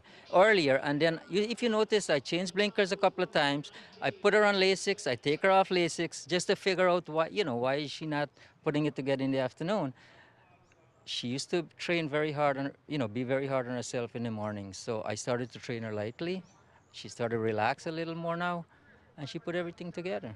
And two, I think, that's a key a lot of times with these kind of smaller, maybe a little bit lighter fillies, is that you sweeten them up a little bit and they deliver on the racetrack. Yeah, of course. And then like Richie always say, when you get on your own horses, you get a little advantage to know how they are doing sometimes, if they're doing better. And I noticed a lighter training on her. She started training better, her strides get better, and she started to relax a little more. And I think that's what put it, that's how she put it all together. You gonna expand? You gonna get any more horses? Of course, yeah. Right now, she is your superstar, and rightfully so. Well done. Congratulations. Thank you so much. Always fun to catch up with Dennis Lallman. I wish we could do it more often, but he's done a superb job with Mosienko, and it shows, as Richie was saying before the race, Greg, that the individualized care means so much. And there's that smooch from trainer to his entire stable right now. That's a great story. Maggie asked the question, are you going to get more horses? He should. If anyone's paying attention out there, this is the only starter he's had all year. He has done an amazing job with her. She's now earned close to, what, $240,000 this year. Yeah, and we've seen this in the past. Dennis Lallman will have one or two horses that they own themselves, and he's done this consistently. He's turned them around. And you hear the detail about when he gets on themselves and feeling what they respond to. It's such a big advantage. And I rode with Dennis. Dennis was a decent jockey, too, turned to training, and I think he found his niche. Man needs some more horses in his barn. He has done a tremendous job with that mare. Let's go back to Churchill Downs, race 3, mile and a 16th. Claiming race for non-winners of 2 lifetime. Coming up in this spot. And a 3-2 favorite, Grace's Secret, 1 for 12 for Gustavo Delgado. We start with a 2, Jesus Rapide. Yeah, I would have said Jesus, but that's just You're probably right. me. But, I did take a little French the 2 months I went to school. Gets a 5-pound apprentice here and could show a little bit of speed stretching to the mile and a 16th. 3-2, Grace's Secret, Rafael Bejarano. Broke her maiden for 20, for 30. 20 is probably a good, proper drop for her, slight drop in class. Beach Kitten, 4-1 in here, 1 for 11 off the claim now. 1 for 11 and should be in a good spot, though, stalking the pace just from off it. Win was in the slop. It was a race that was meant for the grass and was taken off, but did earn a 76 buyer for the win. Ballykeen going to be forward. We know that. The win did come at Churchill back in May on a wet, fast track. Will be forwardly placed, does have long speed, but she has a problem just to her outside in the 6, Solar Rain, who has sprint speed. Yeah. And that's just not a great position to be drawn just inside a horse that has more speed than you when you're a speed type. Sprint speed stretching out, should be in front. The win was gate to wire going 6 furlongs. That was at Ellis, 70 buyer, and has shown nothing since. That's problematic for the 6. That is problematic, but maybe they're hoping that stretching out, dropping in class, that she can get in a better rhythm. Sometimes when you're chasing fast paces, when you're going 22 and change to the first quarter, that's basically 11-1, 11-2 for each eighth of a mile, and the horse gets out of rhythm. They're digging in, their breathing isn't as regulated. When they get to go 23, 46, they kind of get in an easier kind of frame for themselves. So Ballykeen, Dale Romans trains. Joe Talamo will be aboard. And the win, it was at Churchill, again, back in May. Wet fast track, gate to wire score at 4-1. This is that performance, led every single step of the way. 61 buyer. It was the dirt debut. Yeah, she just got very, very comfortable on the lead. And Joe Talamo keeping her to her task. You can kind of see she was wiggling her ears back and forth, turning for home, so she had a little bit left in the tank. Came back and fought for the lead at Ellis Park and stopped against tougher. I mean, that was an allowance race, back for 20. Much more appropriate spot for her. But she's going to have to do it from just off the pace. She's going to have to stalk. I just can't see, unless something happens to Solar Rain at the break, her not making the lead coming out of those sprint races. Yeah, she's going to be forward, no question in here.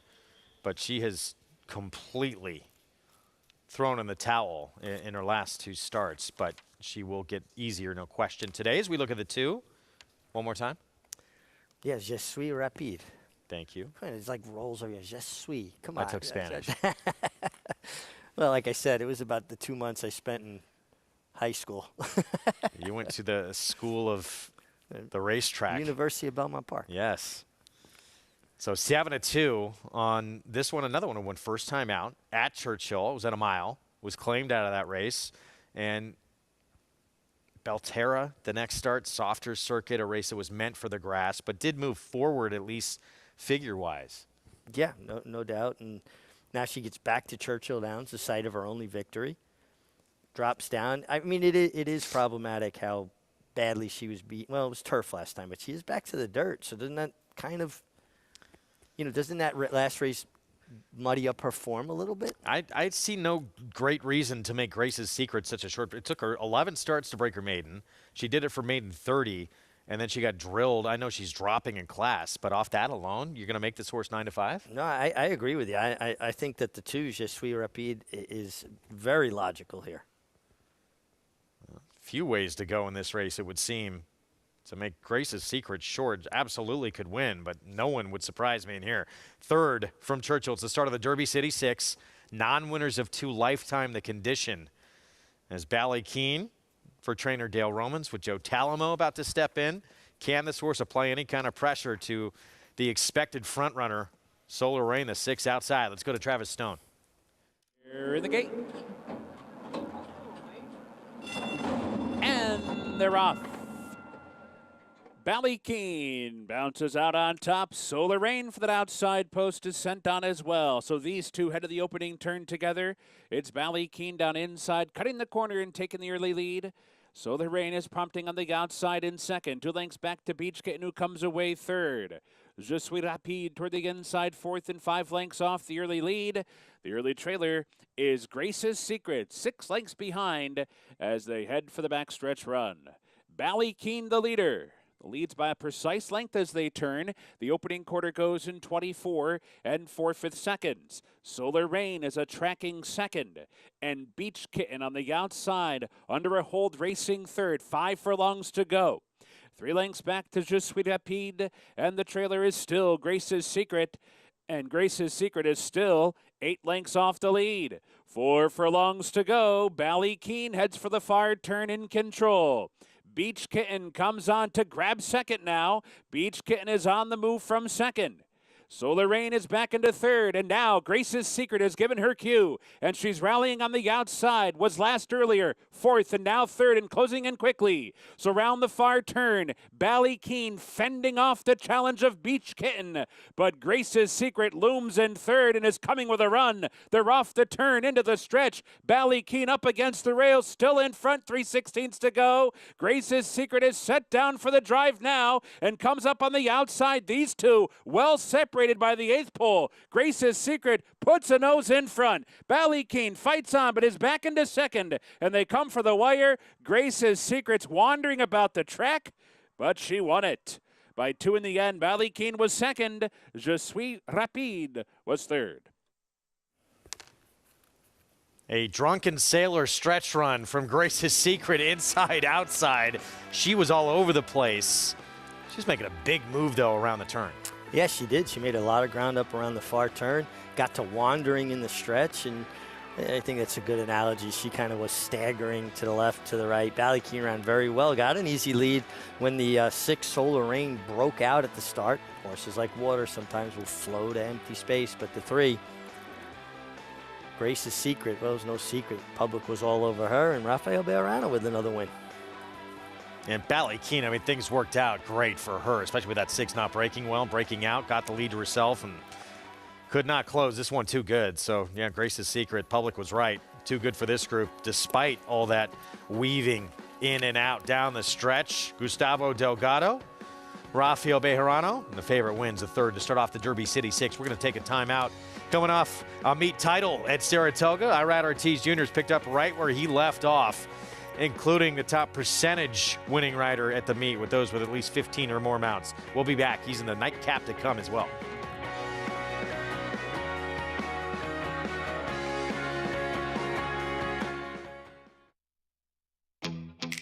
Yes, there's family. If we say La Troyenne, you'll get the picture. And of course, form. G1 this, A breathtaking run. G1 that. Dig down deep to win it. But take a long, steady look, and the word that most likely springs to mind is fantastic. Maxfield, family, form, physique, fantastic.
We're back at America's Day at the Races. Good to have you with us on this Thursday evening edition of the program. It's brought to you in part by the champion sprinter, Ron Happy, now standing at a legendary stall number 1 at Claiborne Farm. Never lost in his career while sprinting.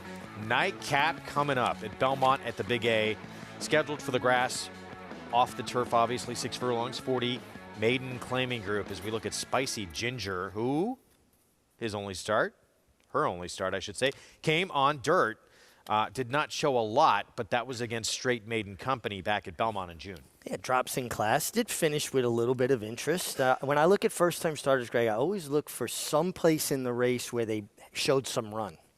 And I felt like she showed some run last time, at least late, some late interest, blinkers on. She is a half to Cotton Candy Cutie, who's a 7-time winner on dirt, with 15 seconds to go with that. But we've seen Cotton Candy Cutie around here for a long time. Well, Dam was unraced for the 2. Only full to try a race, I should say, was on the turf. It was 0 for 7. So we'll see if this horse could show some more ability here. That's a productive race, obviously, coming out of Union Lake. Would come back to win again next time out. And most of these were expecting this to be a grass race. You have 2 main track onlys on the outside. They are taking no money whatsoever. And the 13, She's Awesome, showed really nothing that you can endorse to play her in here. And Afilada, the 14, this is start number 10 for her. Yeah, I always look for horses that are more lightly raced in situations like this. They're they're more of a known quality, if you will. We know what they are. Still, I would say in terms of dirt form, 11-1 on the 14. Has 7 of the 9 starts has been in the money at least on dirt. Well, she's shown the ability. Listen, if we had boxed just the 2 races back, the main track onlys, it was like 20-1 over 12-1, something like that. Here's Always Connected, has been on turf and synthetic, never on dirt to this point. Yeah, the mare had speed on the dirt, her dam, and also sired or produced 1 dirt winner, excuse me. Well, Spicy Ginger, that debut, even just a repeat of it, might be good enough against this group. I thought she showed some run. She adds blinkers, and, she already ran okay on dirt. Mostly harmless. Her dirt start 2 back fits right there with Spicy Ginger, but of course the upside with the 2. Even though she's 0 for 14, though, she's only had 5 tries on dirt with a second and a third. Lady Firefoot, dirt debut, Jose Lezcano, Pat Reynolds. If this was on the turf, I love this filly. She was getting back to a more appropriate spot after her no-chance trip last time. Temerity has had 1 dirt start, did not show much. At least on the turf, it's shown some speed, but on the dirt had not. Yeah, I didn't have it, so I don't have the temerity to pick her. Well done. Lynn Pierre, Kendrick Carmouche aboard, 30-1. Yeah, and the horse just hasn't shown a great deal getting on the dirt, turning around. I'm not feeling it. Devilly, another one that would have been a big price on the grass, so I thought was intriguing. Dirt form does not seem to be there. Yeah, has been showing some speed on the turf, but the dirt form leaves something to be desired. Birthday Time actually debuted on dirt. Arad Ortiz Jr. meets leading rider aboard. Did not show a whole lot. It was against Better. It was against Better. The dam has produced a dirt winner. 10 a little interesting just by the fact that broke horribly in the debut, and the winner of that race sailed by, came back to win the Miss Grillo. Yeah, and it is by Into Mischief, who seems to be able to get horses to run on any surface. She's awesome, went by 19-1, and then Afilada has probably some of the best dirt form, at least the most consistent dirt form. Not a great thing when you're in these lower-level maiden claiming races, but has ability to certainly fill it out, the exacta trifecta. Well, 3 seconds, 4 thirds from 9 starts, turned over 50,000 already. She's too big a price. That is too big a price. Love the way the 2 looks, though. What do you think? 2's making a nice impression. Spicy Ginger, and again, she was far back early on debut. Finished with some interest to be beaten less than 6 lengths. Adds blinkers. I think she makes a lot of sense on a little bit of a drop in class. 3-1 here. Luis Saez for George Weaver. Start number 2. Intended to put her on dirt in that debut. And now we'll get dirt again, washed off the grass. She's the 3-1 favorite here to close out our Belmont at the Big 8 Thursday twilight card here. As we get a quick look here at the 6, Temerity. Let's go back down to Maggie. We'll start with the 2 in here, one of 2 George Weaver horses. You occupy the inside stalls, and Spicy Ginger, as you said, she got a big warm-up beneath Luis Saez, and kind of giving the impression that she'll show a bit more speed, at least too, with those blinkers on than what she did in that debut behind Union Lake, who is a pretty good horse. What did she finish? 3rd in the Prioress, I think, and did all the dirty work up front. So I was hoping to, I shouldn't say that because I knew going in this race was going to come off, but I saw in the paddock that she does have a bit of a turf hoof on her, so she would have been fairly interesting having gotten on the turf today, but that's neither here nor there, and I think she's going to be very competitive in this maiden 40. As we'll take a look at her stablemate, Always Connected. She's never been on the dirt, but she is a daughter of Connect, who does get more dirt horses. The dam, while running in minor races, was a dirt sprinter, and they've just been more dirt horses. She does come in off of a layoff. She's incredibly fit looking, but she got a little bit hot under the collar, and sometimes that's usually a sign to me that they're going to need a race, and her price on the board is indicating that she's going to need a race too, but she doesn't look overly turf meant, so I do think she's a little bit intriguing actually switching surfaces. Again, big price on her as number 9 is Birthday Time. She did run on the dirt once, which was her debut, always willing to forgive a horse, and actually beaten by a horse who has run better on the turf subsequently in Gino Romantica. But Birthday Time, I really love the turn back for her. She's just more compact. She's a bit more of a sturdier built, kind of robust and broad type of filly, so that to me says shorter is going to be better. She looks great here for Joe Sharp and his team. Then there's number 10, Divine Wine. She moved, honestly, she had watching her warm up, she has a little bit of that daisy cutter action, so maybe she is a little bit more turf meant, but that being said, I've seen that kind of movement work well on the dirt too, and the pedigree. Actually, my husband trained the younger sister to her, or excuse me, the older sister to her, who took quite a while to break her maiden, but she did do it in a low-level maiden claimer. So she does look incredibly fit, and that's the one thing Hora Abreu is very good at. Whether it's a first-time starter or a horse coming off of a long layoff, he generally has them looking as fit as they possibly can, and that was the impression I got with Divine Wine, Greg. All right, Maggie, thank you. 2 minutes to post here. Our finale coming up as we go back to birthday time in here. Rat Ortiz Jr. coming into today, meets leading rider early on here at this meet, but 27% win percentage. And last week, of course, was the National Jockey of the Week as the 9 makes a nice appearance as well. Man, what a nice appearance. Birthday time, all framed up, head bowed, really animated.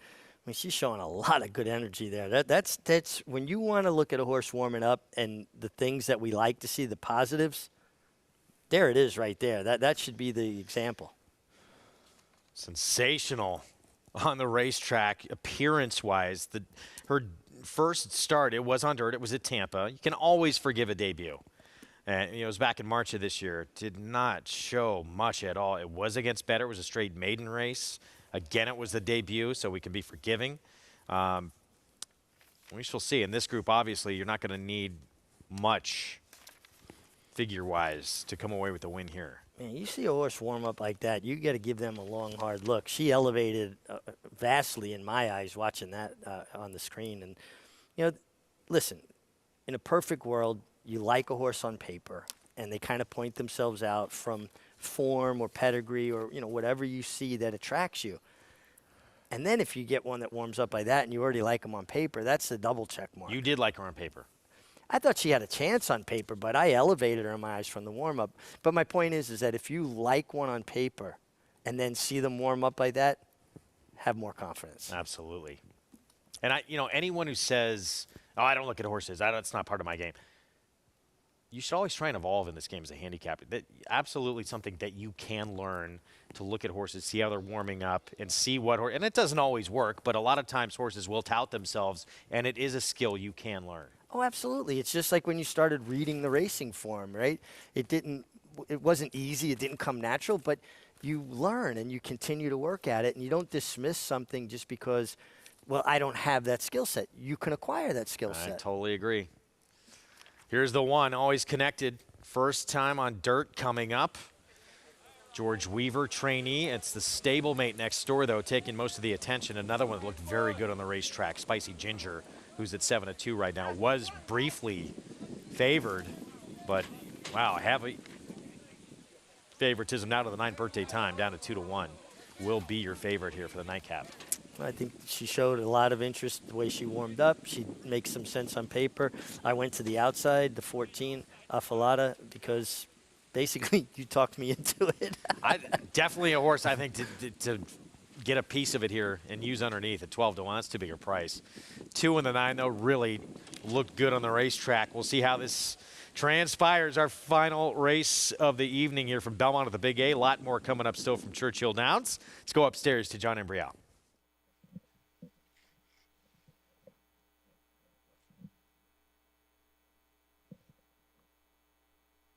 They're all in.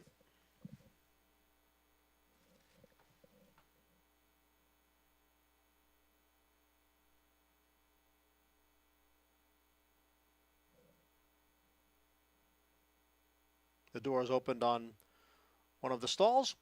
Now back closed, and we're now ready.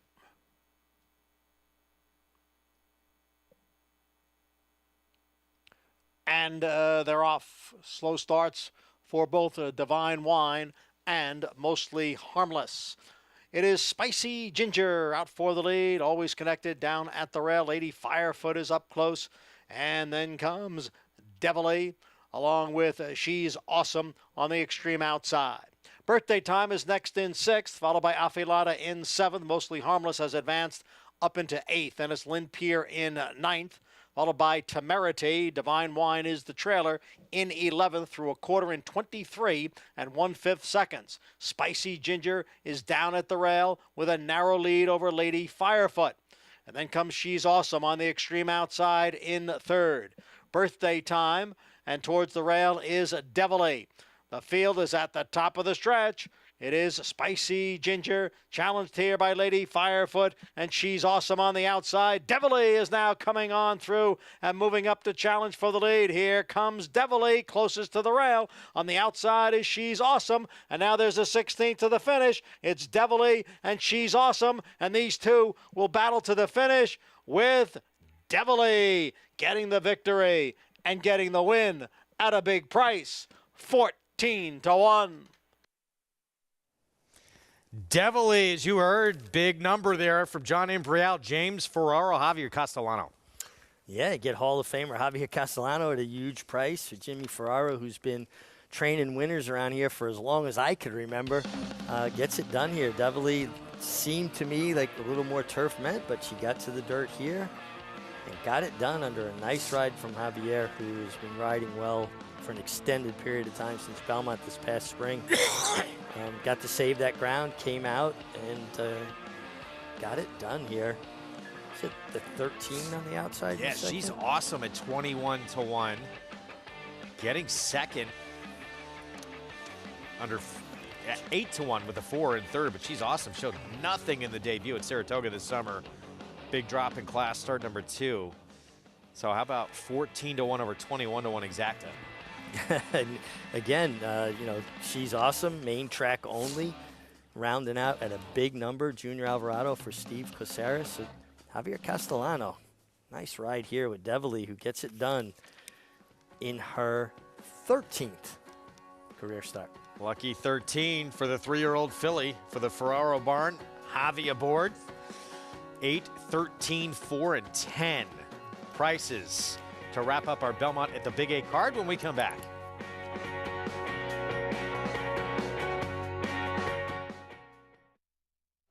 This proven son of Giants Causeway has sired 7 millionaires. With over 10% stakes performers, his recent top runners include Tarabi, placed in the Grade 1 Spinaway and Breeders' Cup Juvenile Fillies, Grade 2 winner Plum Ali, multi-millionaire Shivaji, plus these standout performers. Now his biggest book in the past decade will be 3-year-olds in 2022. A proven value sire, First Samurai, standing at Claiborne Farm. Adelphi Racing Club, offering a truly personal racing experience. I would just say that it's a smaller, tighter-knit group. Everybody has a common interest. We spend a lot more time together than some of the bigger operations, and I very much enjoy that. We're not just a syndicate, and our members aren't just investors. We are partners. Contact us to get a taste of the Adelphi Racing experience, and let's win races together. Spun to Run. In the Breeders' Cup Dirt Mile, he defeated a loaded field that included multiple Grade 1 winners Omaha Beach and Improbable. His brilliant speed figures were among the fastest of any 3-year-old at a mile or more. And he hails from the legendary Danzig sire line. Multiple graded stakes winner, millionaire, Breeders' Cup champion, Spun to Run, standing at Gainesway. When the thoroughbred world descends upon Lexington this November, there is one place you need to be.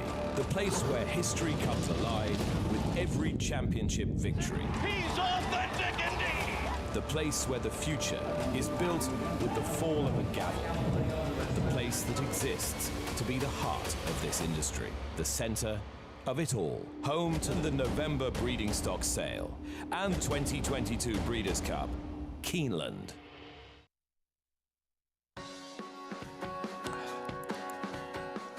We're back on America's Day of the Races. Good to be with you as we get set for race 4 coming up next. Start of the Pick 5 at Churchill Downs. 6 furlongs, maiden special weight. Crowd enjoying the action. Post parade coming up shortly.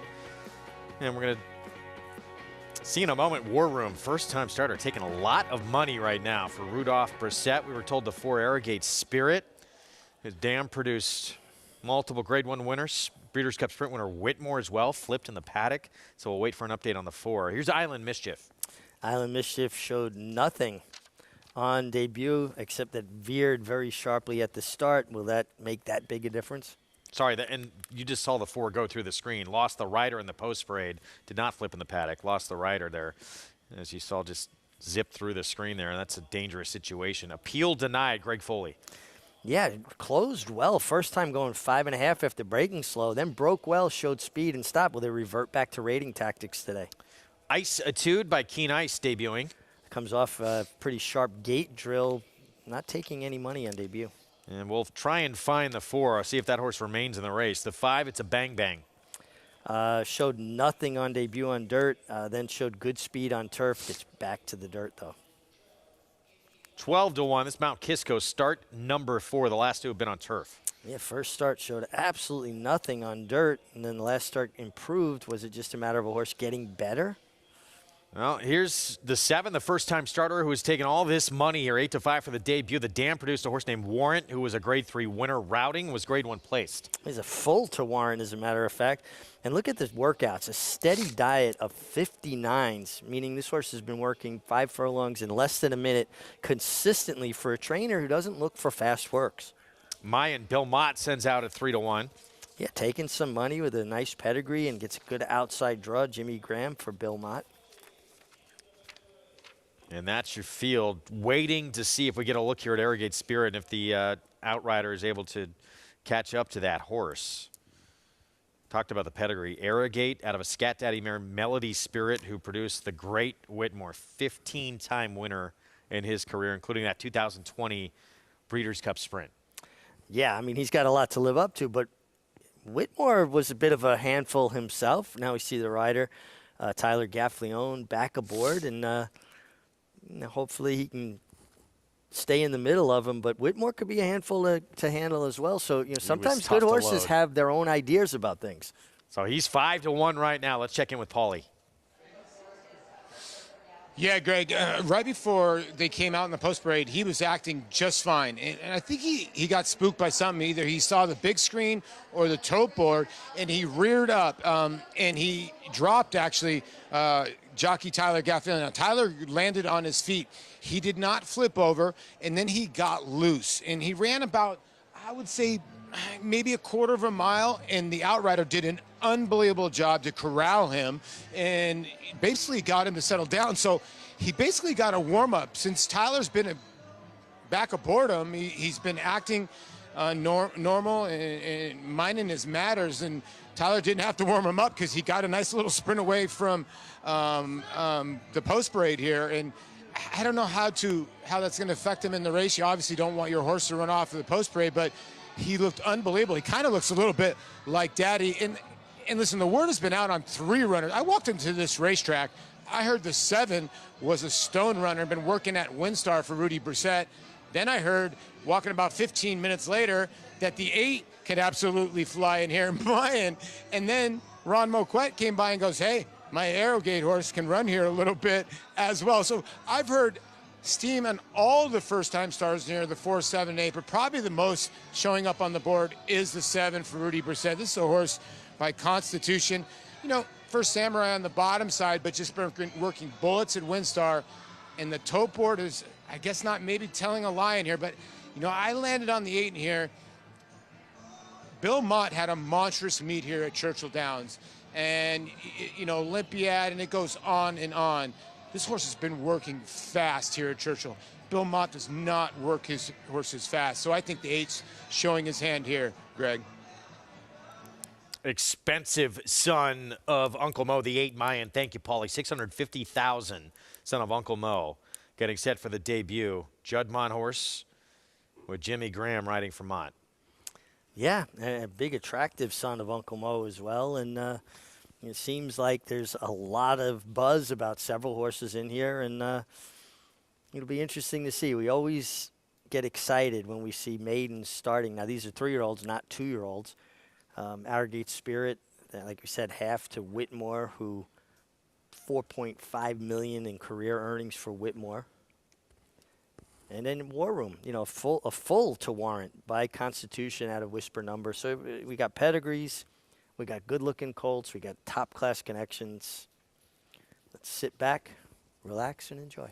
And we'll see. Let's keep our eyes on the gate too, and see if Arrogate Spirit, who's brother, the champion Whitmore, has the same kind of antics into the gate as well. Often Whitmore would fire those back legs out, and you have really had to be aware if you're part of that starting gate crew. Yeah, just didn't want to be rushed into things. Hey, I'll do it at my own time. Don't force me. And he kind of knew that he was 1,000 pounds, and the guys around him handling him were probably less than 200 pounds. I got an edge here. Dangerous job that they have to make these races go. Gate crews around the country are sensational, as well as the outriders, all the people. There's so many people that people don't even notice that make this game go. From the guy in the silks room, in the jockey's room, that has to put out the colors and make sure everybody leaves the room with the right set of silks on. I mean, there's so many little jobs that are, basically evolve from this game. War Room, the 7, debuter for Rudolph Brissett. We'll have Ricardo Santana Jr. aboard. And word is out, he can run. Paulie, though, mentioned the 4 from Ron Moquette, brother to Whitmore, a runner, allegedly. And Mayan, that first-timer for Hall of Famer Bill Mott on the outside, the 8 as well. Intriguing race to start this late pick 5. Let's go to Travis Stone.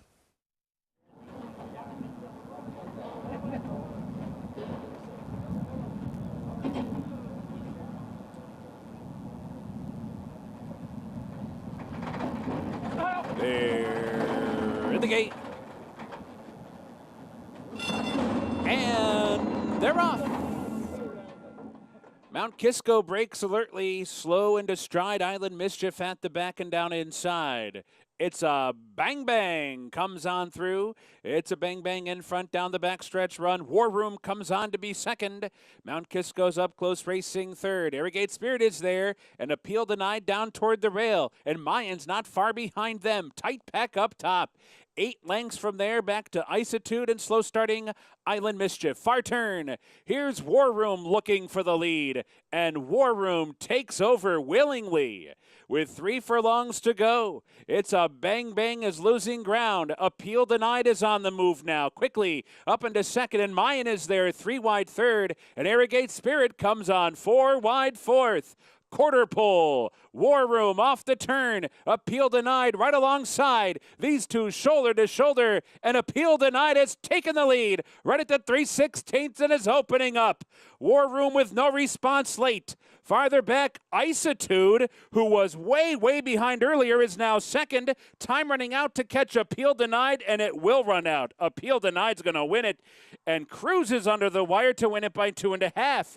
Isitude a rallying second. Irrigate Spirit was third, and War Room checks in fourth.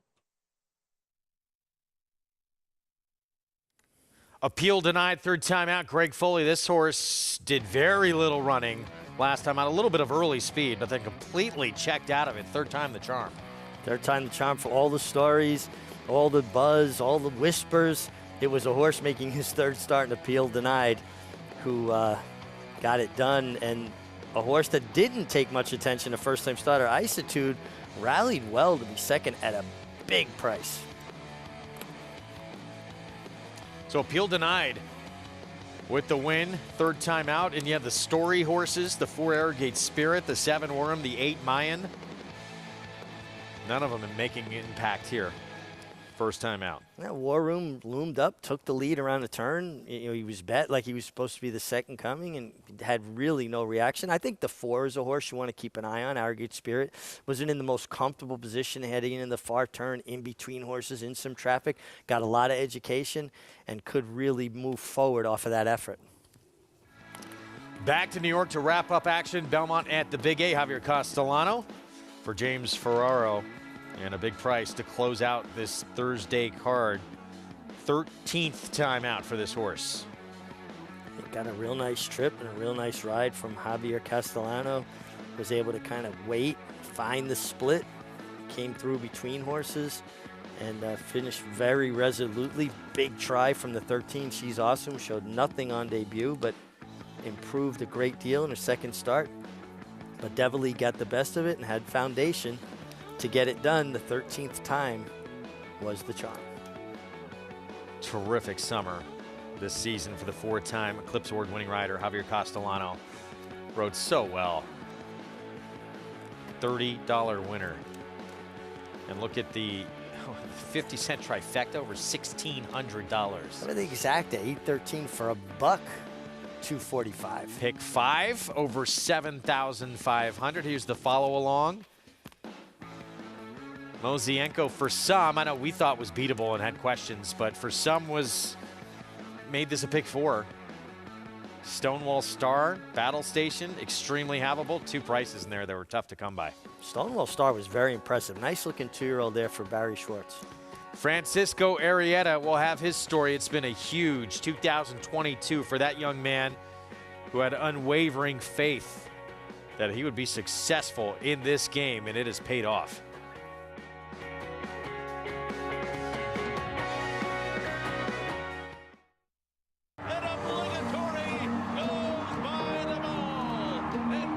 Here comes Malathaat. Here comes Clariere on the outside. They're coming to the finish, and it's going to be Clariere. Nest, much the best. She won by better than 10 lengths. Cody's Wish on the outside. Cody's Wish with the upset in the Fargo. Malathaat grabs the lead in deep stretch, and Malathaat has won the Personal Ensign Stakes. Curling, the classic sire.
Back on America's Day of the Races, program brought to you in part by America's Best Racing. For the love of the race, visit americasbestracing.net today. 4th in the books at Churchill Downs to start off the pick 5. Not all these talented in the morning first-timers that we had heard about in this race. It was a horse with experience. Start number 3, Appeal Denied, with the win here. Greg Foley, Florent Giroux. Yeah, a horse that closed very well on debut, then showed higher speed going 7 furlongs, and it was the Goldilocks effect. They got it just right going 6 furlongs, loomed just off the pace, and finished with good energy. Isitude, first-time starter that there weren't any whispers about. Finished with good energy to get up for second with Brian Hernandez. $12, almost $13 there on Appeal Denied to kick off this pick 5 to 3-4, that exact at $242 with that 36-1 shot underneath. The late pick 4 next, maiden special weight as well. Coming up here at 7/8 of a mile. I thought this race incredibly difficult here. The 8-team leader with experience. Start number 2 was favored first time out for Brendan Walsh and Tyler Gaffleone aboard, and that's where the public leaning. Easy to see why right now with that race in which that one showed speed in the debut. Jockey Francisco Arrieta is living out a dream, but early on it may have seemed more like a nightmare, getting limited opportunities and even fewer trips to the winner's circle. Arrieta had to be extremely patient to hope that his dream would turn into reality. Francisco Arrieta's childhood dream was to become a jockey. Because my first time when I see a horse, man, I fell in love. What a beautiful feeling, you know. Arrieta, a native of Venezuela, moved his tack to the United States in 2014. When I started here, it was hard for me, you know, to get a chance. I don't speak any English and I don't know nobody. It was pretty hard. I have to gallop like for 2.5 years and ride a couple horses, you know, it was really hard. He would need a strong belief in himself because this dream would require plenty of patience. Over a 3-year span from 2015 to 2017, Arrieta rode 210 races, winning just 3 times. Yes, 3 years, just 3 winners. For sure, I work every day, you know, almost don't no day off, you know, working hard. But patience, work ethic, and faith in God would lead Arrieta to finally break through as leading rider at smaller tracks off the beaten path. I was in New York at the time. I started working for Robertino Deodoro, galloping, and I galloped for him like a year, and I asked him for ride horse, you know, and the opportunity didn't come in New York, so they moved to Arizona, so I asked him to give me the opportunity. So finally I moved with my family to Arizona and started riding over there. And that was unbelievable after that. It's going to be Senor Friday to win the Turf Paradise Derby. He's one of the hardest workers. You know, he's a very good worker, got a good attitude. He's a good rider. He's a kid that started right from the bottom up, paid his dues, and it was just 3-4 years ago where he was galloping and picking up claimed horses for us at Saratoga during the summer to make extra money. So he's come a long way in a short period. Like I said, he's a kid that started right from the bottom. So got to give guys like him a lot of credit. Then Arrieta came to Oaklawn for the first time in 2021, and he won 50 races, finishing 3rd in the jockey standings. On the year, Arrieta's mounts earned $5.5 million, compared to $62,000 just 4 years earlier. He also recorded his first Oaklawn Stakes victory in The Bachelor, aboard Jackson Traveler for Hall of Fame trainer Steve Asmussen. Well, I just remember that was a nice horse. He just break and go to the lead. That was an easy winner, you know, nice horse. Jackson Traveler beat the gate and beats The Bachelor. Jackson Traveler in front. For the boy who started riding in Venezuela at age 16, it's been a long, winding 16-year journey. About 4 or 5 years, I was, Mom, I want to be a rider. She said, no. I told her, let me be a rider. I want to be a champion, you know. Don't worry about it. It took me 10 years to win my first title, leading rider. 10 years, working hard, no day off, no vacation or nothing, you know. So, but here I am.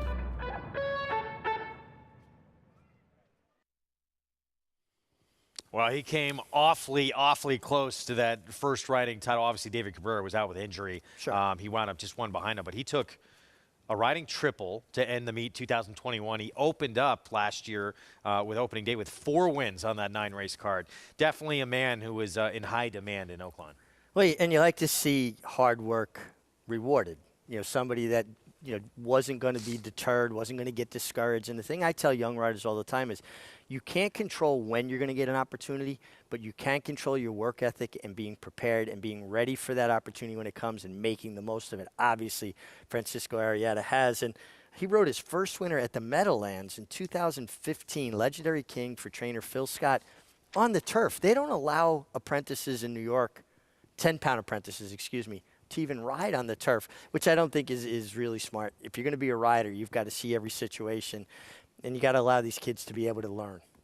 Well, we're going to see him coming up. He's going to be on a first-time starter with an outside post here. Wild Sean, the 12. We'll talk about his chances.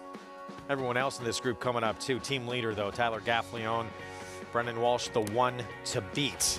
As we get set for the pick 4 ahead, we'll be back. More coming up from Churchill Downs when we return.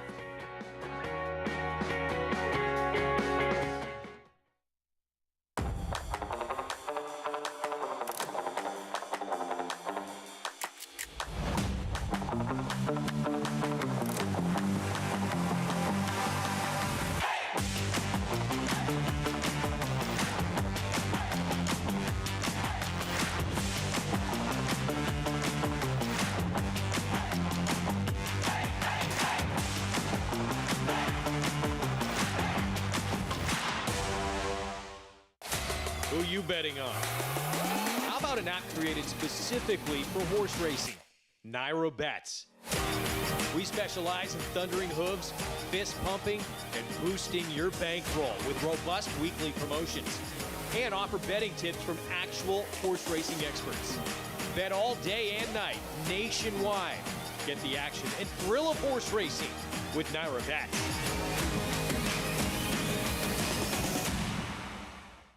Prolumo is the all-natural, non-medicated, targeted therapy top horsemen choose to reduce bleeding caused by strenuous exercise. We use it for preventative, and also we start horses on it if after a race or after a workout they bleed. The success has been tremendous. Prolumo's active ingredient, Noto ginseng, has proven hemostatic properties. Consult your veterinarian prior to administering. Go natural. Visit Prolumo.com to order today. Racetrack Television Network brings you every race, from every track, on every screen, every day.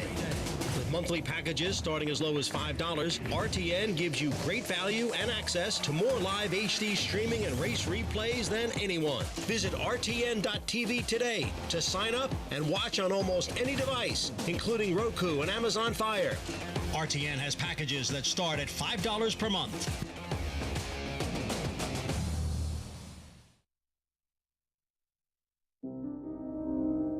When you enter Gainesway, you can feel the hallowed ground beneath your feet. 1,500 acres of the finest bluegrass land in Kentucky that once housed the famous Green Tree Stud in Whitney Farm. It's a gorgeous place. When I look around, all I see is work, but it is an absolutely stunning property. Just immaculate looking barns. They're more like churches inside. The woodwork, the stained glass, the stone, the tile. I've said it a million times, if I could come back in my second life, I'd like to be a stallion at Gainesway.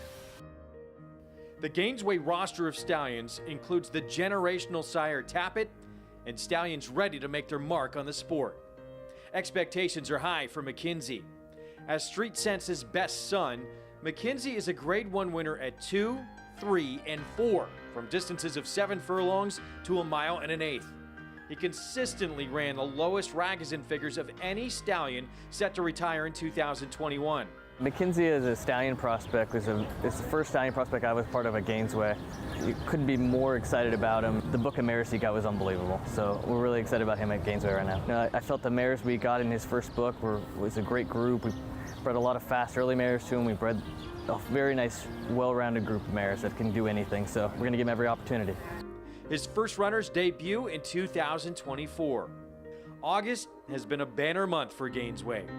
On the track, Kara Conti's 3-year-old daughter Spenderella throttled the field in the Grade 1 Del Mar Oaks. Field sent on their way to become Kara Conti's first Grade 1 winner. Spenderella striding away, 4, 5, 6 could not have been more impressive. In the sales ring, a Gainesway offered yearling topped the leaderboard when a gun runner colt out of Heavenly Love sold for $2.3 million at the Fasig-Tipton Saratoga sale. $2,300,000. We've been very fortunate to have the support of a lot of successful breeders who deliver us quality product. We try to present that product the best we can, as professionally as we can. It's our goal to maximize results for our clients. We're all very fortunate to be a part of this place, and I think we all just want to do what we can to ensure that it will carry on for a long time.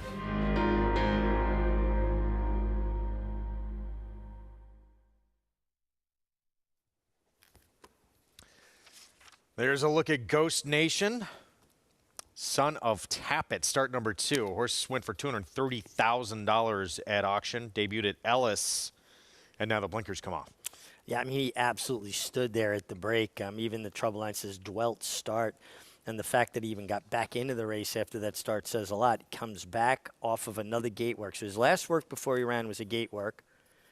Had that troubled start, and he had another gate work coming into this. So obviously the gate is an issue with this horse. I think he has ability, but he's got to show the ability to get out of the gate on time. Pick 4 starts in this race coming up. We're 8 minutes from a start. Let's see how Paulie's going to attack it. Well, Wolfie, like you said, this is a difficult race to start it. You know, when you look at this race, there's just a lot of talent in here that I think's I think this race will be a key race. And I look at this race as when you look at the 5 and the 10 in here, they come out of that monster race, right? Mandaloon's little brother got beaten that day by Wayne Catalano, first-time starter that just set blazing fractions out. Now, the 5 endpoint, I thought, ran very, very well to just keep on going. You know, he had a kind of an inside trip. It looked like he was sort of going to really back out of it, but I thought his engine kept on going, and Paulo Lobo is having a monster year. So if you're going to use the 5, who's at 7-2, why wouldn't you use the 10 at all here for a single ruler? Keith DeSormo's horses get better. He's 21% when it goes to maiden special, maiden second start. And then the 11 in here, Joking Way, I thought was a horse you needed to use. Now the 8 in here, I guess you obviously would want to use here for Godolphin and Brendan Wallace, but I think getting a tiny bit over bet. 1, 2, 4, and 7. I really like the 1 in race 6, although the 2 could be lone speed in there. I think Carbonite will end up being a tiny bit over bet. Race number 7, I'm going to spread in there. I actually like smoozing a tiny bit in there. I like the other Paulo Lobo runner in that one. And then in the last race, Greg, I'm trying to get away with 2 deep in there. I do think the 10's going to get overlooked, but the 7 closed caption, Oath of Allegiance. Affiliate by Honor Code, been working great guns in the morning, and there's no way that she's going to be 15-1 by post time. Paulie, thanks. That 7th race, that's the feature. It's a tough one. Paulie, if you're still listening, Spartan Army, Dallas Stewart. Debut win back as a 2-year-old. I think an interesting horse here coming back in his 3-year-old debut.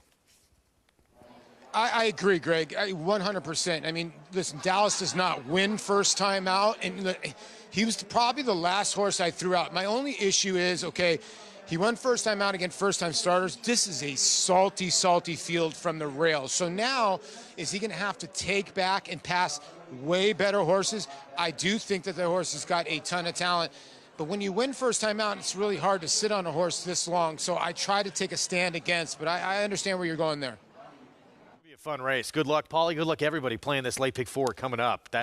Really looking forward to that 7th race. Marsalis, by the way, for Steve Asmussen, his second start, he looked really good. I mean, geared down late to easily win that race. But where's he been? Yeah, it's a fair point. Out of the mare, grade 1 winner, Hot Dixie Chick, too, and Curlin.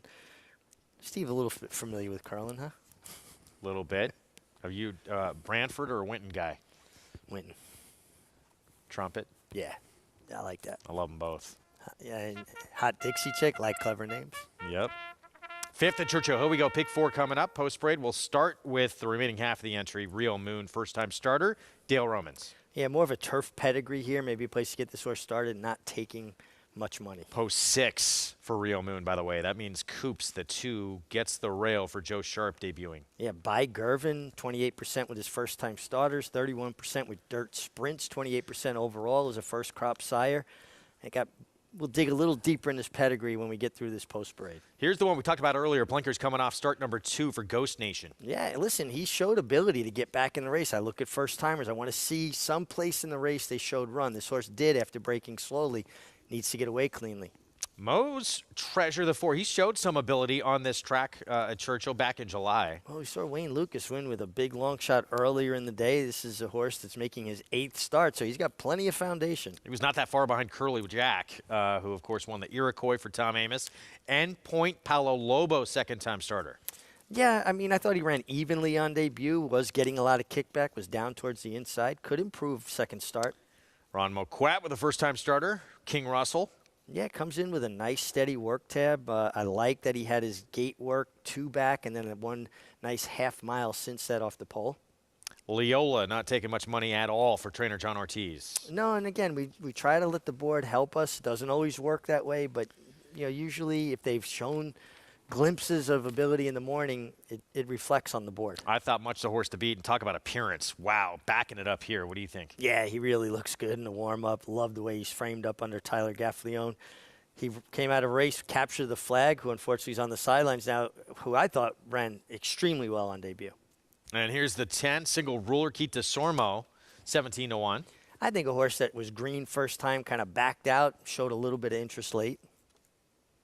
The 11 at 4-1 taking money. First time out, Steve Asmussen with Ricardo Santana Jr. I see Ricardo riding more and more for Steve at this Churchill stand, and good-looking son of Practical Joke here as well.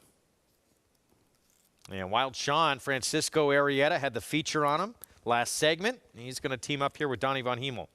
Yeah, a horse that's taking some money out of a mare.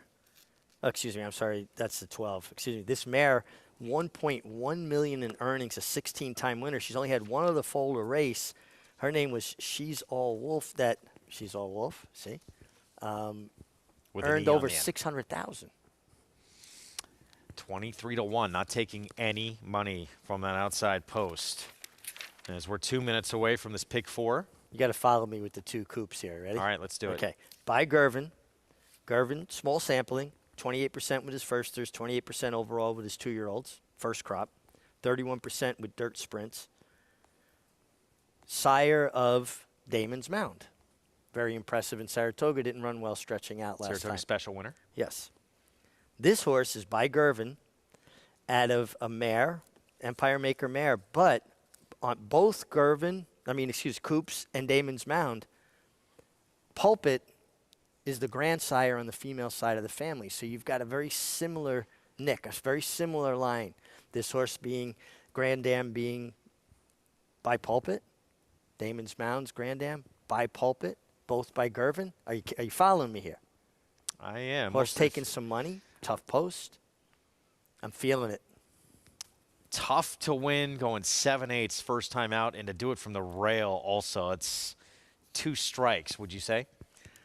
2 strikes, but the pedigree, listen, we're going to go to Paul. How many times did he get a hit with 2 strikes against him? Paulie? Well, I was actually known to be a decent 2-strike hitter, Mig, so I can't argue with that. But I'm not arguing with you with the money the 2's getting also. And, Joe Sharp, no pun intended, is very sharp. And it seems like when these horses come off the Churchill Downs training track, they're alive. He has a couple that are in today that I think got a big shot a little bit later, too. Another one. And, this horse is taking sneaky money into a Godolphin runner and Brendan Walsh in the 8, which a lot of people know. The 5 and 10 are coming out of, as of right now, considered a loaded race. Mandaloon's little brother and a Wayne Canelano first-time starter that was well meant. We'll see who comes out of that race. And I'm not going to lie to you. I say this all the time. Steve Aspen's got the best car wash I've ever seen in his barn. The 11 looked unreal, shining like a copper penny, as Maggie Wolfendale would say. This son of Practical Joke, I mean, he looked the look. Maybe he'll talk the talk.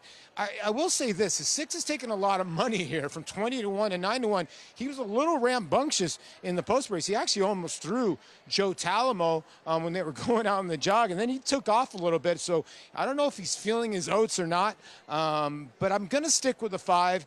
I just was getting ready to go on air, and right who walked by me was Donnie Chatlos. He's the assistant trainer for Paulo Lobo. I said, 5 horse got a big shot in here. He goes, that extra 1/8 of a mile is going to help this horse out big time. So I'm going to stick with the 5, guys.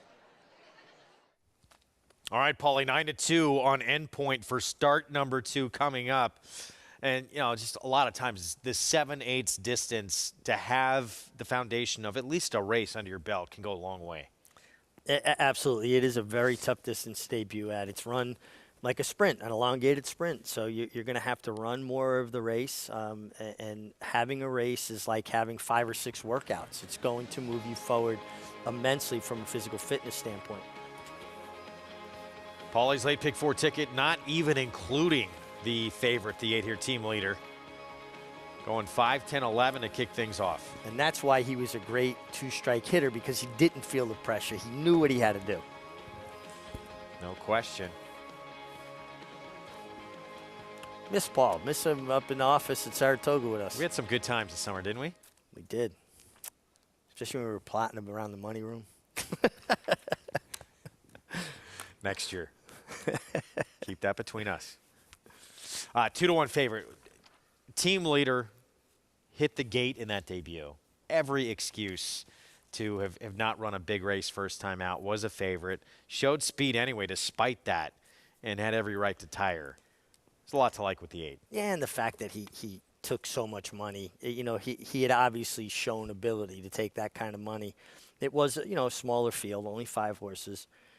Capture the Flag was very impressive that day, and he's a horse that I think is a real horse. So he ran against somebody that showed up that could have a future.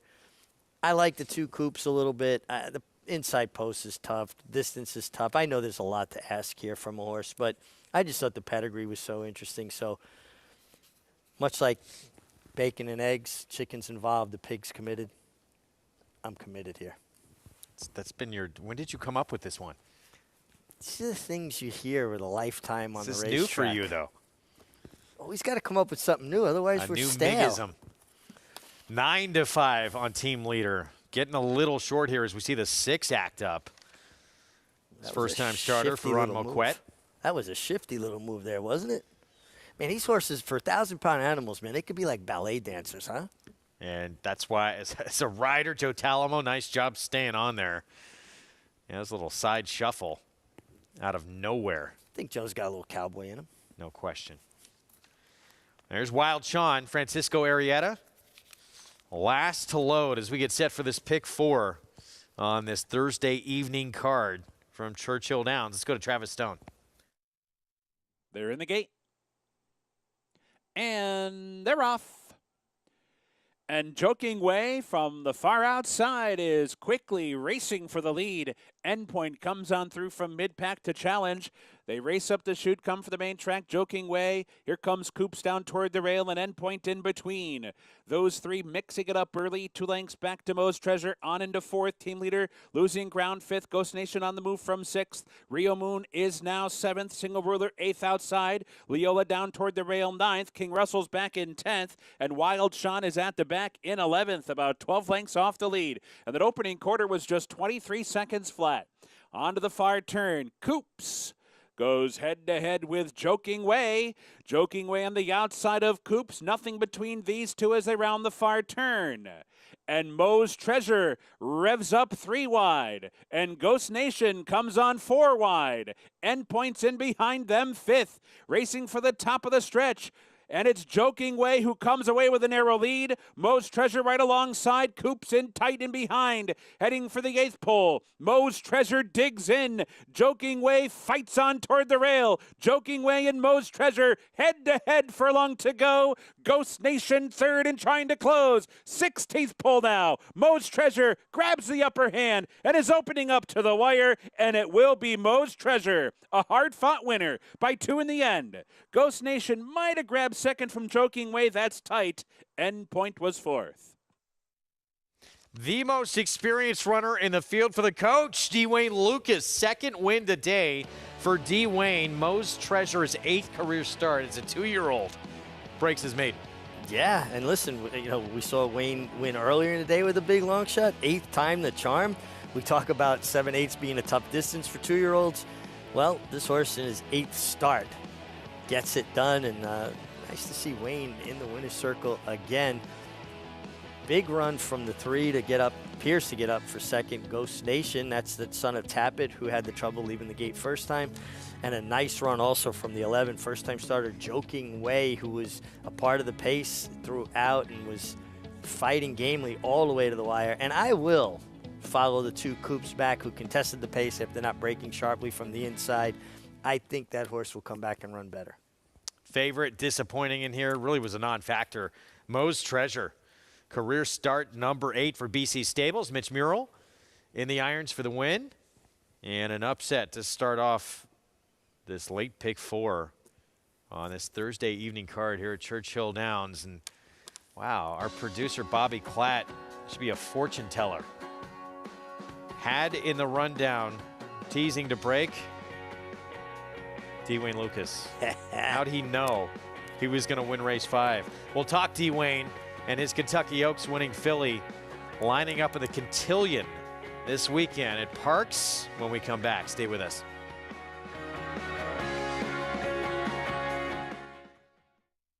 Grade 1 winner and track record setter Lee. Like their sire, his runners have excelled on both dirt and turf, including these standout performers.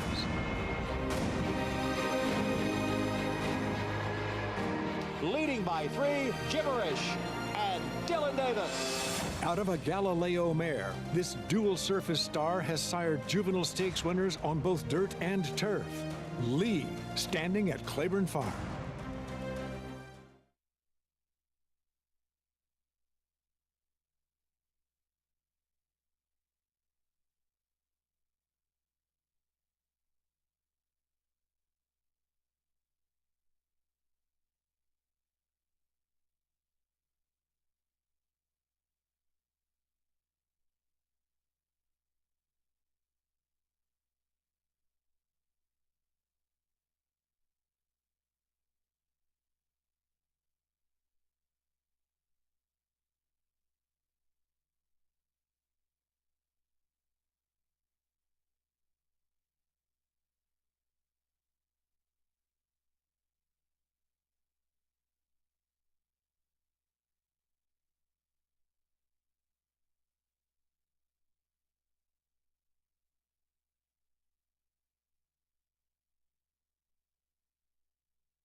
Back on America's Day at the races, the iconic Twin Spires at the home of the Kentucky Derby. Churchill Downs. Pick 4 is underway on this Thursday card. Moe's Treasure, 2-win afternoon for the legendary Dwayne Lucas. He won the first race with a filly that paid $45, and he comes back here and gets run home at $26.90. Moe's Treasure, the most experienced horse in the field. That exactly will pay the bills. $428 for 2. Early pick 5. Just over 7,000 for 50 cents. Regroup for most of us after that race to the late pick 3, 7/8 of a mile, $50,000 claiming race. Horses in here who have not won 2 in their career. The condition. And we got 2 on the board with Carbonite, right it on the ice, both at 5-2. Carbonite, huge effort last time out in the 3-year-old debut. Was at Horseshoe Indy. Do we trust that form will translate here to Louisville? I think there's other options here at better prices. Not that I don't trust his effort last time, but it did take him a while to put it all together, and he's coming off a maiden win going against pretty tough, accomplished, horses that have been running hard against better. Yeah, and you got Tom Amos in here with the 7, getting back to dirt, right it on the ice. Last time he was on dirt, figure-wise, that puts him right in the mix here as one of the most likely winners. Yeah, I thought he was very interesting, particularly off that poor effort on the turf. You get a race like that, and it kind of muddies up his form a little bit. But any of his other races are good on the dirt. And he gets back to 7 furlongs, the shortest distance he's ever run in his career. I like that for this horse. Yeah, I thought it was those 2 in the spot. Obviously a big scratch. Button Boy coming out, I thought changed things quite a bit in here. Yeah, I agree. A horse that was taking a very positive drop in class. But this horse, right on the ice, has run well around one turn going a mile. Now he tried the Sir Barton, was way too tough. That race is bad. The race in the turf was bad. All his other races are good enough to win this. Meanwhile, Civics class, the 2, Michelle Lovell. You talked about Damon's Mount earlier. That was the trainer, of course, of Damon's Mount, her first ever Saratoga starter. Mentioned it plenty of times on this program before. Graded stakes win with Damon's Mount, who unfortunately didn't handle the stretch out, but still going to be, you would think, a very talented horse going forward, maybe cutting back in distance. Let's go back to Churchill Downs right now, check in with Paulie. Yeah, an absolute pleasure here to be with the legend here, Dwayne Lucas, and he is a legend. Takes you a while to get an interview, and by the way, you shocked everybody with a $40 winner in the first race. And Moe's Treasure, since you've put the blinkers on this horse, maybe it's just he didn't like Saratoga, Wayne? I don't know. I think I've been fooling with him a little bit on some training methods. I've tried to lengthen him out, and it was interesting that Mitch just said he couldn't pull him up. He said he kept rolling around there, which is encouraging because the races I'd like to see him run are going to be longer. Now let's get back to the first race. I mean, that horse ran unbelievable to keep the pressure on the Brad Cox horse. The horse coming off that one buyer. What changed it around for her? Well, I just think that I probably was a little premature getting her into the races. I'll tell you what, she's my wife's horse, bred and raised her, and I might have been a little bit ambitious with her, thinking I had her in special weight too instead of a claim.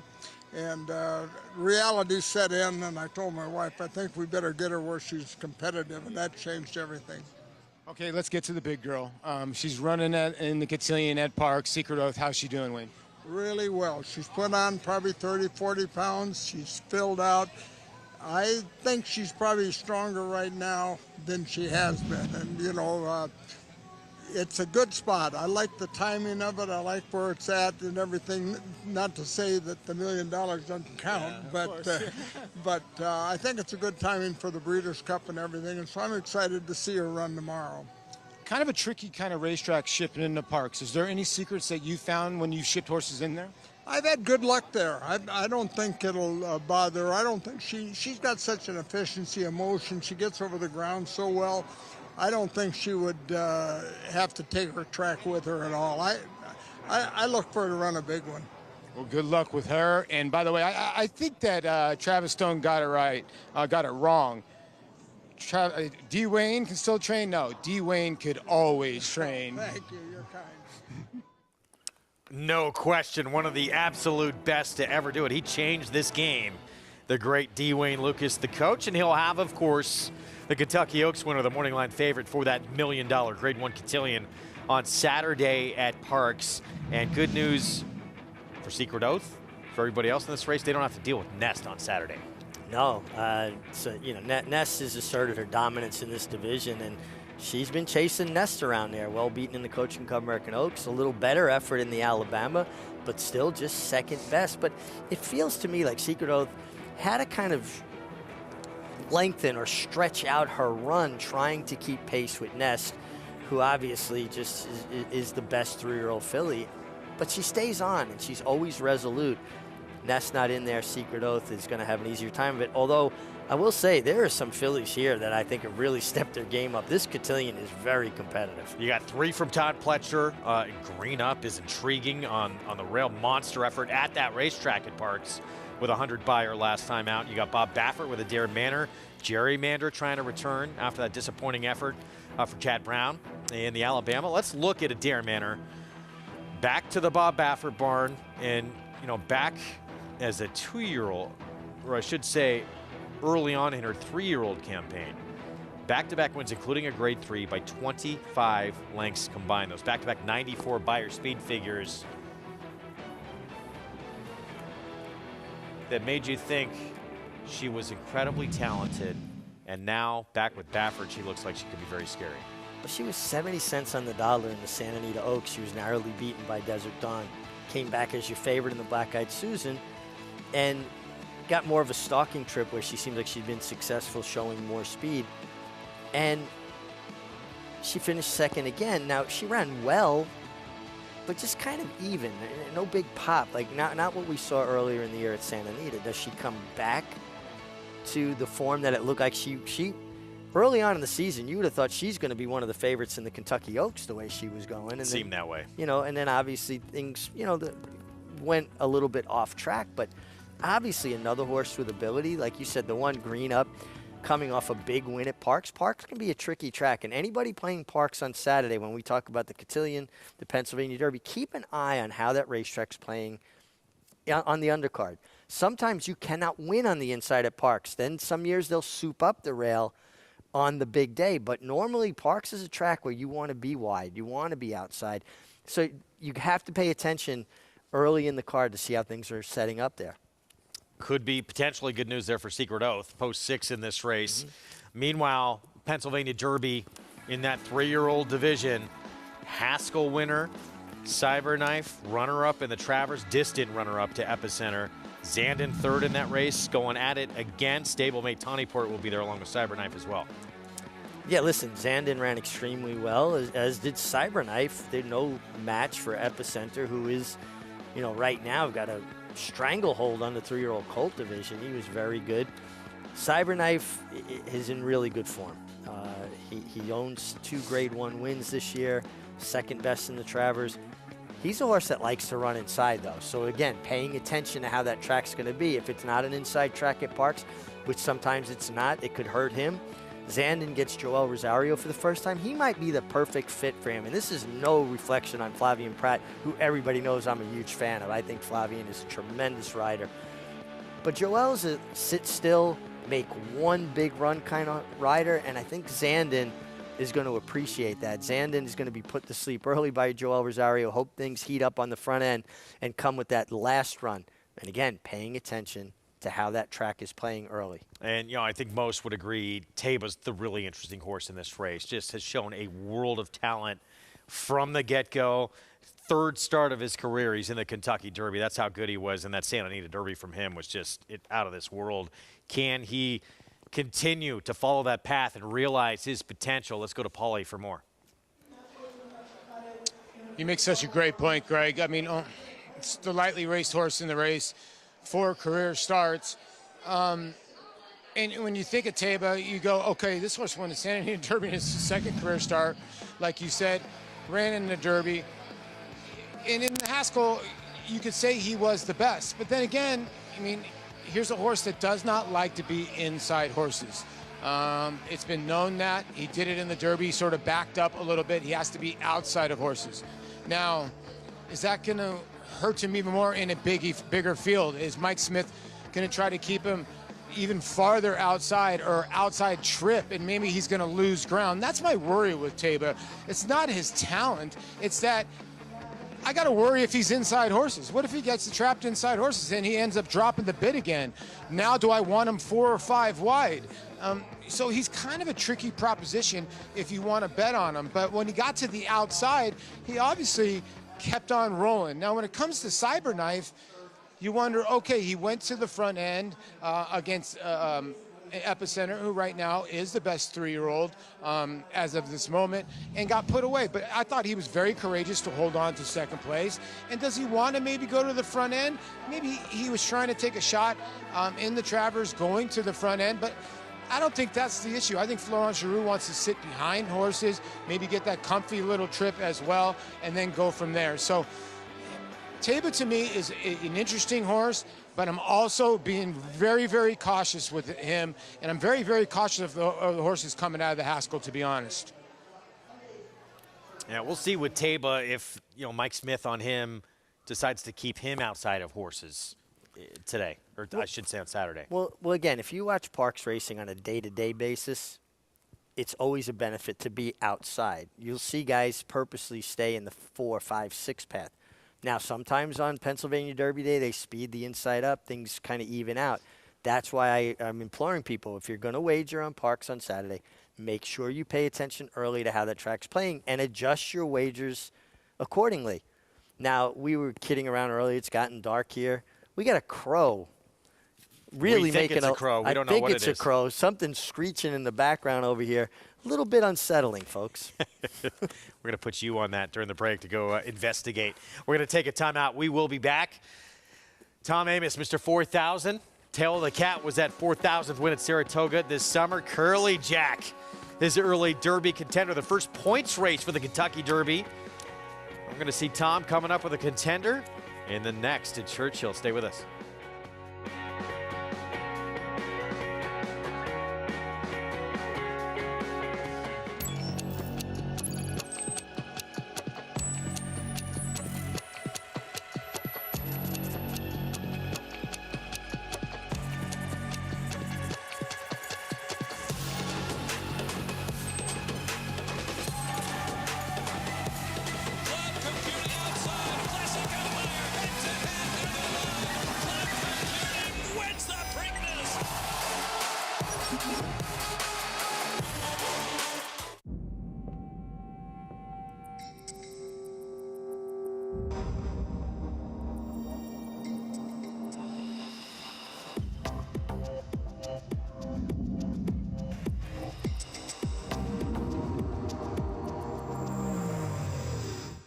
Want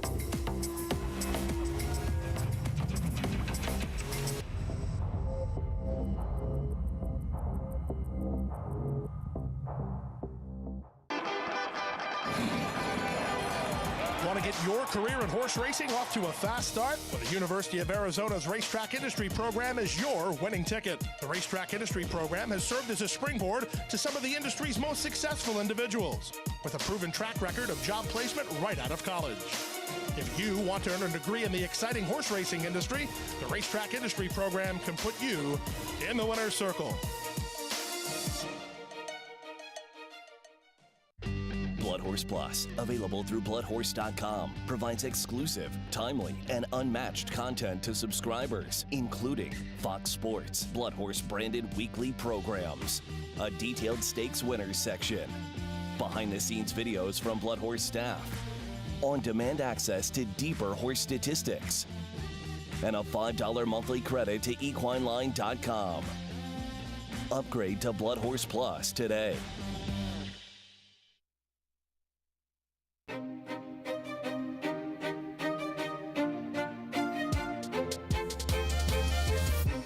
My favorite race is the 2019 Kentucky Oaks with my horse, Serengeti Empress, crossing the finish line first and everything that she brought to us with that win. I don't know what it's like to actually be an athlete in a major event, but I think that walkover is about as close a feeling as you can get to it because you just feel electric inside. They're off in the Kentucky Oaks. I really wasn't watching her out of the gate because a horse had stumbled and lost its rider. And I immediately turned to that horse to make sure she was okay. And then I turned my attention back to Serengeti Empress, who was making the lead going to the first turn and saving ground from the 13 hole. That was the plan. So everything to this point is going great. My wife had turned to me and said, 46 and change, that is too quick for a half mile. And I turned and I said, not for my horse, it's not. Turning for home, I thought she cut the corner great. She's gonna take a challenge right here. And I'm like, uh-oh. But when Serengeti sees this filly out of the corner of her eye, she re-brakes, takes off, and it's right about here where I realize I'm gonna win the Kentucky Oaks. As they come down to the line, Serengeti Empress has taken the Kentucky Oaks. I remember raising my hands like this, and then one of my friends patted me on the back, and I lost my balance. And I fell into my daughter, and I fell into my wife, and we hit the floor. And everybody piled on like it was like we just won the World Series. I must have thought about a million things at the same time, but the most overwhelming thought in my head was my parents.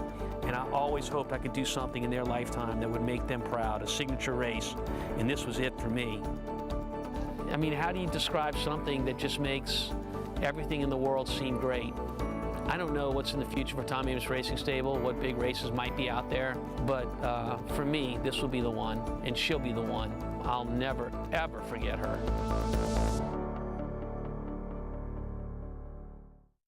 What a moment for Tom Amoss, a crowning achievement in an incredible career, one of the winningest trainers in the history of our sport.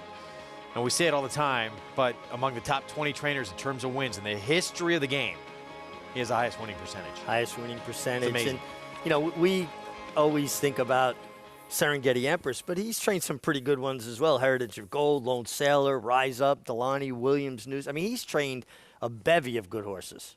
Well, we're going to see him in this race momentarily with Right It on the Ice. We start with Kunshin Bridge. Jimmy DeVito trains. Yeah, a horse that is more of a closing type. I'd like to see a little pace on here.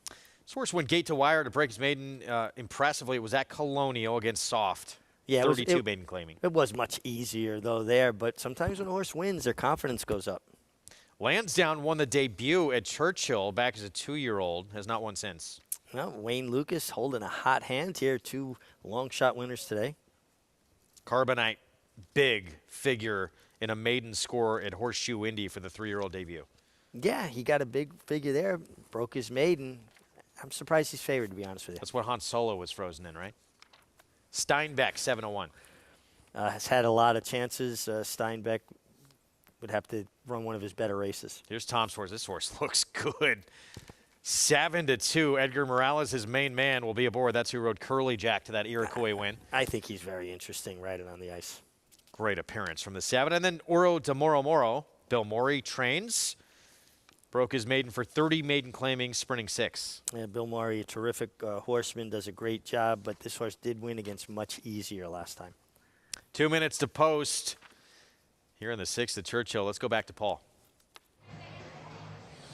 Thanks, Greg. In another race where it's kind of a confusing race when you look up at the board, 11-1 all the way down to 2-1 on the 4 in here. You know, the 1 in here is very interesting to me, Cont Bridge, for Adam Beschizza and Jimmy DeVito. You look at the last race, the 2 mud efforts, at least the sloppy effort down and the mud effort were not good. But if you go back 7 furlongs here, or excuse me, at Ellis Park, and 6 furlongs at Ellis Park, horse did not break well. That is the issue. If he can get out of the gate, this horse has got numbers that are right there with the 4 or even better. And I think this is the horse to at least beat. Now, the speed's going to come from the 2. The 4 in here, Carbonite, you're right. This horse comes with the best number.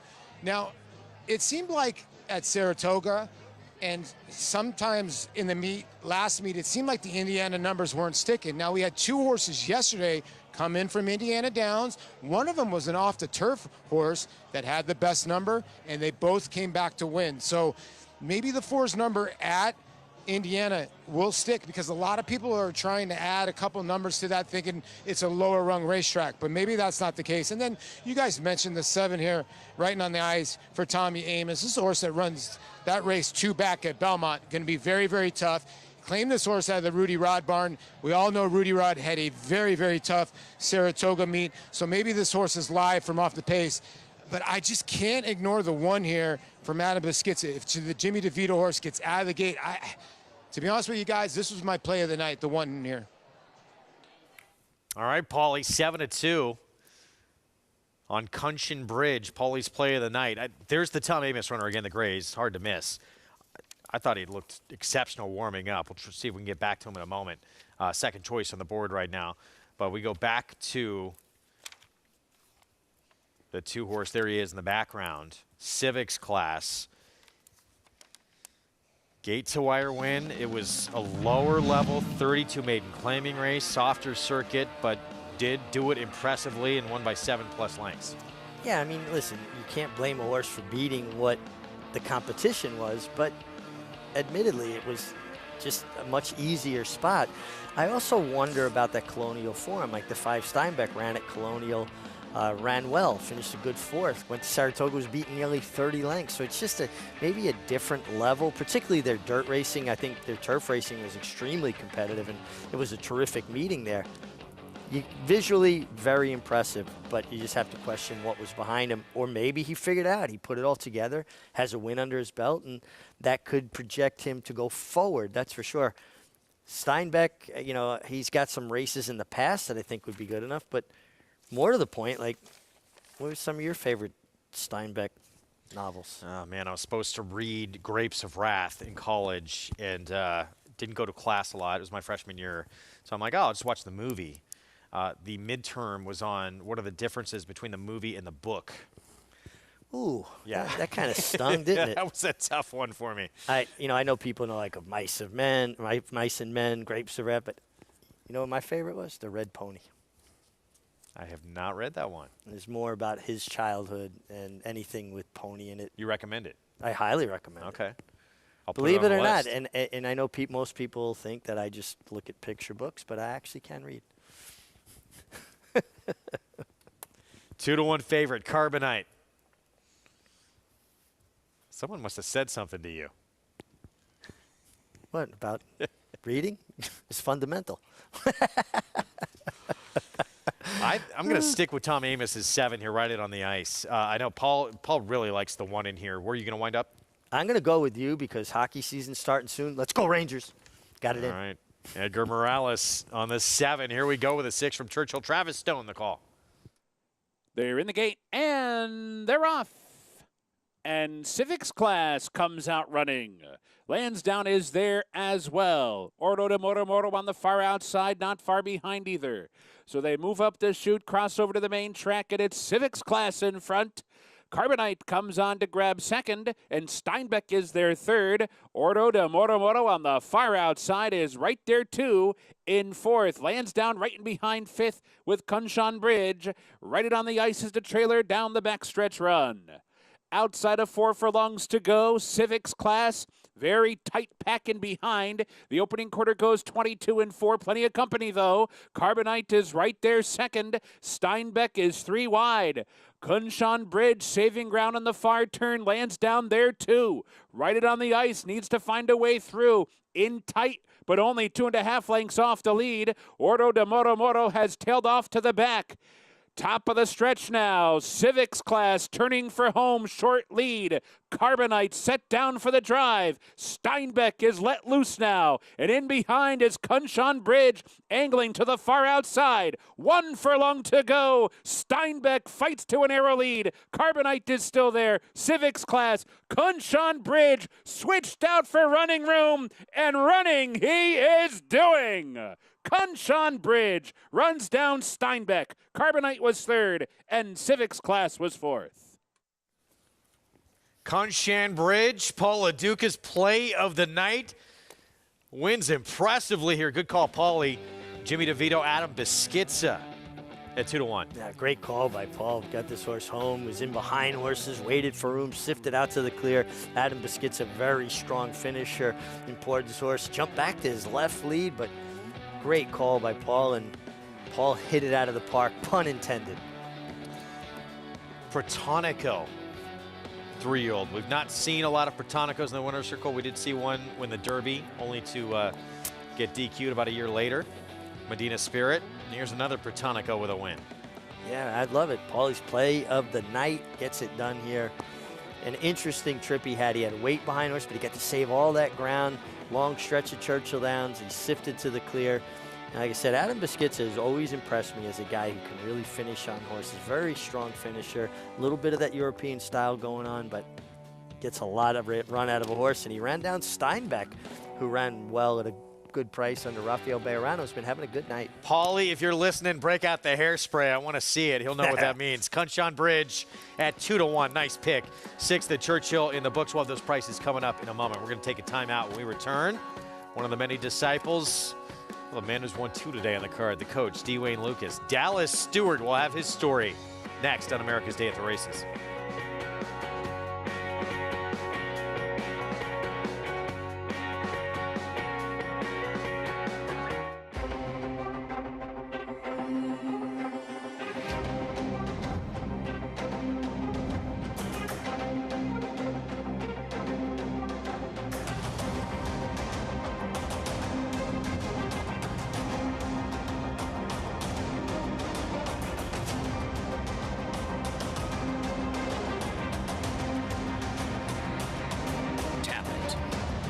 Standing at Gainesway.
We're back on America's Day of the Races, program brought to you by America's Best Racing.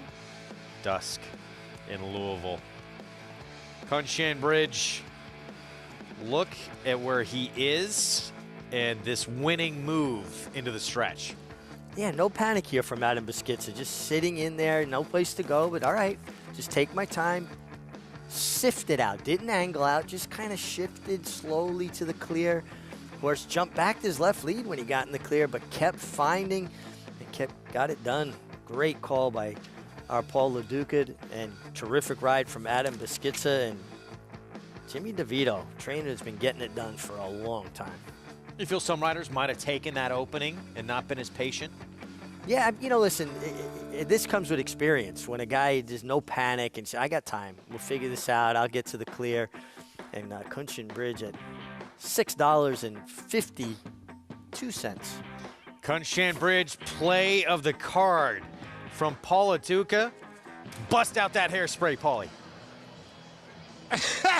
For a lot of people that don't know, it's an inside joke between Mig, myself, and Gregor, who shared an office in Saratoga. I had an unbelievable time with you three guys, and we told stories and handicapped and learned so much together.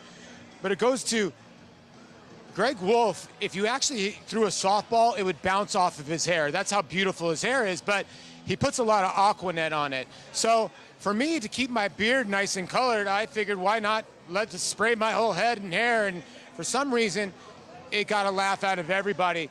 So what I ended up doing is stacking a bunch of Aquanet, and I still got the key to the room in Saratoga. I can go get it anytime I want, Greg and Mig. That's a long drive, Paulie, back to Saratoga. We did have a blast. I missed that summer we had. The three of us shared a lot of time up there. And Paulie, by the way, his picks at Saratoga, he had a tremendous summer picking the horses at Saratoga. A lot of the horses he gave us in that room, Mig here knows as well, were spot on. Well done here with this selection as well, Bridge. We're going to get to the feature still coming up next as well. Very contentious group. I talked about a Dallas Stewart runner that looked very intriguing, who we'll get to momentarily. As for Dallas, of course, one of the many disciples of the legendary coach D. Wayne Lucas. Dallas Stewart, he's provided some big fireworks of his own on the biggest stage in racing. In my early 20s, I was working hard, galloping horses. I think it's very important that you enjoy what you do. You know, I just love being with the horses. You know, first of all, I just fell in love with horses as a young guy, and just love being around them, love petting them, love just training them and doing my best to get them to their peak performance. Not just the racing, I just love the horses. These horses always don't have no speed. So I always wanted to be a trainer. You know, I never thought about being Big Tom at that point. You know, I just wanted to train horses and, you know, hopefully win some races. And I saved up a good bit of money. I had like $50,000 cash saved. I worked my butt off, my wife and I. While some might look to buy a house with that much money stashed in savings, Dallas Stewart bought horses and took out his trainer's license in 1985. He won his first race with N Display, a horse Stewart owned and trained. But an encounter with a D. Wayne Lucas assistant would alter his course as a trainer. I met Randy Bradshaw in '86 with Lucas, saw what the Big Tom was. I felt like I could handle it. Dallas would be involved with 3 Kentucky Derby winners during his 11 years with Lucas. He was the exercise rider of 1988 Kentucky Derby winner Winning Colors. And when Thunder Gulch and Grindstone won the Kentucky Derby in '95 and '96, he was running Lucas's Kentucky division. As a trainer, Stewart has saddled 5 Kentucky Derby runners. Commanding Curve and Golden Soul finished second in back-to-back years as live long shots. And I just felt like they were good long-distance horses, that they had a lot of heart, they showed up and trained hard, they were in the prep races, and they deserve a shot. Golden Soul between horses, down to the wire. Orb has won the Kentucky Derby. It was Golden Soul. They weren't going to be favored, but I felt like they would run well, but they ran, you know, exceedingly better than anybody would ever hoped or thought. And from the back of the pack on the outside, Commanding Curve is taken second, but California Chrome shines bright in the Kentucky Derby. Commanding Curve was second. You know, if we were standing here talking, I had 2 wins in the Derby. You know, no telling. But hey, I'm proud of them. The horse is trained just great, and we believe we've got one on our table somewhere. No Derby yet, but what Dallas does have is a Kentucky Oaks. Lemons forever, winning Kentucky Oaks 132. And 2 Breeders' Cup distaffs. Comes on Bradley Lane with giant strides. Here's the wire. Photo finish. Forever Unbridled, the wire will come in time. Forever Unbridled has won the distaff. And a perspective on racing that affords him the enjoyment of a worthy, lifelong career. I think it's very important that you enjoy what you do and that you enjoy when you're successful, and you have to work hard when you're in a slump. So it's just things that I've learned, and you can work through slumps, and you can not enjoy the good times, but you should. One of the great personalities in this sport as well. Maggie mentioned no Derby. Did run back-to-back in 2 Kentucky Derbies, 2013 and 14, with a 50-1 shot and a 37-1 shot. Golden Soul and Commanding Curve. He's just so good, Dallas, at getting horses ready for the big dance, having them perfect for that day to give their best effort. These were horses that looked like they had very little chance, but they delivered their best performances on their biggest day. Dallas is just a tremendous person. I mean, he's a terrific horseman, terrific trainer, but to know Dallas is to love him. I mean, he was my valet before he went to work for Wayne in the mid-'80s at Fairgrounds. Went in there, rode on a Saturday. The next day was Palm Sunday. No racing in New York back then on Palm Sunday, so I stayed over. First time I got introduced to Bourbon Street was by Dallas. First time I got introduced to a Hurricane, a Pat O'Brien's Hurricane at that, was with Dallas. Just a wonderful person and a wonderful horseman.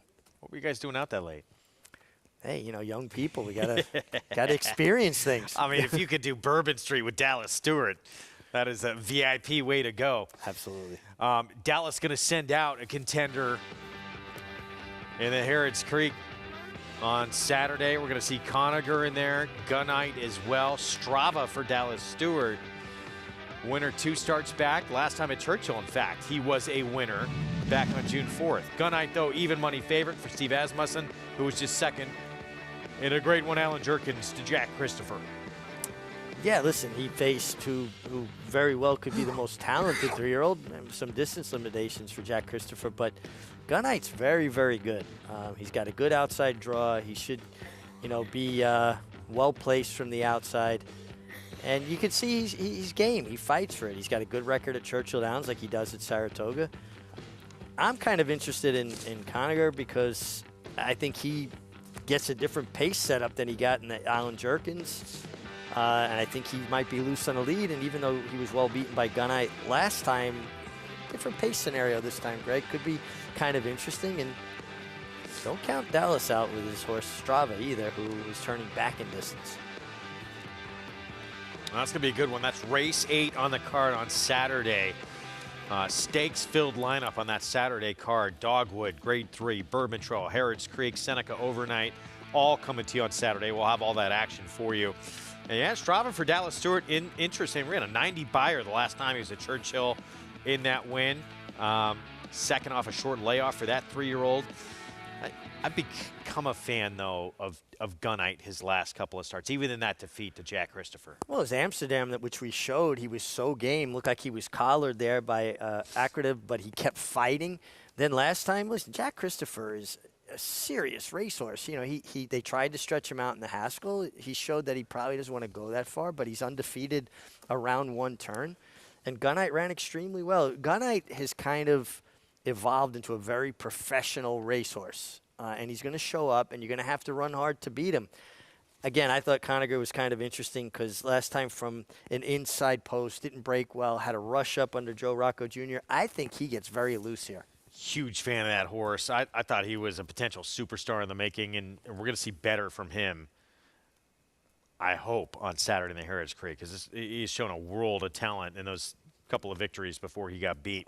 I know they tried to stretch him out, too. That's not what he wants to do. But 7-8, he is a very good horse. That's coming up on Saturday. Again, race 8 on that card, Harrods Creek. We're going to step aside for a timeout.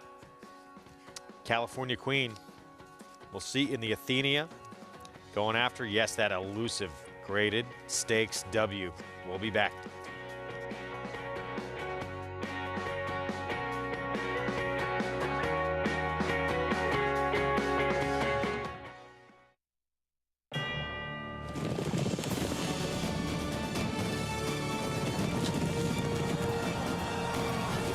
They come together from every corner of the globe in pursuit of the one reward that sets the special few apart. The title of World Champion. Don't miss racing's ultimate coronation. The Breeders' Cup World Championships at Keeneland. Tickets on sale now.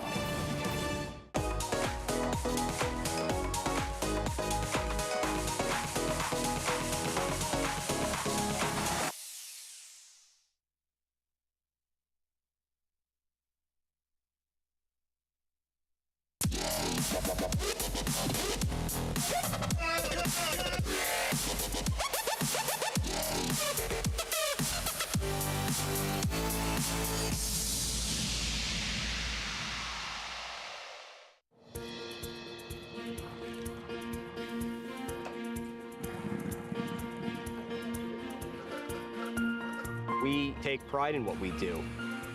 For me, it's more of a passion than actual work. I'm an assistant trainer. Carpenter.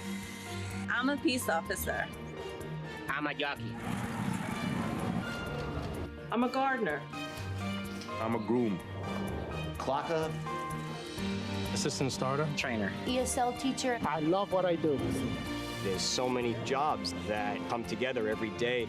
It's a collective effort that really makes this ball go round. We are New York Racing! I couldn't imagine working anywhere else.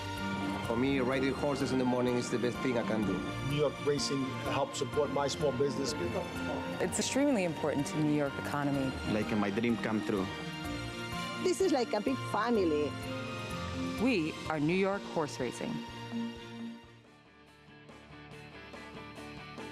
We're back on America's Day at the Races. Good to have you with us. Program brought to you in part by NYRA Bets, where you can play all the action we show you by getting signed up and started at NYRABets.com.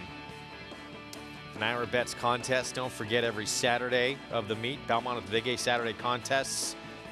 And $300 buy-in, cash and seat prizes. Deadline to get entered Friday, 5 Eastern time at NYRA.com/contests. Big weekend coming up at Belmont at the Big A. Teased going to break. California Queen, can't you get that first U.S. graded stakes win? Group 2 winner in Germany. We're now trying to win here in the U.S. in a graded event for Chad Brown. This is a look at the field that she will line up against. Going to have her stablemate, Love and Thunder, in the race as well.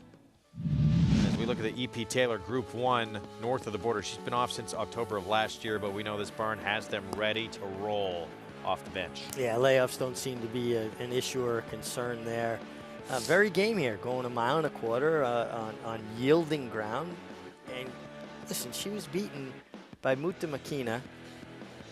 And Muta Makina, you know, solid filly. I mean, a mare that, what price would she be in here? And she was game all the way to where I ran, and she makes her own trip.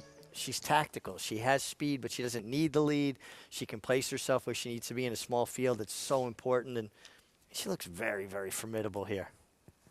Manny Franco will be aboard for Chad Brown in here. Again, we've talked about it a lot, getting so many of these big opportunities for that barn. He's delivered time and time again. And Love and Thunder, stablemate, going to be in that race as well with Jose Ortiz. Yeah, and listen, you know, if something happens and she's not as good off the bench, Love and Thunder is certainly very capable. It's a nice race, but it really goes through California Queen. Meanwhile, Sunday, Gallant Bloom, compact field, but two very good ones in the speedy Lady Rocket, and Kamari will break from post 5 under Joel Rosario. Yeah, Kamari got a nice trip, nice ride from Joel last time to run down Frank's Rocket in the honorable miss. Didn't break very sharp, but, you know, what's Joel so good at? Just being cool, calm, collected. And doesn't it look like here, when you watch him ride, you kind of can gauge how much horse he believes he has underneath him. He just waits and waits, and he builds a horse into that finish. More hands and heels than anything else. A couple of underhanded reminders from the crop here just to get up. But it felt like it was a fairly measured half-length victory over Frank's Rocket here. Huge number in this race. 105 buyer, by far the biggest she has ever run. Now, can she back it up again? Excuse me, we're going to find out on Sunday. Lily Rocket, of course, her game is speed. Yeah, and last time she didn't have as much of her customary speed. That was in the Grade 1 Ballerina. Thought that was a little problematic last time. I didn't like that it looked like she was lugging out a bit, but when she's good, she has high speed. From the inside, you got to think Irad Ortiz is going to let her show that speed and, you know, try to take them gate to wire. I don't really see anybody that I think can run with her. I mean, there's some other speed in here, maybe Chitara, the Chilean bred. If she shows up with her speed intact, maybe then you get a speed duel. And Kamara really looks even more formidable then. Gallon Bloom coming up on our Sunday action. Belmont at the Big A. We'll have that for you live over the weekend. Right now, it's the feature coming up at Churchill Downs. We talked about it earlier in the program. Very excited about this race. Lot of ways to go in this spot. 6 furlong sprint, first allowance condition. Dallas Stewart, Spartan Army from the rail, who debuted and won back as a 2-year-old in October. Haven't seen him since, but Marsalis, he's probably the horse to beat going in. Huge figure at Fairgrounds, but it was all the way back in March for Steve Asmussen. Yeah, it was a while ago, but he was impressive, and he's good, and he's got the pedigree to back it up, that's for sure. Geared down late in that race. Barely missed in his debut, and then won impressively. Second time out the dam, through, among others, Pauline's Pearl. So pedigree is there for Marsalis to be a runner, and he showed second time out. He has ability. As we get set for our post parade coming up, we're going to begin with Dallas Stewart's Spartan Army. And I thought it was a productive race, too. Winning first time out, it was at Churchill. It was back in October. So, yeah, long time off for him. Horse who was behind him, chasing time, actually won 2 of his next 3, including a 7 3/4 length win against allowance optional 80 at Oaklawn, and briefly was put on the Derby trail.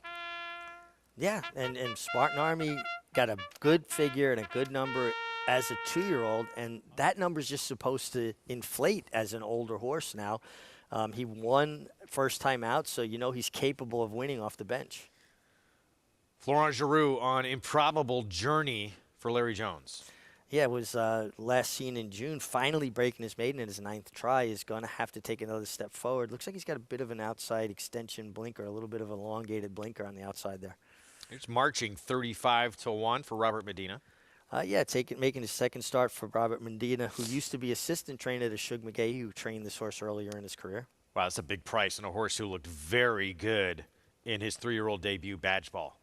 Yeah, got a big figure there at Churchill Downs, too, and returns as a gelding, kind of interesting. Let My People Go, trained by Victoria Oliver at 6-1.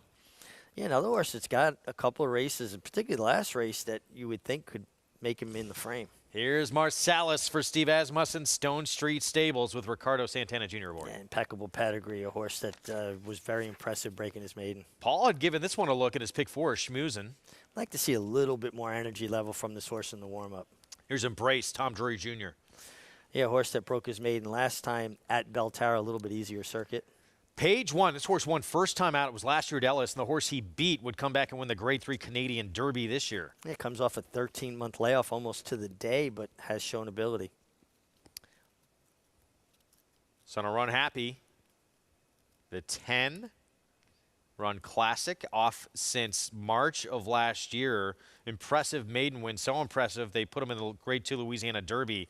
Unfortunately went to the bench after that. Yeah, long layoff. I like the work pattern though. Comes in with the sharp 59-2 and then the slower maintenance move. I like that, the real important work, the second to last work before the race. Flint Ridge went by at 14-1, and then in from the also eligible list, Go Emmy, the 13. Yeah, and a horse that would be a surprise to me. Feature race on this Thursday card, and it is a good one. But Marsalis, the 9-5 favorite. Let's go to Paul. Yeah, it is a good one, Greg. And the money is going towards Marsalis. When you look into the will pays, he's by far the lowest. And it's really hard to gauge, right? He obviously looks tremendous, like most of the Steve Asmussen trainees that come out here. His last race, he was geared down. And it's very impressive considering after his first race, he was able to wire a field from the one hole in his second start after breaking a tiny bit flat-footed, but he picked up his feet very quickly and just went on with it. And like it says in the comment, he was geared down. Like, you don't really love to see a horse that's been gone since March.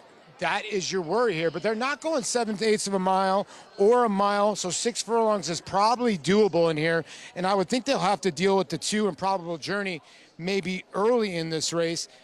The horse that I thought was kind of interesting, the 9 Page One, you know, this is a horse that won first time out for Paulo Lobo. I was talking to Donnie Chatlos about his other runner that did not run that bad, but he thought this one, you know, he told me basically straight out, he can run. It's just, do I have him ready or not is going to be the key here. With Gerardo Corrales aboard, will they lay in a good spot? I landed on the 5 in here, guys, because of the price. Let my people go. As soon as they put blinkers on this horse, he's improved little by little. I thought his second to last race was very good here at Churchill Downs. He went to Ellis Park, finished a decent 4th. His numbers stack up here. He's got recent racing, and you're getting a good price. I can understand where the public's going here because the 6 could be a horse that could just run away from this field, but it's really hard to trust, so I'll go with the 5 in here. Let my people go. Paulie, thanks, and there he is, the 5 horse in those white and blue silks of BBN Racing. He faced Mr. Sippy last time. Mr. Sippy on dirt has won his last 2 dirt starts with a 92 and 89 buyer in that win last time out where he faced him. Second place finisher in their silk trade, came back and won in A other than at Ellis with an 86 buyer. He's coming out of a productive race. Coming out of a productive race. Rafael Verano's been having a good evening at Churchill Downs. If they're not winning, they're hitting the board at big prices with him, and you're getting a square 7-1 here. And you know, kind of an interesting horse. Spartan Army down on the inside probably doesn't help him, but he did win first time out. Now, I want to watch his action here and tell me if it reminds you of anyone, or just try and explain it to us too. It's a little interesting. This horse, I thought he was impressive. Chasing Time again, came back to win 2 of his next 3, who was behind him in here. But he just showed good fight, I thought, in the stretch drive. Yeah, you saw that exaggerated switch over to his right lead, but boy, he's got a lot of extension on his stride, doesn't he? He really reaches out over the ground. You know, and he was professional on debut, too. He came from just off the pace, and he finished well. It's kind of gangly. Yeah, still like a little bit of a baby. Get a little bit of a paddling action going on there. Not dramatically, but looked like when he hit the front, too, he got a little bit green, got a little bit lost, too. You know, horse, herd animal. He got in front of the herd and kind of like, whoa, where's my buddies? A touch, not quite as dramatic, a little Vekoma-like. Yeah, not nearly as dramatic, no, though. But I could see what you're saying. Definitely a little bit of that paddling action. Yeah. You know, we always look for those perfect mechanics. We want to see the stride that, you know, horse is very efficient. Doesn't necessarily mean that a horse is going to be faster than a horse that's less efficient looking. You know, all athletes have their way of doing things. We'll see how he fares in his first start back now as a 3-year-old. Long time away, but he looked very good in that debut and in what was a productive race as well. And you would think with just logical progression coming back as a 3-year-old, he'll at least be in the mix in this spot. But public heavily aboard the 6 Marsalis, even though we haven't seen him since late March for Steve Asmussen. Yeah, no, he's been away, but he was impressive. And again, the pedigree's there. Steve's a guy whose horses tend to get better. You know, he kind of builds them into a career. He was quick, too, in that win. 21-3, 44 and change for the half.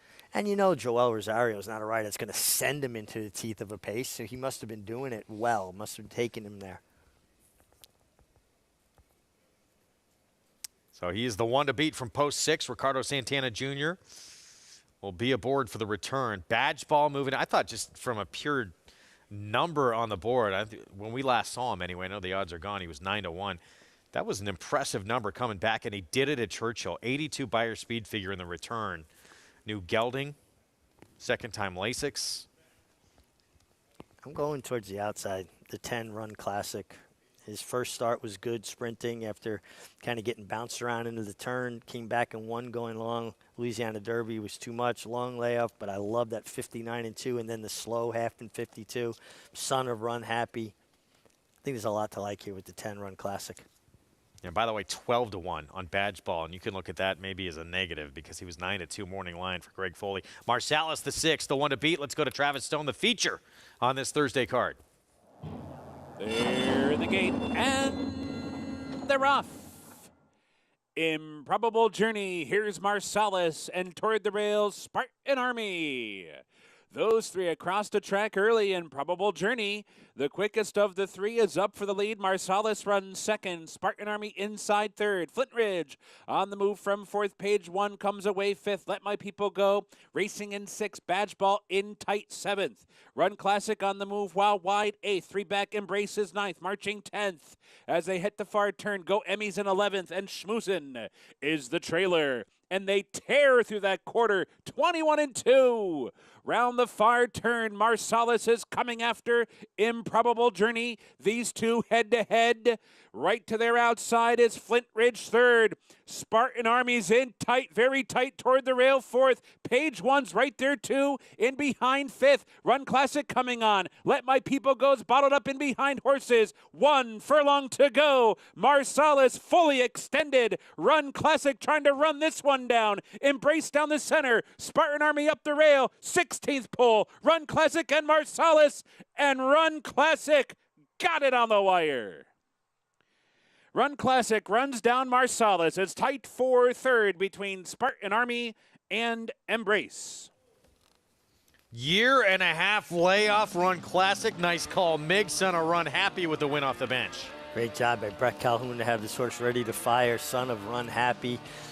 Just really got it done. Cruised up. About midway of the turn, I turned to you and said, wow, the 10-run classic is moving nicely. Took him a long time to get by the 6 Marsalis, but nice effort by both the winner and the runner-up here. Run Classic, a Run Happy with a future.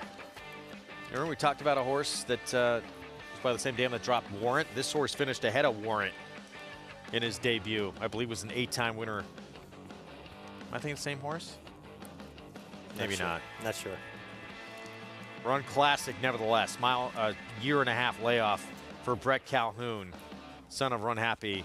Impressive to run down. This is Marsalis, even a defeat. Talented horse here. Oh, absolutely. He was part of the pace. He fought it out. He didn't lay down. He kept trying. But this was a big effort from a horse that showed a lot of ability. And the only time he sprinted was a very good race, probably a better race than it even appeared. Brian Hernandez delivered a perfectly timed ride here. Horse to keep an eye on, too, out of here as well is Spartan Army, who was in very tight turning for home, but ran on well and showed a lot of courage being down on the inside. Run Classic, that was impressive. Brian Hernandez Jr., Brett Calhoun. And 9-2 in the end. A victory here. All the prices, nightcap still to come. And we'll have the story of our colleague, Acacia Clement, and what she is doing to find second homes for retired racehorses when we come back.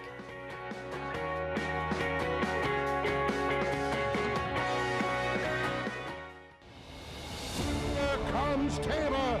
Tama in the center of the track with good-looking strides, squares off with Cyberknife. Cyberknife takes the lead. Tama going with him.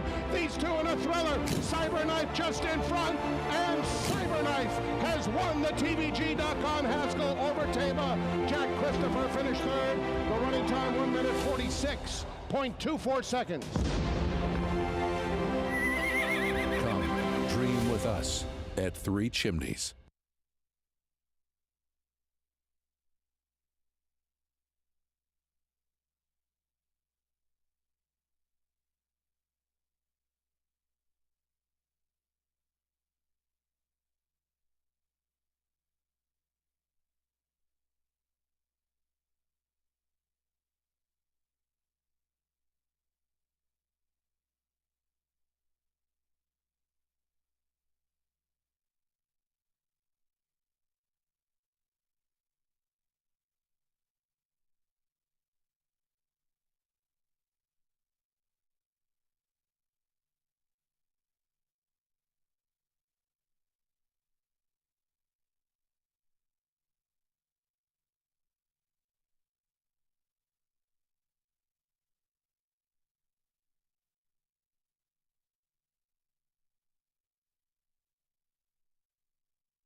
Back on America's Day at the Races.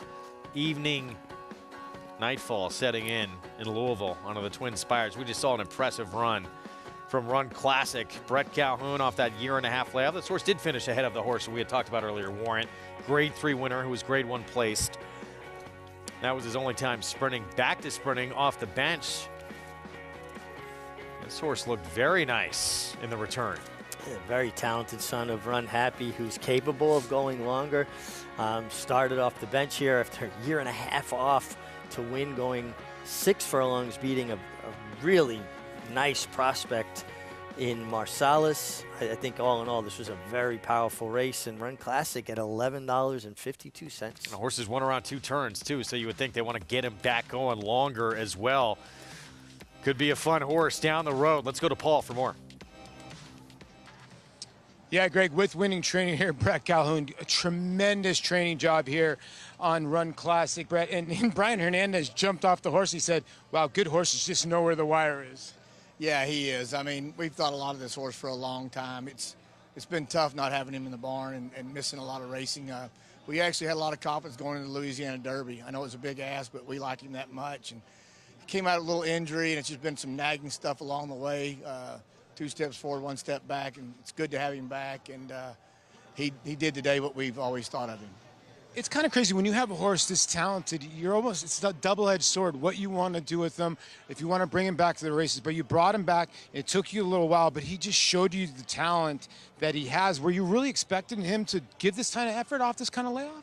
You know, we thought he would run big today, but honestly, 6 furlongs might be a little short for him. That kind of layoff, it's tough. Good horses, so there's a lot of factors.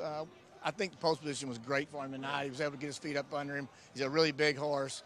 Brian rode him great, let him have every opportunity to get his feet up under him, and then just went on with him. So we were expecting a big effort, but it wouldn't have been shocking if he got beat. Well, I haven't seen Brian this glowing in a while, so I would think we're going to see this horse maybe going a little bit farther next time out?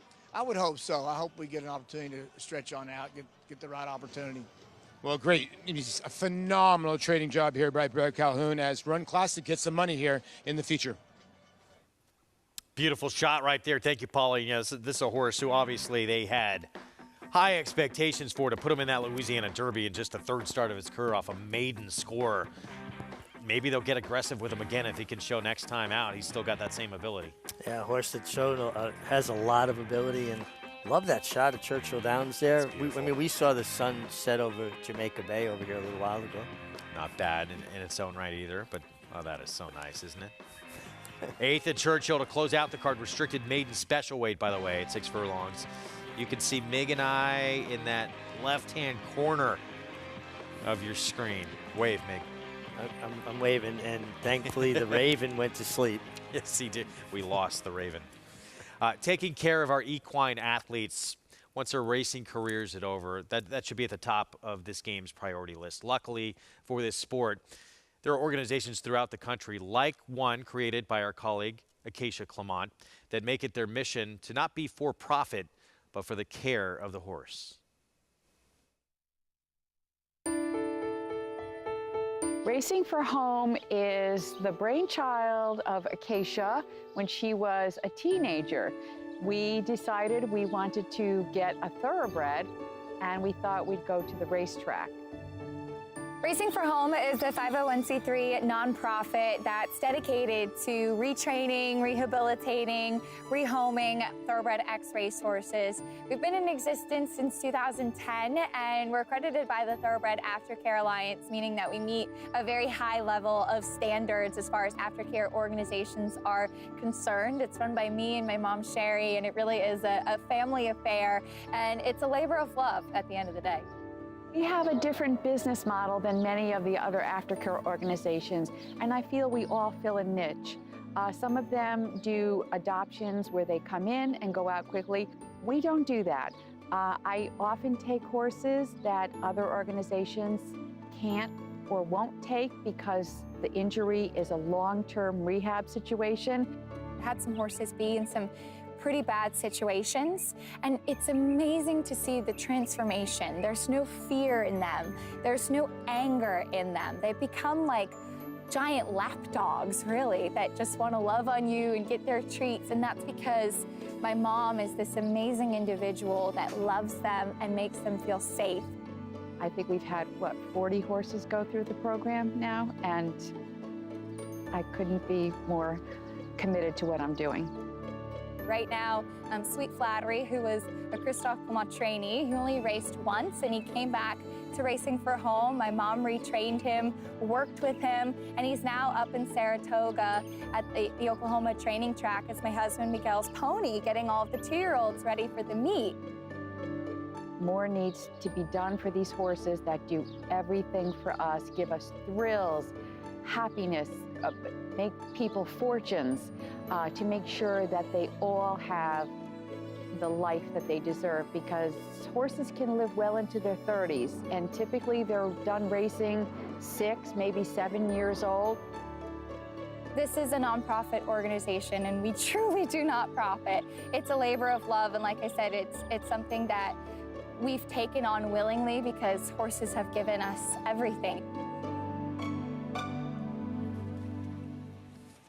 Well, you obviously see how important it is, and it's close to her heart for Acacia that she's been doing for 12 years now. Yeah, it's fantastic, and it's incumbent upon everybody in this industry, anybody that is, derives their living from these horses, anybody that comes out and enjoys an afternoon of sport and watches these horses, to make sure they have a comfortable, dignified retirement.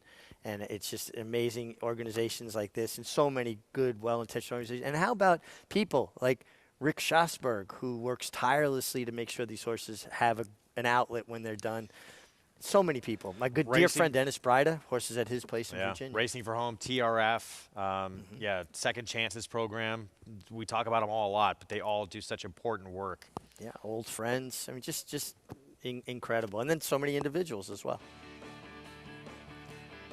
That's Cisco. That's my boy there. He was John Kimmel's pony. I won a race on him at Aqueduct for Michael Hushin. He's at our place now.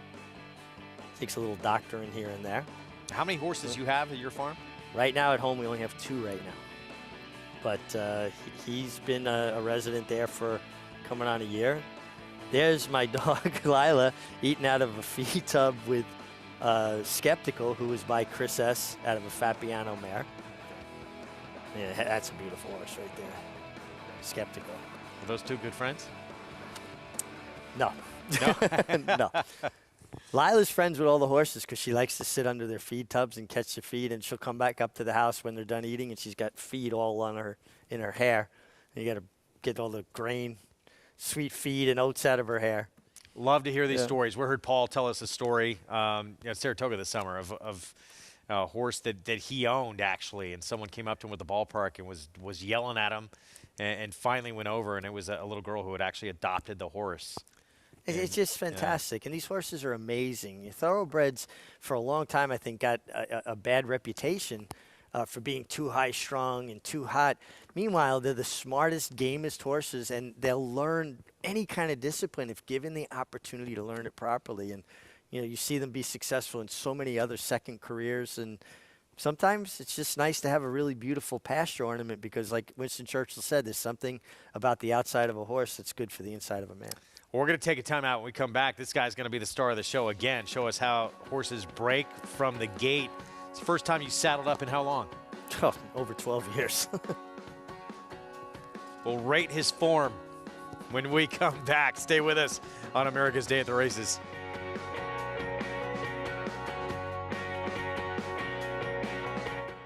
The momentum continues for War Dancer as Dancing Buck scores a decisive victory on the Saratoga turf. And it is the New York-bred Dancing Buck who wins it. And Elegant Dancer scores at Monmouth. It's War Dancer's Elegant Dancer, winning by 6 lengths. Interesting note on War Dancer I just got. He is the leading third crop sire for winners and earnings on turf. So he is certainly off to a blazing start at stud. Now with 34 wins in 2022 and over $4 million in progeny earnings, War Dancer is a sire on fire. This season at Oaklawn, we've got more of everything. More of the top thoroughbreds in the world. More days of live racing. And the largest purses in our history. All at a completely reimagined Oaklawn. Come be a part of this historic season at Arkansas's only casino resort. Eclipse champion Run Happy, the #1 second crop dirt sire of last year, is back and showing a new dimension with winners on turf, dirt, and all weather. Tabalina's really shouldered all the responsibility. What a deserved victory. Most impressive. Tabaline by 3 1/4. Somebody's Problem is on her way to winning the Prairie Meadows Debutante. Somebody's Problem by 2.5 3. Run Happy, price for value, and standing strong at Claiborne Farm. Racetrack Television Network brings you every race, from every track, on every screen, every day. With monthly packages starting as low as $5, RTN gives you great value and access to more live HD streaming and race replays than anyone. Visit RTN.tv today to sign up and watch on almost any device, including Roku and Amazon Fire. RTN has packages that start at $5 per month.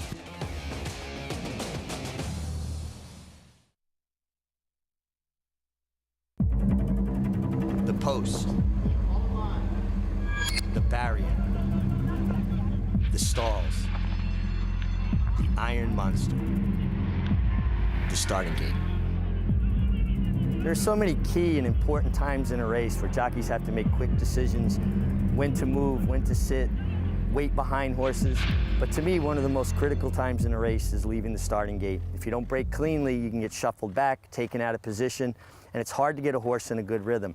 Starts are so important. I want you to know what goes on inside the starting gate.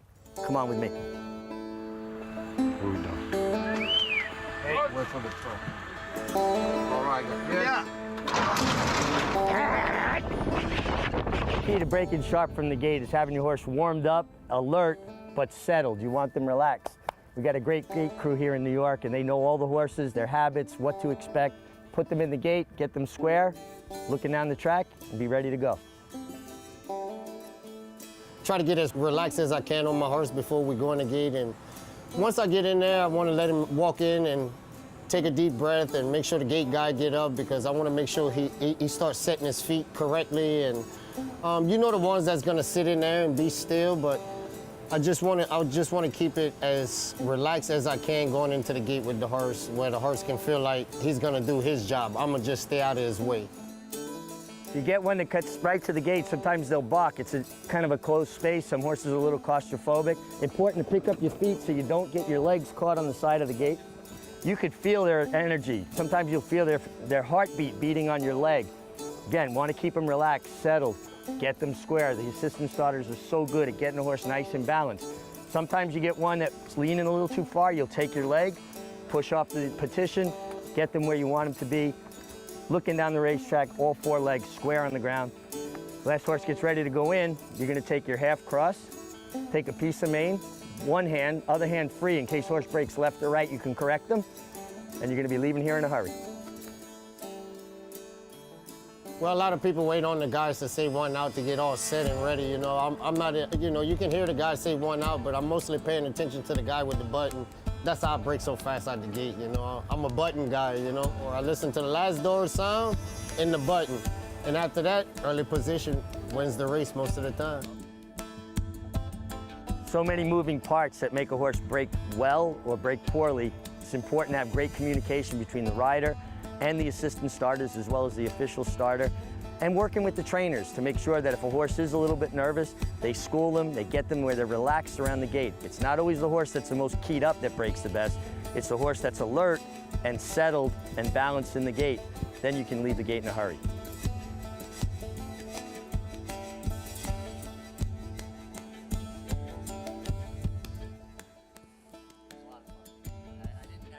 From the gate, just so anybody thinks I did. I got on a horse of John Kimmel's and rode him into the gate and worked with the gate crew to just try to explain things and bring people a little bit more insight into what goes on there in a very confined space. But I did not break. What is that adrenaline rush like when those gates open?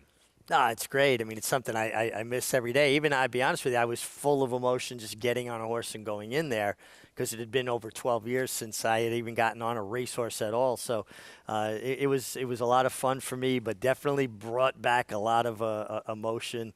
that honestly was a little bit hard to contain at times doing the piece, but fantastic job by everybody that worked on this. I was a very small part of it, what they did behind the scenes, Eldon and everybody else, Bobby, and the whole crew. I mean, just an incredible job. You know, you talk about getting the horse set, having the horse be calm and prepared to, but how long did it take you as a rider to be in that gate and collect yourself and your nerves? You know, it's a great question. I really don't remember when it started to just feel second nature, but, you know, I did come up under a contract to Steve DeMauro, so you were working so many horses before you ever even rode. Now, the funny story behind that is we actually went to Finger Lakes. I was supposed to ride my first race at Finger Lakes, and the starter there had to okay me from the gate.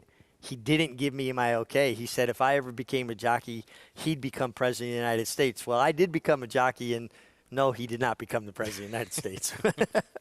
I started like a month later at Belmont Park. Wow. And wound up becoming the winningest rider in the history of the racetrack we're sitting at right now at the Big A here. Nightcap from Churchill Downs. It is coming up. We're going to close out this Thursday evening card. One of these restricted maiden special weight races, horses who sold or RNA'd for $50,000 or less, their most recent auction, traveling 6 furlongs. Scratch of the one gives this one the rail. Yeah, with more of a turf pedigree, particularly on the female side, but sports some good works on the dirt. More happy hours. The dam was 0 for 3. This is the first foal to race. Yeah, and not a lot to go on from a pedigree standpoint there. Horse making a nice impression on the track. Nurse Kringle Dance's dam produced 5 multiple winners. Yeah, and she's also had 3 foals that improved in their second start to win, and this horse ran okay on debut. Stage Bell, only foal to race, actually started her career 2 for 2. Yeah, and has another one with a good steady work tip. I like to see nice steady spacing between works. Here's Cloudy Bay, faced T-Max in the debut, who's 2 for 2 by a combined nearly 11 lengths. Showed good speed on debut, and now adds blinkers, should just compound that speed. Oath of Allegiance, 6 to 1. Yeah, taking some money. Good sharp gate work. 2 back. Last work was out of the gate as well. Don't like that last work being out of the gate as much. 34 to 1 on a first-time starter by the Derby winner, Always Dreaming here. Well, on the site of Always Dreaming's greatest victory in the Kentucky Derby. Closed caption, tried turf first time out, now dirt for Kenny McPeak. Yeah. Nice appearance. Yeah, and you know, kind of closed on the turf. Is that going to, you know, work switching surfaces? Works for that barn quite often. Eyes of Gold, the 10, beat by the Grade 3 Pocahontas winner last time out, Fun and Feisty for McPeak. Yeah, and absolutely can take another step forward. Here's the 11, Eddie Keneally runner, second-time starter. Yeah, showed brief speed last time, and then just kind of really gave it up quick. And Lady Brett Ashley Dam was a 5-time winner on dirt. Yeah, and this one tried turf first time at Belterra, and now tries the dirt. Maybe that'll be the key. Wow, 37 to 1 outside. Did produce a 3-time winner, Wise Anchor, who was actually stakes placed against Louisiana breds in a minor stake, but big number from that outside post. Let's go to Paul for more. Yeah, Greg and Mig, a tough race to close out the card in here because you're getting some steam from a couple first-time starters in here. And let's just start with the 7. And I know this horse is cut in half when it comes to odds. Oath of Allegiance. I told you this, guys, before that this horse had been talked around the racetrack of being very, very quick out of the gate. And Joe Sharp, when he works him out of the Churchill Downs training track, they usually come out live. Now, this horse is not live in the multi-plays, but is live in this race when it comes to the win wagering. When you get to the other horse in here, the 4, your favorite here for Ian Wilkes, you know, or the 10 in here, excuse me, Eyes of Gold. You know, this is the horse to beat on paper. When you look at the numbers of this race, the 10 has run the best races. So how are we going to project what's going to happen from there? The 4 in here for Ian Wilkes, a trainer that does not crank his horses up. I can understand why the public is betting this horse, but down to 2 to 1, I don't get that. I like the 9 in here, guys. You know, Kenny McPeak did this opening weekend with a horse called B Minor. But basically what he did is he's having these horses go over to Kentucky Downs. This horse has no turf breeding. All dirt breeding does the 9 in here, closed caption, and B Minor won. And what he's doing is he's giving these horses a little bit of a sort of a paid workout. And if they run well, hey, it's a big pot over there, Kentucky. But if not, they're coming back firing right on the dirt. He did it with B Minor, and I think this horse is live as can be at 4 to 1. So I'm going to take a shot with the 9 here, Kenny McPeak. and Corey Lannery. And thanks, Paulie. It could be such a good thing, too, going from turf to dirt, because you're just working out different muscles. Well, absolutely. And we talk about how much a race does for horses, physical conditioning. I've heard trainers say as much as 5 or 6 workouts is what you're getting out of one race. So certainly from a fitness standpoint, should step this horse forward. And, like Paul pointed out, and you were talking about as well, that this is something that Kenny McPeek does, and he's good at. And the horse made a really nice appearance, too, warming up. That's a lot of money, though, on the 4. Nurse Kringle Dance's second-time starter. The 4's 8-5. Heavy favorite on the board in this nightcap. Yeah, that is a very short price for Nurse Kringle Dances. But Ian Wilkes, like Paulie was saying, not a trainer that cranks him up to win first time. Not that he can't win with first-time starters. It's just usually that they're just that talented.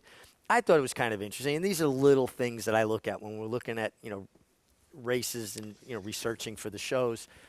She's had 5 foals to win.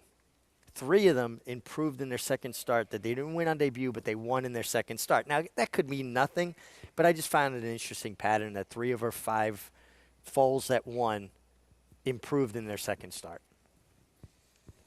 Let's see if there's improvement from her. The public betting there absolutely will be. I thought, the 6, I mentioned, faced a horse named T-Max, who's now 2 for 2.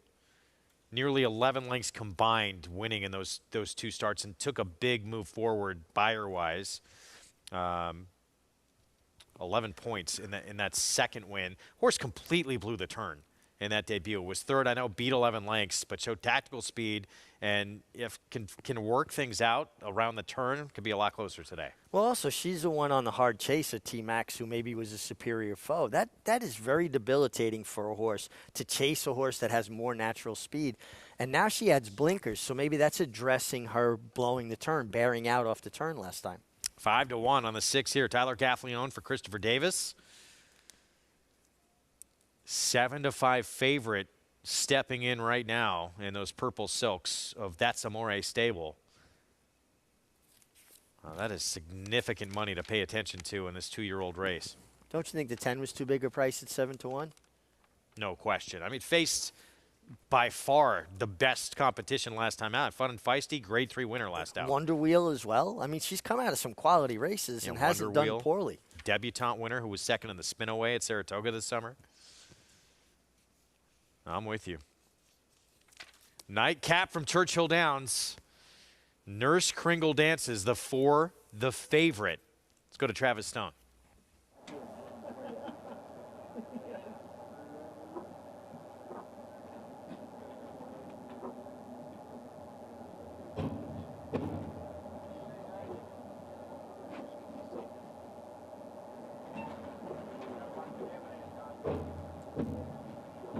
They're in the gate, and they're off.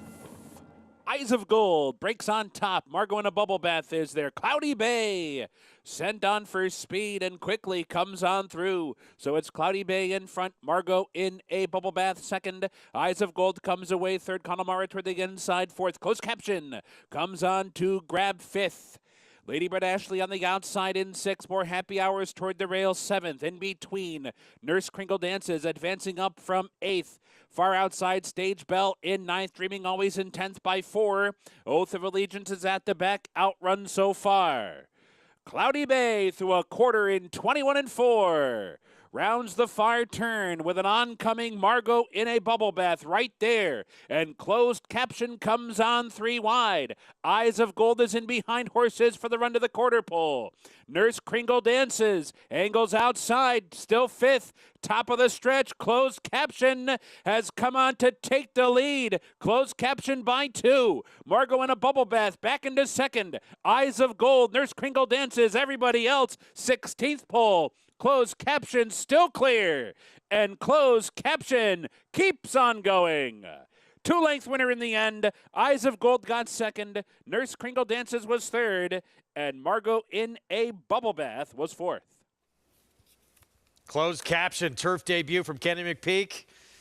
Paulie mentioned no real pedigree turf-wise for this filly, and this was probably what McPeek wanted with her all along. Just gave her that race. She looked impressive here to win second time out. God, what a professional dirt debut for her. You know, coming off that grass race, was always in position, just powered clear.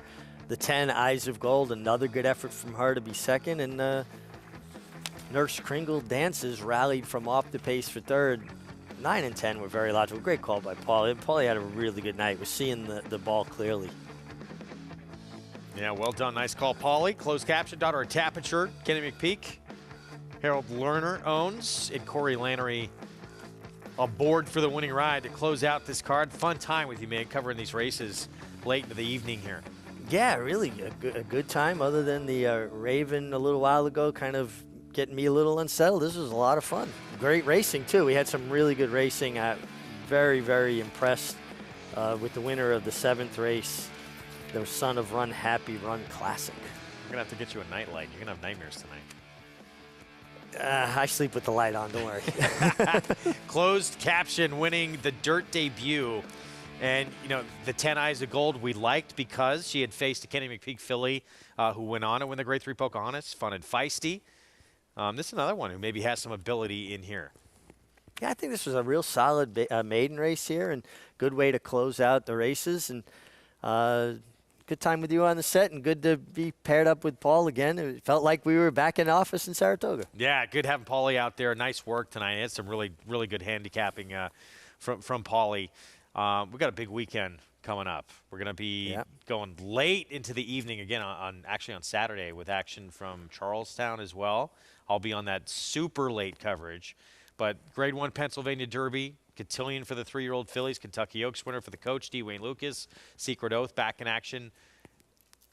For her, and you know, obviously the goal for D. Wayne, you would think he wants to get to the distaff, and not just that's a loaded division. Not forget Ness, 3-year-old filly, but there's some monsters in that division right now. Yeah, very strong division. Listen, the cotillion's a big race in its own right, $1 million purse. I like Wayne said earlier in the interview with Paul that she's put on some weight since her chasing Nest around Saratoga, and you know that's always a good sign. When horses put on weight, it shows they're thriving.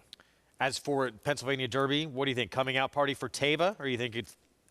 I'm looking elsewhere, but I'm also waiting to see other tracks playing at parks before I make any final decisions. That's coming up on Saturday. We're going to see you tomorrow, 2 Eastern start time. Check your local listings on Fox. It was Mosienko. Dennis Lallman, what a tremendous job that trainer has done with that mare. She has been sensational the last couple of starts. With the only one he's run this year, Run Classic, off a 1.5-year layoff for Brett Calhoun. Wins off the bench. We will see you tomorrow, again, 2 Eastern start time.